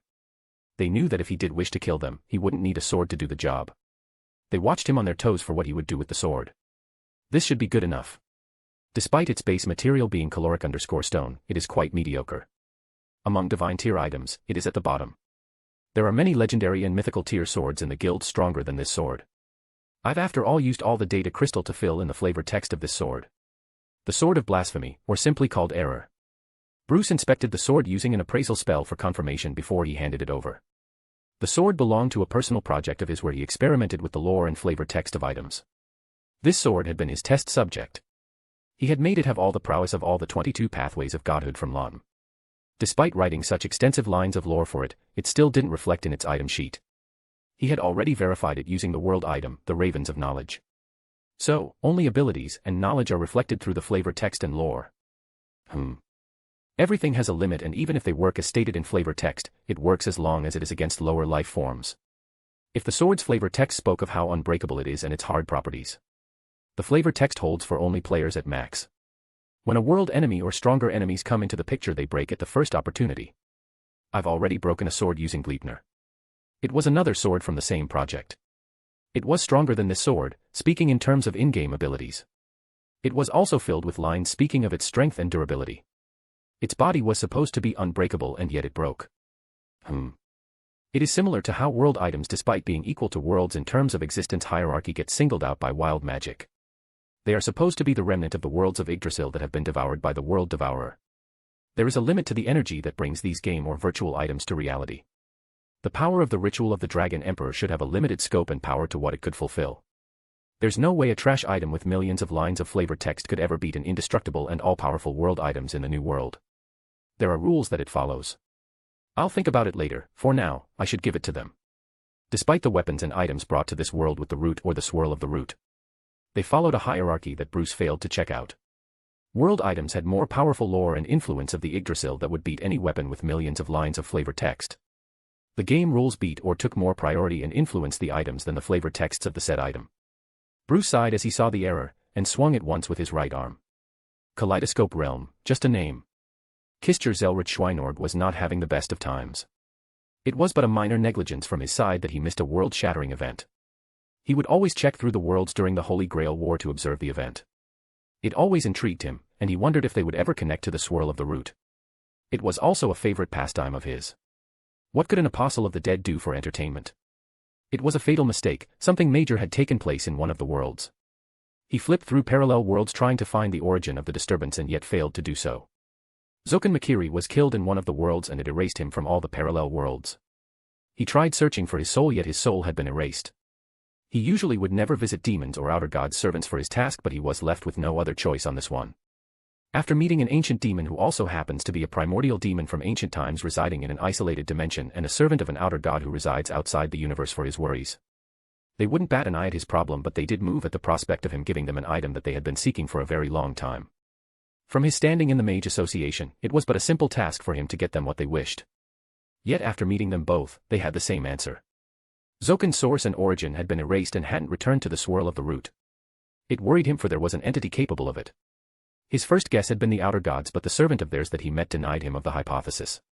He had been going through parallel worlds, searching for the source. Though Zokan had been erased, his influence before erasure remained despite his being erased throughout the timeline. He is dead in the future, past and present throughout all the parallel worlds. Yet his influence exists in the past, present and future of all the parallel worlds. Is it a true magic at work? Only second magic is capable of performing anything remotely close to what happened. It would have intrigued him, but what drew his attention most was the relation between his second true magic and the entity. It had been as such, and he would have continued his work if not for a miracle performed in one of the parallel worlds. Kistur Zelrich Schweinorg stared at a crystal. His attention had been drawn to a particular child being hugged by a woman who could be his mother. They are his descendants. Centuries have passed since his death and the blood purity has been diluted. Yet your fire lives in the blood of your descendants Zarios. A man, a human who put fear into the hearts of the ancient demons as you incinerated them. Zelrich wondered as he looked at where the child was looking at. A man in a suit stood facing them. It confounded him, he couldn't sense anything from the man. He looked neither a living nor undead nor a spirit. He could neither sense any mana from him. The man was cloaked, he couldn't see anything of him. Despite having a crystal clear view of him, he couldn't see anything of him. Worms. His face is formed by worms. Zelrich looked closely again, the worms made his face. It was as if the whole body was a patch-up of worms. Zokan used them to elongate his life, but these are different. I've never seen this type of them. They are oval with a single big eye in the center. Also, there's a symbol in that irises. It was for a brief second, but Zelrich felt being watched by someone. His hair stood on end, he felt goosebumps. It was not a first for him, he had faced many formidable foes. Each is stronger than the other. The most memorable one for him was the battle where he gained the second true magic. Zelrich calmed as he checked for any intruders in his space and for being spying. After making sure there was no tampering with the space, he looked at the men to find out more about him. He had been aware of the magic that the Zarios' descendants had been working on. They were fanatics in their research, searching for beings beyond the root. Which is an interesting subject, but it is impossible for there to be anything above omnipotence, omnipresence, and omniscient. He thought back to their research as he turned to them and trying to read what the symbol in those eyes could mean. After all the eyes in every worm had the same symbol. He thought of making a note of it on a piece of paper to research it at a later date. It was then he felt it. He looked back up at the men, all those eyes were staring at him. He had been so lost in the symbol that he had failed to observe a sword in the man's hand. It was swift. He heard the sound of crystals shattering. To only see a sword making a beeline at him. The obsidian sword sliced through him, making a vertical cut. Yet when the sword came to a rest, not a drop of blood stained the floor. The sword which Bruce had named the Sword of Blasphemy, or as he simply called it, the Error. The Error had thousands of lines of flavored text and lore written into it by Bruce in his free time. He had world managed the guild during the raids.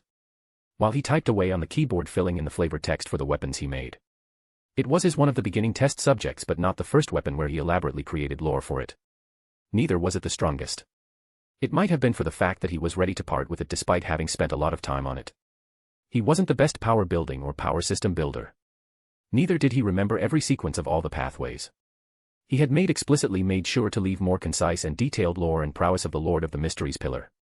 Especially the Fool's, Error and Door's prowess. With the rest there existed very little explanation that Bruce could very well have forgotten. The sword becomes one with the wielder of the sword. It is a weak sword, but it can project the being's strength on itself. The wielder and the sword become one where it is impossible to destroy the sword unless killing them both. With it, the lines of the Error pathway allowed it to devour and steal, absorb all that is Kistur Zelrich Schweinorg. His destiny, prowess, body, soul, magic, mana and everything. The sword even absorbed the infamous jeweled sword of Zelrich which was stored in his pocket. The almighty pillar allowed it to locate the space, his home as the Lord of the Mysteries pillar let it make its way through the space. In the end, Bruce was not a simple Idrasil player stranded in a different world. He was a reincarnate wearing ROB's suit and cane. The cane and the suit were one with Bruce, the sword was just an addition. With the power of cane, the space. Zelrich's house was penetrated. It also boosted it to be an unbreakable sword that could cut through anything. With ROB's will in the cane, the sword's lore came true, surpassing the very root. Bruce as the Lord of the Mysteries had become one with the suit and cane and the sword as per the lore. It was all it took to bring down a dead apostle. The sword had gained sentience, becoming one of its kind. Kistur Zelrich Schweinorg's death had birthed a sword that might one day grow powerful enough to slay the root. The lore of the sword unraveled as they corrupted and cracked the dimension, sending it on a course of destruction in a day. Kistur Zelrich Schweinorg realized it before he suffered a similar fate as Zokan. His descendants had succeeded. They connected to an entity from beyond the root. Chapter 33. An Alien Realm's Common Sense. Mac POV. I thought I was over this. But seeing their bond made me remember those happy fleeting moments I had with my parents. I had assumed that I had moved on. This is not the first time I have seen a bond between a child and a parent. There were many families on 22nd century Earth. Not to forget Alfred had a happy family. Then why is this affecting me? Is it loneliness? I am, after all, alone in this power-hungry world. I have no one that I can be true to, and neither do I have anyone accompanying me. I have to maintain this persona to keep up the appearances. I do have my summons, but they aren't the same. To them, I am a god. Before I wasn't truly alone since the transmission. I never had this amount of time to self-reflect on the feeling of loss and the sadness that comes with dying and leaving everything behind. Well, bankruptcy in my case. I had world to keep me company throughout those tiring 12 years in a hellhole. I had someone throughout those years who filled the void in my heart. Am I lonely? I am missing my guild. I just hope to be done with this war as soon as possible and return to my guild and the Overlord verse. Fuyuki City, Japan. Present. Bruce stood there holding onto his sword thinking of his feelings. He looked back at the sword after he swung it. It had been a practice swing. Unaware of the outcome of his swing, Bruce placed the sword on the dining table. All the while Kai was rooted to his spot after the spectacle he saw through Zario's vision. It was but a simple swing of the sword that anyone would enact for fun or to stretch and loosen their muscles. It was a base skill used by all the males in the world. It is, after all, the dream of every boy in this world to swing a sword. Nothing is as simple as it appears to common people and simpletons. There is always an objective and a reason for every move of his. His every action is calculated and efficient. Shaken up by the events, Kai wondered about it. Why did he have to kill him? What did that old man do? Humph. That old man would have killed you the moment he found out about the fire in you. You are still weak to defend against him. Do not fret about him, he would have killed you and your mother the moment he found out about me still being sort of alive in you. Why would he come to kill you? And what is this fire? You will find out in due time. While Kai stood rooted, unmoving, conversing with Zario's, Sayuri kept her eyes on the sword. It was unlike any sword she had seen, she was unable to look away from it. It looked magical, of course, it is a magical sword. It is a sword belonging to someone of his caliber, is what she reasoned herself with. Everyone had their thoughts on the incident. Sayuri was worried about the home and their safety. In the same house, a newly born sword was keenly observing the occupants of the house. It looked at everyone, a weak human woman with little to no mana, a human male child with petite mana and the soul of a magus residing in it. The sword got intrigued looking at the child. Not because of the soul of an ancient magus residing in him, though it did interest it, but what surprised it the most was that the child had gazed upon the Supreme One. And Supreme One had approved of and had marked the child. This intrigued Error. Finally, its gaze turned to the fool, its master. Error beamed at its master and the creator. It had done its first job since its very creation. It was happy to be brought out, it had been sitting idle in the treasury of the Supreme One for too long, though it didn't think it deserved any better treatment. After all, it still hadn't proved itself to be worthy of the task to be wielded by the Supreme One. It beamed and wished to pledge its loyalty to the Supreme One when it saw the knowing look on its master. It was as if he was commanding it to grow stronger. Become worthy of being wielded by him. This caused Error to hesitate from conversing with the Supreme One. Though it was happy to just have Supreme One acknowledge its existence. The Supreme One was supporting it, acknowledging its existence and even encouraging it. It wished to speak but chose to remain silent. It controlled its urge to pledge its loyalty and do the fool's bidding. It first had to become stronger to be worthy of being used by the Supreme One. As it was thinking of ways to become worthy, it remembered the thing it saw while devouring the moron who had dared to spy on the Supreme One. He was unworthy to gaze at the Supreme One is what Error concluded. Error, while devouring Zelrich, gazed upon the swirl of the root as it inherited second true magic from the mongrel. Error got into a contemplative state as it pondered researching the so-called root from its memories inherited from the mongrel. It thought and pondered to reach the only conclusion that proved worthy of a feat to earn the right to present itself to its master. Maybe devouring it would make it worthy enough to be wielded by the Supreme One. Bruce, after placing the sword, looked back at them. Kai was distracted, and as for his mother, she was transfixed on the sword. Kai, you can have the sword. Though it is not that strong, it should do the trick against weaklings like them. Kai was shocked for a multitude of reasons. First, it was the sword. Mr. Fool was gifting him a sword for the locket. It raised a question, does Mr. Fool value the locket so much that he is willing to give away so many treasures for it, or? The fool doesn't do anything without a reason.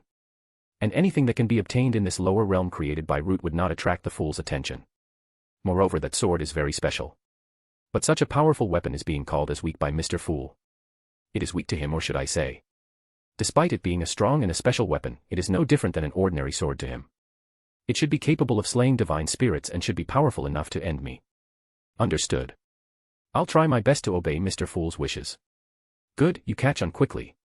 Kai looked on as the fool waved his arm to the car responding to his call turned into a small cube and flew towards him. It was a magical scene that drew Sayuri's attention from the sword to the car. She was shocked to find the car had disappeared or turned into a cube. Kai wished to thank the fool, but the appearance of a portal that ripped through space and time left him and offer him to continue. That's a hole in space-time. I've only seen it twice in my whole life. And this is the second time. When was the first? It was long ago. Back when demons infected the planet, and beasts tormented this world. Planet. Did you people used to call this a planet back in your days? Not others, I was different. I was bestowed with the knowledge that would put even today's mages' association to shame. As Kai conversed with Zarios, he looked at the fool, and the fool looked back and smiled. It was a helpless smile, as if something was tugging at his heart. It confused Kai, as Zarios said Mr. Fool is invincible and supreme. The expression confounded him. He watched as the fool walked through what Zarios called as the hole through the space-time. Bruce, despite the feeling of oddness he felt, though he failed to identify the source. Bruce entered the gate he had cast after retrieving the cube. Bruce Wayne, the fool. Mac POV. So where am I? Bruce stood in what appeared to be an expanse of open field. The vegetation of the place was very rich, but the aesthetics of the place was dark-themed. This was not the destination I had set for the gate spell. Dark clouds blotted the sky, with occasional red and blue-colored lightning streaking through the clouds. I had thought of using the gate spell to get back to the base, the Matu mansion, while picking up Sakura on the way. Did the spell fail to transport me to the desired location? Or is this a trap set by maybe Caster? Is she finally taking action? But is she capable of this? Or is this some other entity at work? Like Gaia or Alea? Things are getting interesting and dangerous. Well, I'm at least sure that this is not Earth. The negative and chaos energy in this place is far too destructive to any living being. But negative energy, huh? Bruce observed the surroundings as he contemplated the cause of the incident. A dark forest with giant plants of unknown variety surrounded him. Despite the darkness engulfing the land, he was able to perceive and look ahead of him without the need for any light source. To be on the safer side, Bruce, unwilling to risk losing his vision to the darkness, retrieved a lantern from his storage. This is something I had made to traverse the floor of Chaos Sea back in my guild. It's an item I had made for aesthetic reasons, to help roleplay. Who knew this would come in handy now? I have made a lot of these back then. I also purchased a lot of lanterns and lamps from the Halloween event. It's good to know that all that money wasn't wasted on useless items. Though it is thrilling and exciting to venture into the unknown. This is the Nasuverse we are talking about. There is Northwest Way. This place is something that can be taken lightly. Walking into this dark forest with a lantern in hand is tempting, but my safety should always come first. Spell, fly. Bruce took to the skies as he overlooked the never-ending forests. He was stranded on an unknown land, but his danger sense didn't tingle. It was more like he didn't feel any sense of urgency to leave this place, and neither did he feel any sort of danger from this place. Not willing to waste any time, Bruce propelled himself. It was his guts that took him in that direction. He felt a calling from the direction. Though he felt the same from all directions, the only reason he chose it was the intensity of the calling he received. It was a blur. Despite traveling at a slow speed, he had covered a large distance. He decreased his speed as he spotted giant walls in his path. Bruce increased the altitude of his flight to go over the giant walls. The sight shocked Bruce. It was a familiar sight that he had only seen a couple of times. But every one of them had a deep impact on him. The sunken city of R'lyeh, and also the home of Cthulhu. As memories flooded his mind, pain assaulted his mind. He lost control of himself as the flight spell came undone, and the winds embraced him, passing him to the ground, with the ground opening its arm to receive him. Bruce went on a free fall as he crashed and landed in the grand temple of the High Priest of R'lyeh's premises. The pain he experienced was excruciating, yet he stood up from the rabble created by his fall. He inspected his body as he monologued. Wow. Despite that huge fall, it doesn't hurt at all. But this pain from the sudden migraine is quite a bother. Anyway, why am I even in this place? Wasn't this city destroyed with the rest of Idrasil? Or is this the real city of R'lyeh in Nasuverse? Or perhaps this is a dream or lore of Cthulhu that is influencing me. As Bruce looked closely at the temple, the pain increased, making it harder for him to stand. Bruce tried figuring out any way to stop the pain. Even the healing spells he had learned were of no use. Bruce walked around the temple trying to find anything that could help him solve his predicament. He clutched his head, trying to suppress, and tried thinking of a remedy to the pain when his gaze wandered to the sky. He made eye contact with a giant eye hanging in the sky, looking down at the vast land. It was for a moment, but Bruce's vision synced with that of the giant eye. A huge transformation took place in the land. It was the dark forest and the sunken city of R'lyeh. It was all he could see in this dark, forsaken world before. Bruce's vision expanded as he saw a serene ocean to one side and a stormy ocean on another, as if the part of the ocean was facing the wrath of the god of storms. His vision extended beyond the dark clouds to the infinite space beyond, housing this world, with colorful moons decorating the night sky and the golden sun providing warmth in the distance. Beyond the stars, he could see the never-ending infinite space. Is that perhaps Gojo's domain? He could see stars of various colors decorating the space, and he could even spot a few black holes in the distance. Is that a fucking stella? What is this place? Despite being able to see through the never-ending expanses of space, the dark black and gray clouds covering the giant and trapping the whole city with the dark forest confounded him. Bruce tried to see through the dark gray and black clouds blocking his vision. The clouds surrounded the giant eye, and Bruce tried clearing it and trying to find a gap to see through it. The pain he felt increased till he managed to see through the clouds. The clouds, sadly for him, showed his very visage. The view depicted the place he had seen a couple of seconds ago. He saw his body standing beside the Grand Temple of Relaya. Ah. His eyes snapped open and he got up. Bruce caught his breath as he looked around at his surroundings. He was lying on a grass patch on a small hill. It was nighttime, and Bruce, unsure of his location, looked above. Nervous of finding the giant eye hanging in the sky, he nervously looked up. He breathed a sigh of relief as he looked at the clear starry sky with a moon. Unlike the red moon and those moons of other colors, he had seen in what could have been a dream. Despite getting a view of the whole world, in the end, the gray and black clouds surrounding the giant eye shook him. Those clouds were in fact distorting and covering the Grand Temple of Relaya. Especially my lifeless body standing in front of the temple. They do appear similar to what Klein might have seen. Is this the effect of the lore world wrote for me mingling with Cthulhu and my other prowess lore? It wasn't his motionless body that shocked Bruce and woke him up from his stupor. Those worms. My body was made up of worms. It was a nightmare for him and had caused him to panic, but now that he thought of it, he doesn't feel anything from it. Despite thinking back to the memory of the view and his experience in that strange world, I don't feel anything other than anticipation. It was a strange experience for him, and his reaction to it surprised him. After getting back in this level 100 game character that I created, I am sort of indifferent to the whole experience. Am I experiencing something similar to emotion suppression that Ains experiences as an undead? But what is with this body that gives me so much confidence and makes me indomitable? Bruce wondered aloud as he stood up. Was that demon dream or alien common sense of Nasuverse? Is this the effect the root has on me for my transmission with the Rider and Foreigner class? Also, as someone with a Gilgamesh template, does that mean I can have my very own reality marble? It did have Gojo's domain integrated into it. I am sure that it was Gojo's domain, I could feel it. So it must be my reality marble. This is awesome. A smile tugged his face as he burst out laughing. But that begs the most important question. How to use it? I didn't get any incantation for it. Spell, fly. Bruce took to the skies as concluded. I can think about it later. For now, I should confirm my location. Unless I have been transported to some hellhole because of my reality marble or the world egg. Even the pain he felt earlier had vanished as if it never existed in the first place. Chapter 34. A new familiar? Next day, Mac POV. For now, I can conclude that I have mysteriously traveled to the past. As for the current timeline, I am not that well versed in human history. I did spot a primitive style of living, but there are villages, and they have fire and huts. So I'm at least not in Stone Age. For now, I should find a way back to the 21st century Fuyuki City. As for how I am sure of this being Earth, I spent the night on Mars. If this is still Nasuverse, I don't plan on fighting the Red Moon by spending the night on the moon. Which was quite tempting. Sleeping on the moon is a great dream, but to fight the Red Moon or the vampire ancestor for it is not worth the effort. It was quite productive. I have at least confirmed that I can survive in space. This is quite a durable body I have. I considered my options moving forward as I looked at the village in the distance. I had been spying on the village for a couple of hours. Life in the village is quite simple. They get up at sunrise. Men leave the village to hunt and also get wood while women procure water, fruits, and vegetables. It is an ordinary village except for it having shamans. I had cast Perfect Unknowable as I entered the village. These guys worshipped a strange statue of an animal resembling a wolf. I left the village at sunset after checking it out. I walked to the forest near the village. It is a good place to camp. It has mountains with many caves.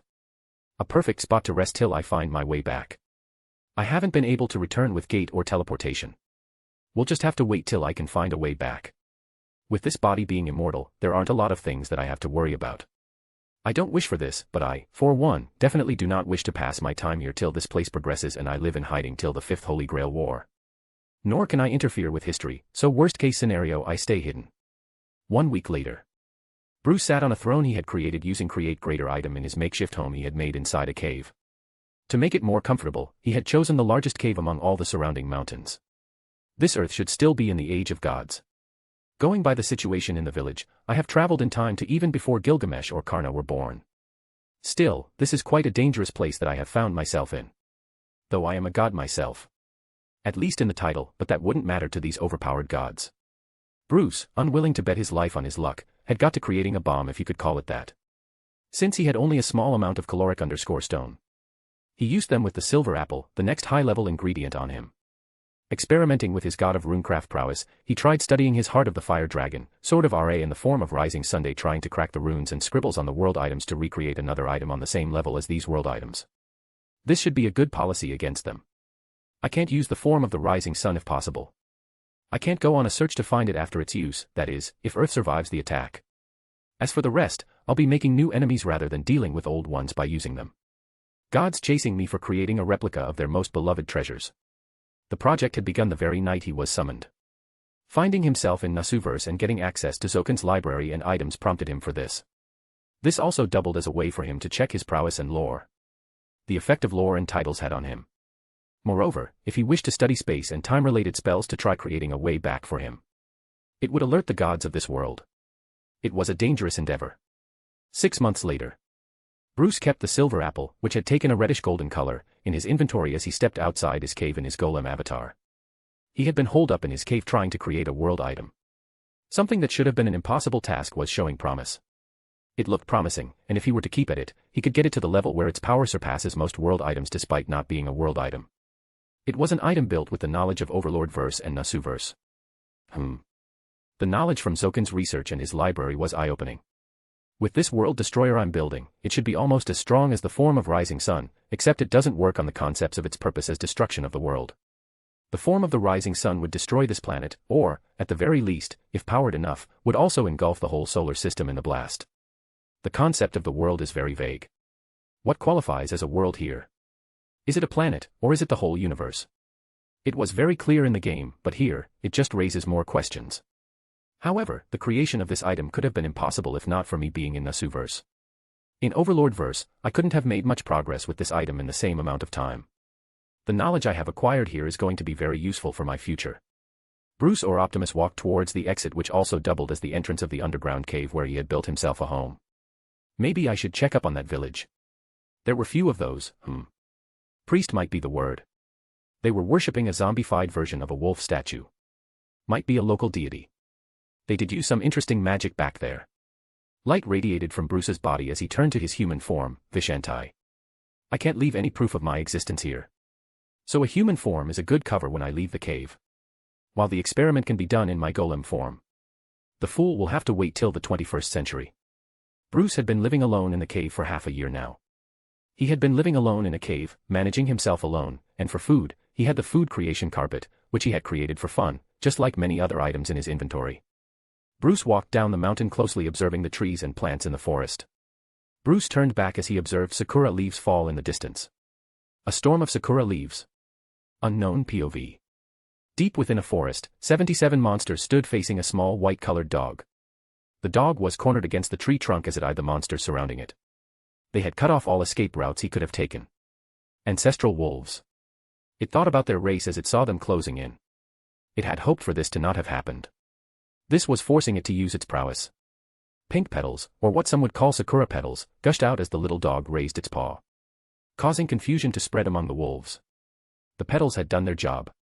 It had finally secured itself a path to escape, blowing away the wolves on one side. It wasn't a very good experience. First, that damned incubus mage that threw it from the tower.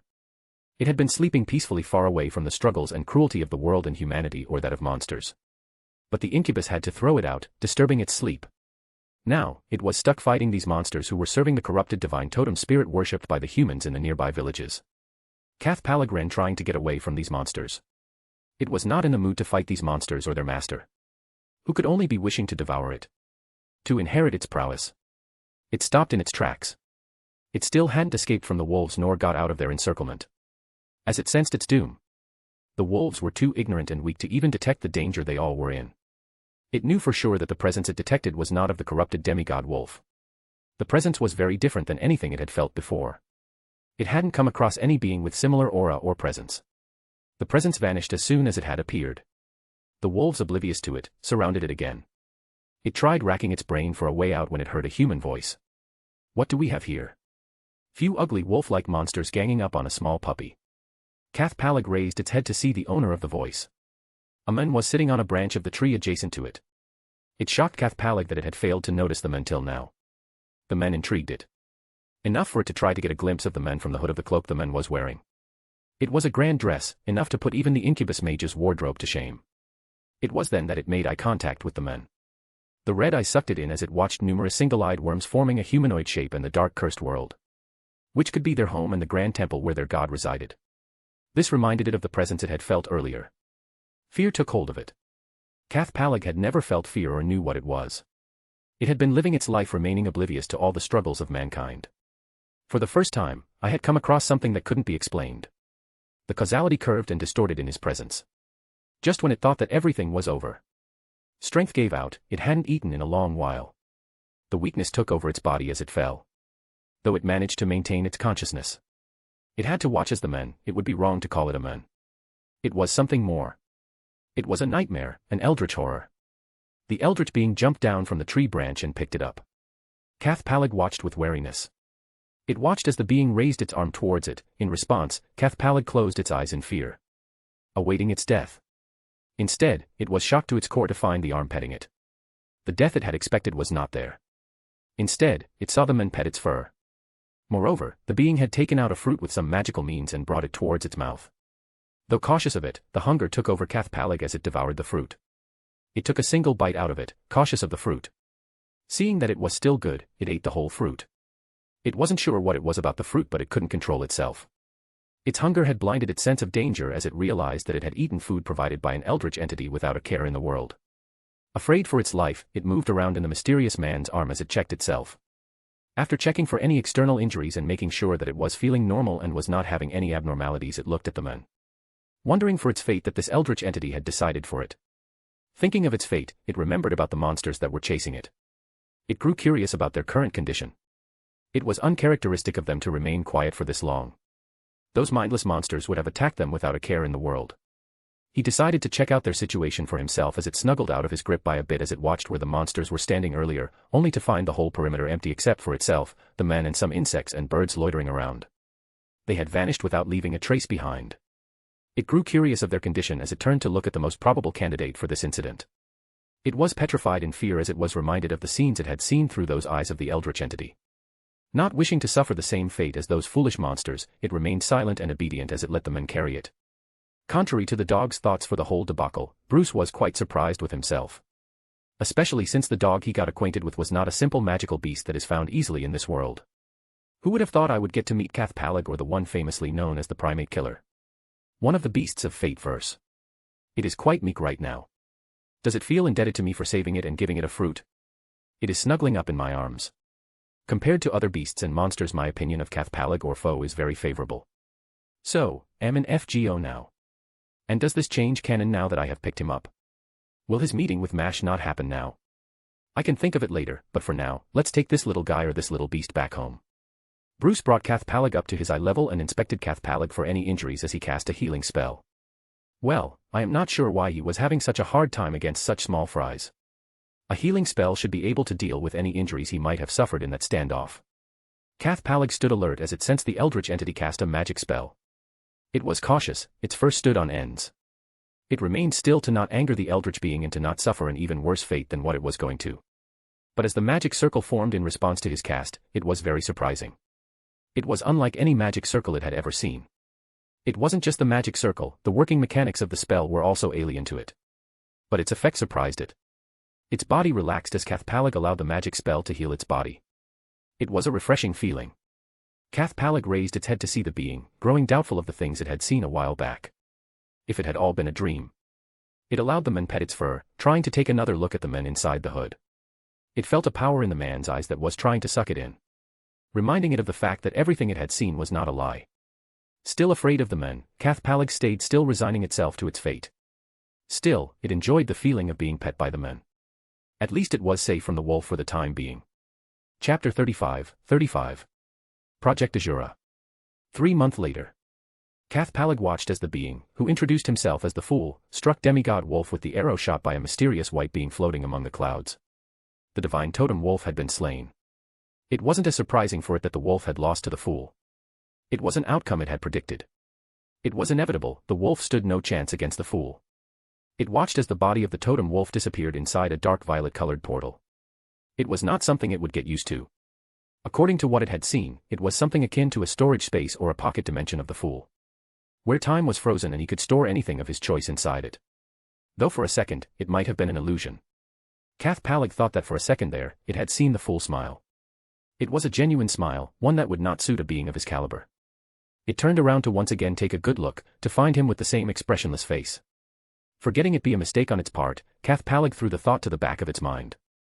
Cathpalig jumped down from the rock it had sat on to spectate the whole battle. It had not expected the fool to kill the totem wolf. It turned towards the men walking towards them, the reason for their fight against the wolf. The men had stumbled upon their cave, while he was out searching for herbs. He was a man with a great interest in magic and alchemy. Upon learning the fact that Vishentai, an avatar of the fool that he introduced himself with, was a magic caster, the man was on his knees begging to learn magic.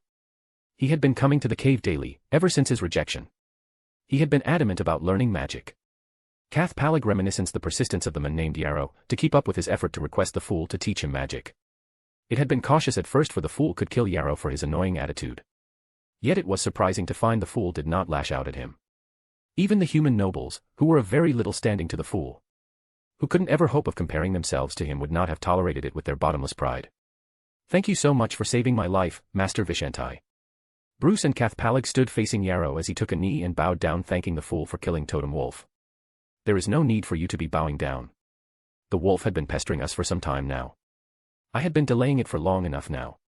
Bruce talked as he moved towards Cathpalig and picked him up.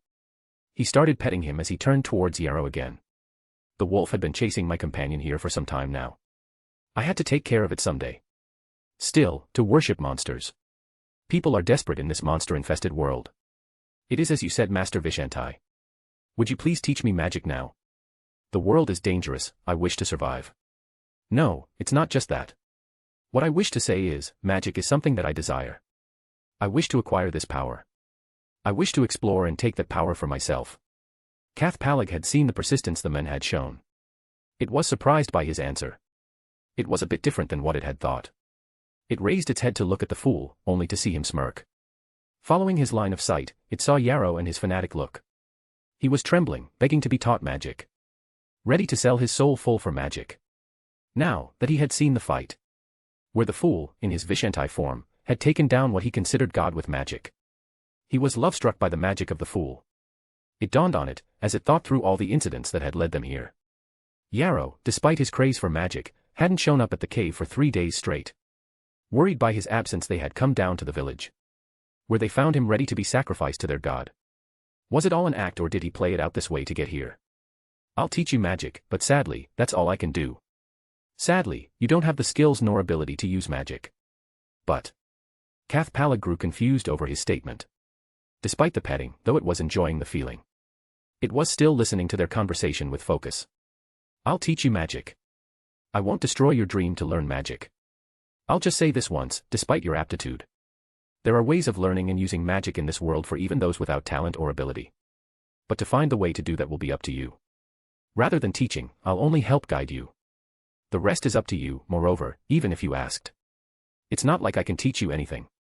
My prowess is from the game, and the power systems of Idrasil and Nasuverse are very different.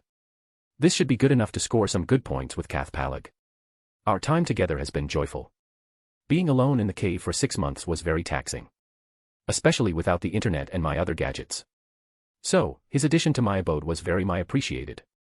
Just watching another being laze around with me and accompany me in these tiring, ancient, boring times. Anyway, with this guy, there is another member to our abode, but I don't think it would be the same as Cathpalig. I enjoy alone time, but humans are social animals. Despite my point of view being different, it is proving to be difficult to stay true to my thoughts in these technology-forsaken ancient times with no luxury to live. As for him, the play with words should hold on. Despite the clashing opinions, his dedication towards learning magic is interesting and admirable. I won't disappoint you, Master. I'll surely find a way. How interesting.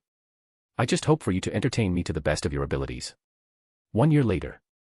So the land we live on is like a ball. Yes, Yaru. So, if we were to travel continuously, we would return to the point someday. Yes. Bruce closed the book he had been holding as he turned towards Yaru. Yaru was busy drawing magic circles in a book that Vishentai had given him. Yaru stopped scribbling as he turned to Vishentai or the fool as he looked at his master. "I'll try it someday, master. I will travel through the whole planet." "That's something to look forward to." Bruce turned to Optimus Avatar as he got up from his chair. Throwing the back inside his inventory, he moved to the research lab he had set up in his cave. Leaving Yaru alone with Cathpalig in the living space of the cave. Bruce had thought of using the spell Fortress. Since it had a time limit, he wasn't in the mood to move his stuff every time it disappeared. He had set up the fortress inside the cave by digging in a lot deeper, making space inside for the fortress. He had been using it for sleeping. "A lot of time has passed since I came here. I am not even sure of my location now. Whether I am still in Stay Night or FGO at the moment. I have Cathpalig with Yaru staying in this cave with me.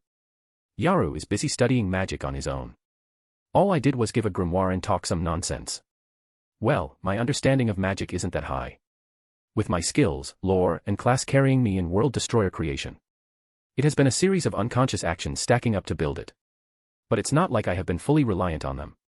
I have been studying those unconscious actions and building upon them. Improvising with knowledge from Nasuverse. Still, Yaru is a genius at figuring out a lot of stuff, which took me a month to figure out only in a week." Seeing the back of the fool walking away, Yaru sighed. His progress with magic study was substantial. Yet he was nowhere near finding a clue to his problem. Yaru sighed as he closed the book and stood up. Placing the book on his study. He got outside the cave thinking of his situation. Yaru ran down the hill as he entered the adjacent mountain. Unlike the mountain where their cave was, the one he was climbing was occupying less area and was narrow to the top with a giant tree at the top. It had been a favorite spot of his. Even before he met the fool, whose identity he got to know after a month of meeting him. Yaru climbed the tree and sat on the top, getting a top view of the whole forest. He shivered thinking back to the worms he saw back in the fool's eye when he first transformed. He was out of breath. It hadn't even been a second before he was faced with such a sight. Thousands of worms and eyes staring at me. I had to control myself from fainting. Those eyes were boring a hole through me. It didn't help that I was trembling in front of him. It was my luck that he didn't speak about it. Unbeknownst to him, Bruce had assumed his trembling to be related to him missing his home and his friends. Yaru sighed as got back to thinking of a solution to his precarious problem. "I need a catalyst that can awaken. Better way to put it is to pump mana into me. If only I could get hold of a magic item that is powerful enough to destroy my body. It's a risky endeavor but one that I have to walk upon. I have to trust the magic circle that I have created." Yaru inspected the circle he had created once again and checked for any errors. From the Book of Necromancy and the one from Body Transformation. "I just hope that I succeed in rebuilding my body." I did show my magic circle to the fool, and according to him, it would turn me into a creature similar to a demon or devil. Though I am not sure of what they are. Since it was an amalgamation of many species that the fool knew of, he named this magic spell the Azura Project. Though I have yet to mention him about using it on me. But knowing him, he must have already known about it. Anyway, what is an Azura? Yaru had spoken a bit earlier as he sensed the oddness in his surroundings. Despite not being able to sense mana, he had grown accustomed to sensing it whenever there was an influx of mana. So, he, who was without any skill with mana, was able to sense it. The mana outburst was very strong. Yaru turned around to check the source to find it to be the very mountain where the fool resided. He calmed down knowing it was the fool who was responsible for it. He stood up, thinking of going back to check the cause of the outburst. Sooner had he stood up in his spot, a huge pillar of fire from far of the sky descended upon the mountain with the cave. Yaru was rooted in his spot, as the flame evaporated the whole mountain and everything in its path. He fell down the tree trying to handle the aftermath of the fire showdown. Trying hard to think of the source when it clicked. It dawned on him as he thought of the earlier outburst and reaction of the strong to the source. A huge pillar of flame raining down continuously till it burned down everything in its path. A dragon's breath. In the fortress. Bruce was busy adding another line of runes to the apple when he turned around to see Cathpalig walk into the lab. Cathpalig jumped up and sat on the table observing him draw the runes on the apple. With the last of the rune placed on it, he turned around to face Cathpalig not before turning in his base form. I can't keep calling him by his old name Cathpalig. Though I am not good at naming and my naming sense is very bad. Bruce sighed as he thought of various names he could call him by. Cathpalig wondered as it looked back at them and staring closely at him. Wondering the cause for the stare. From the corner of its eye, it looked at the fruit, a fruit with the power to destroy the whole planet sitting idle on this man's table. Ha! Since I am the fool and there is also world patiently waiting in the guild. Calling him also by one of the tarot cards is an interesting idea. Cathpalig wandered back to the magic circle the human was creating and the words of the fool to him. Now that it is thought back, the fool had been working on this apple for a very long time. It was even before it met him or the human. There was no way the fool would have envisioned the whole event play out as he had thought. It shivered as realization took in, for all the events to take place adhering to the fool's wishes could only mean one thing. He has the power to see through and manipulate fate. Now it was worried for the silence of the fool, worried about the future of the world. Off the chance the human fails to control the apple, the whole world would be destroyed, and if he does do it, he would have the power of the star. He would himself turn into a star with prowess rivaling or even surpassing that of the sun. Worried for the future, Cathpalig turned to once again face the fool. Only to hear him utter something southwest out of place. Even more so since it's been so long since their meeting. It's about time I give you a name. From henceforth you will be called the Tower. Well, you did get thrown out of the tower, disturbing your sleep. There is no other tarot card more relatable to you. Giving Cathpalig a name, Bruce picked up Tower in his arms, petting it. It confounded Cathpalig, or now Tower, to the origin of the name. But before it could contemplate the decision of the fool, it felt a pulse of mana from the fruit. The pulse kept on increasing, showing no sign of it ever stopping. It worried the Tower, wondering about the fate of the world. It was then that out of nowhere, Tower sensed danger. But it was surprising to find the source of danger to be not the fruit but from somewhere in the sky. In the next moment, raging flames invaded their fortress, melting everything within. Afraid of its demise, Tower was happy to have remained unhurt during the pillar of flame engulfing the whole mountain. When it did open its eyes, it was surprised to have survived the attack. It looked around to see itself still in the fool's arm, locked inside his coat. The Tower wormed outside to get a view of the outside. It could see the blue sky dyed in red, about the after effects of the dragon's breath. The whole mountain had disappeared, including the fortress. They were both covered in a spherical shield made of runes and many incomprehensible characters floating and revolving around the shield. Tower looked up to see the fool's reaction to this whole debacle. He had an expressionless face and a monocle adorning his right eye. It wasn't sure when the monocle came, but it surprised to see the fool's expression transition. There was a smirk on his face. Shocked by his reaction, it followed his line of sight to spot a giant dragon-like being looking down on them. Bruce stood still watching the dragon-like being looking down at them. Smile tugged his lips as he watched the dragon hover above them. He was very lucky to turn into his base form with the suit and not remain in his golem avatar. With the suit protecting him and the now tower, he used the super tier spell Embrace of Idrasil with a cast shop item to cut short the casting time in case it affected his unprotected part. Still, he was happy to find his shield standing after the attack. Typhon, it says. So, the dragon hovering above me is supposed to be the progenitor of dragons and Gaia's youngest child. Interestingly, it is being classified as world enemy by the Ravens of Knowledge.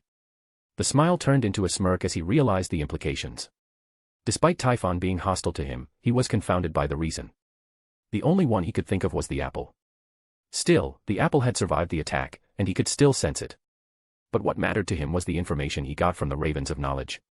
The Ravens of Knowledge not only told him the information of the foes he would face. He was cornered here to face the enemy. He knew it instinctually of his fate. No amount of running could help him put this dragon away from himself.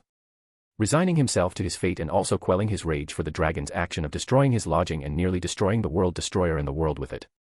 Despite the odds, there was a silver lining in all this for Bruce. He was able to confirm one of the most important things from the Ravens of Knowledge. One that would decide the course of the battle. Typhon is still within the limits of what the Ravens of Knowledge can look into. He is possibly stronger than Fafnir and even World Devourer, for that matter, but unlike my past game avatar. I'm not completely helpless now. Bruce, placing the tower down, flew towards the dragon progenitor. Typhon, seeing its enemy heading towards it, continued with its onslaught. Bruce, dodging every attack heading his way, teleported above Typhon. Spell, Reality Slash. Tanking on the attack, Typhon roared at the heavens, at the world.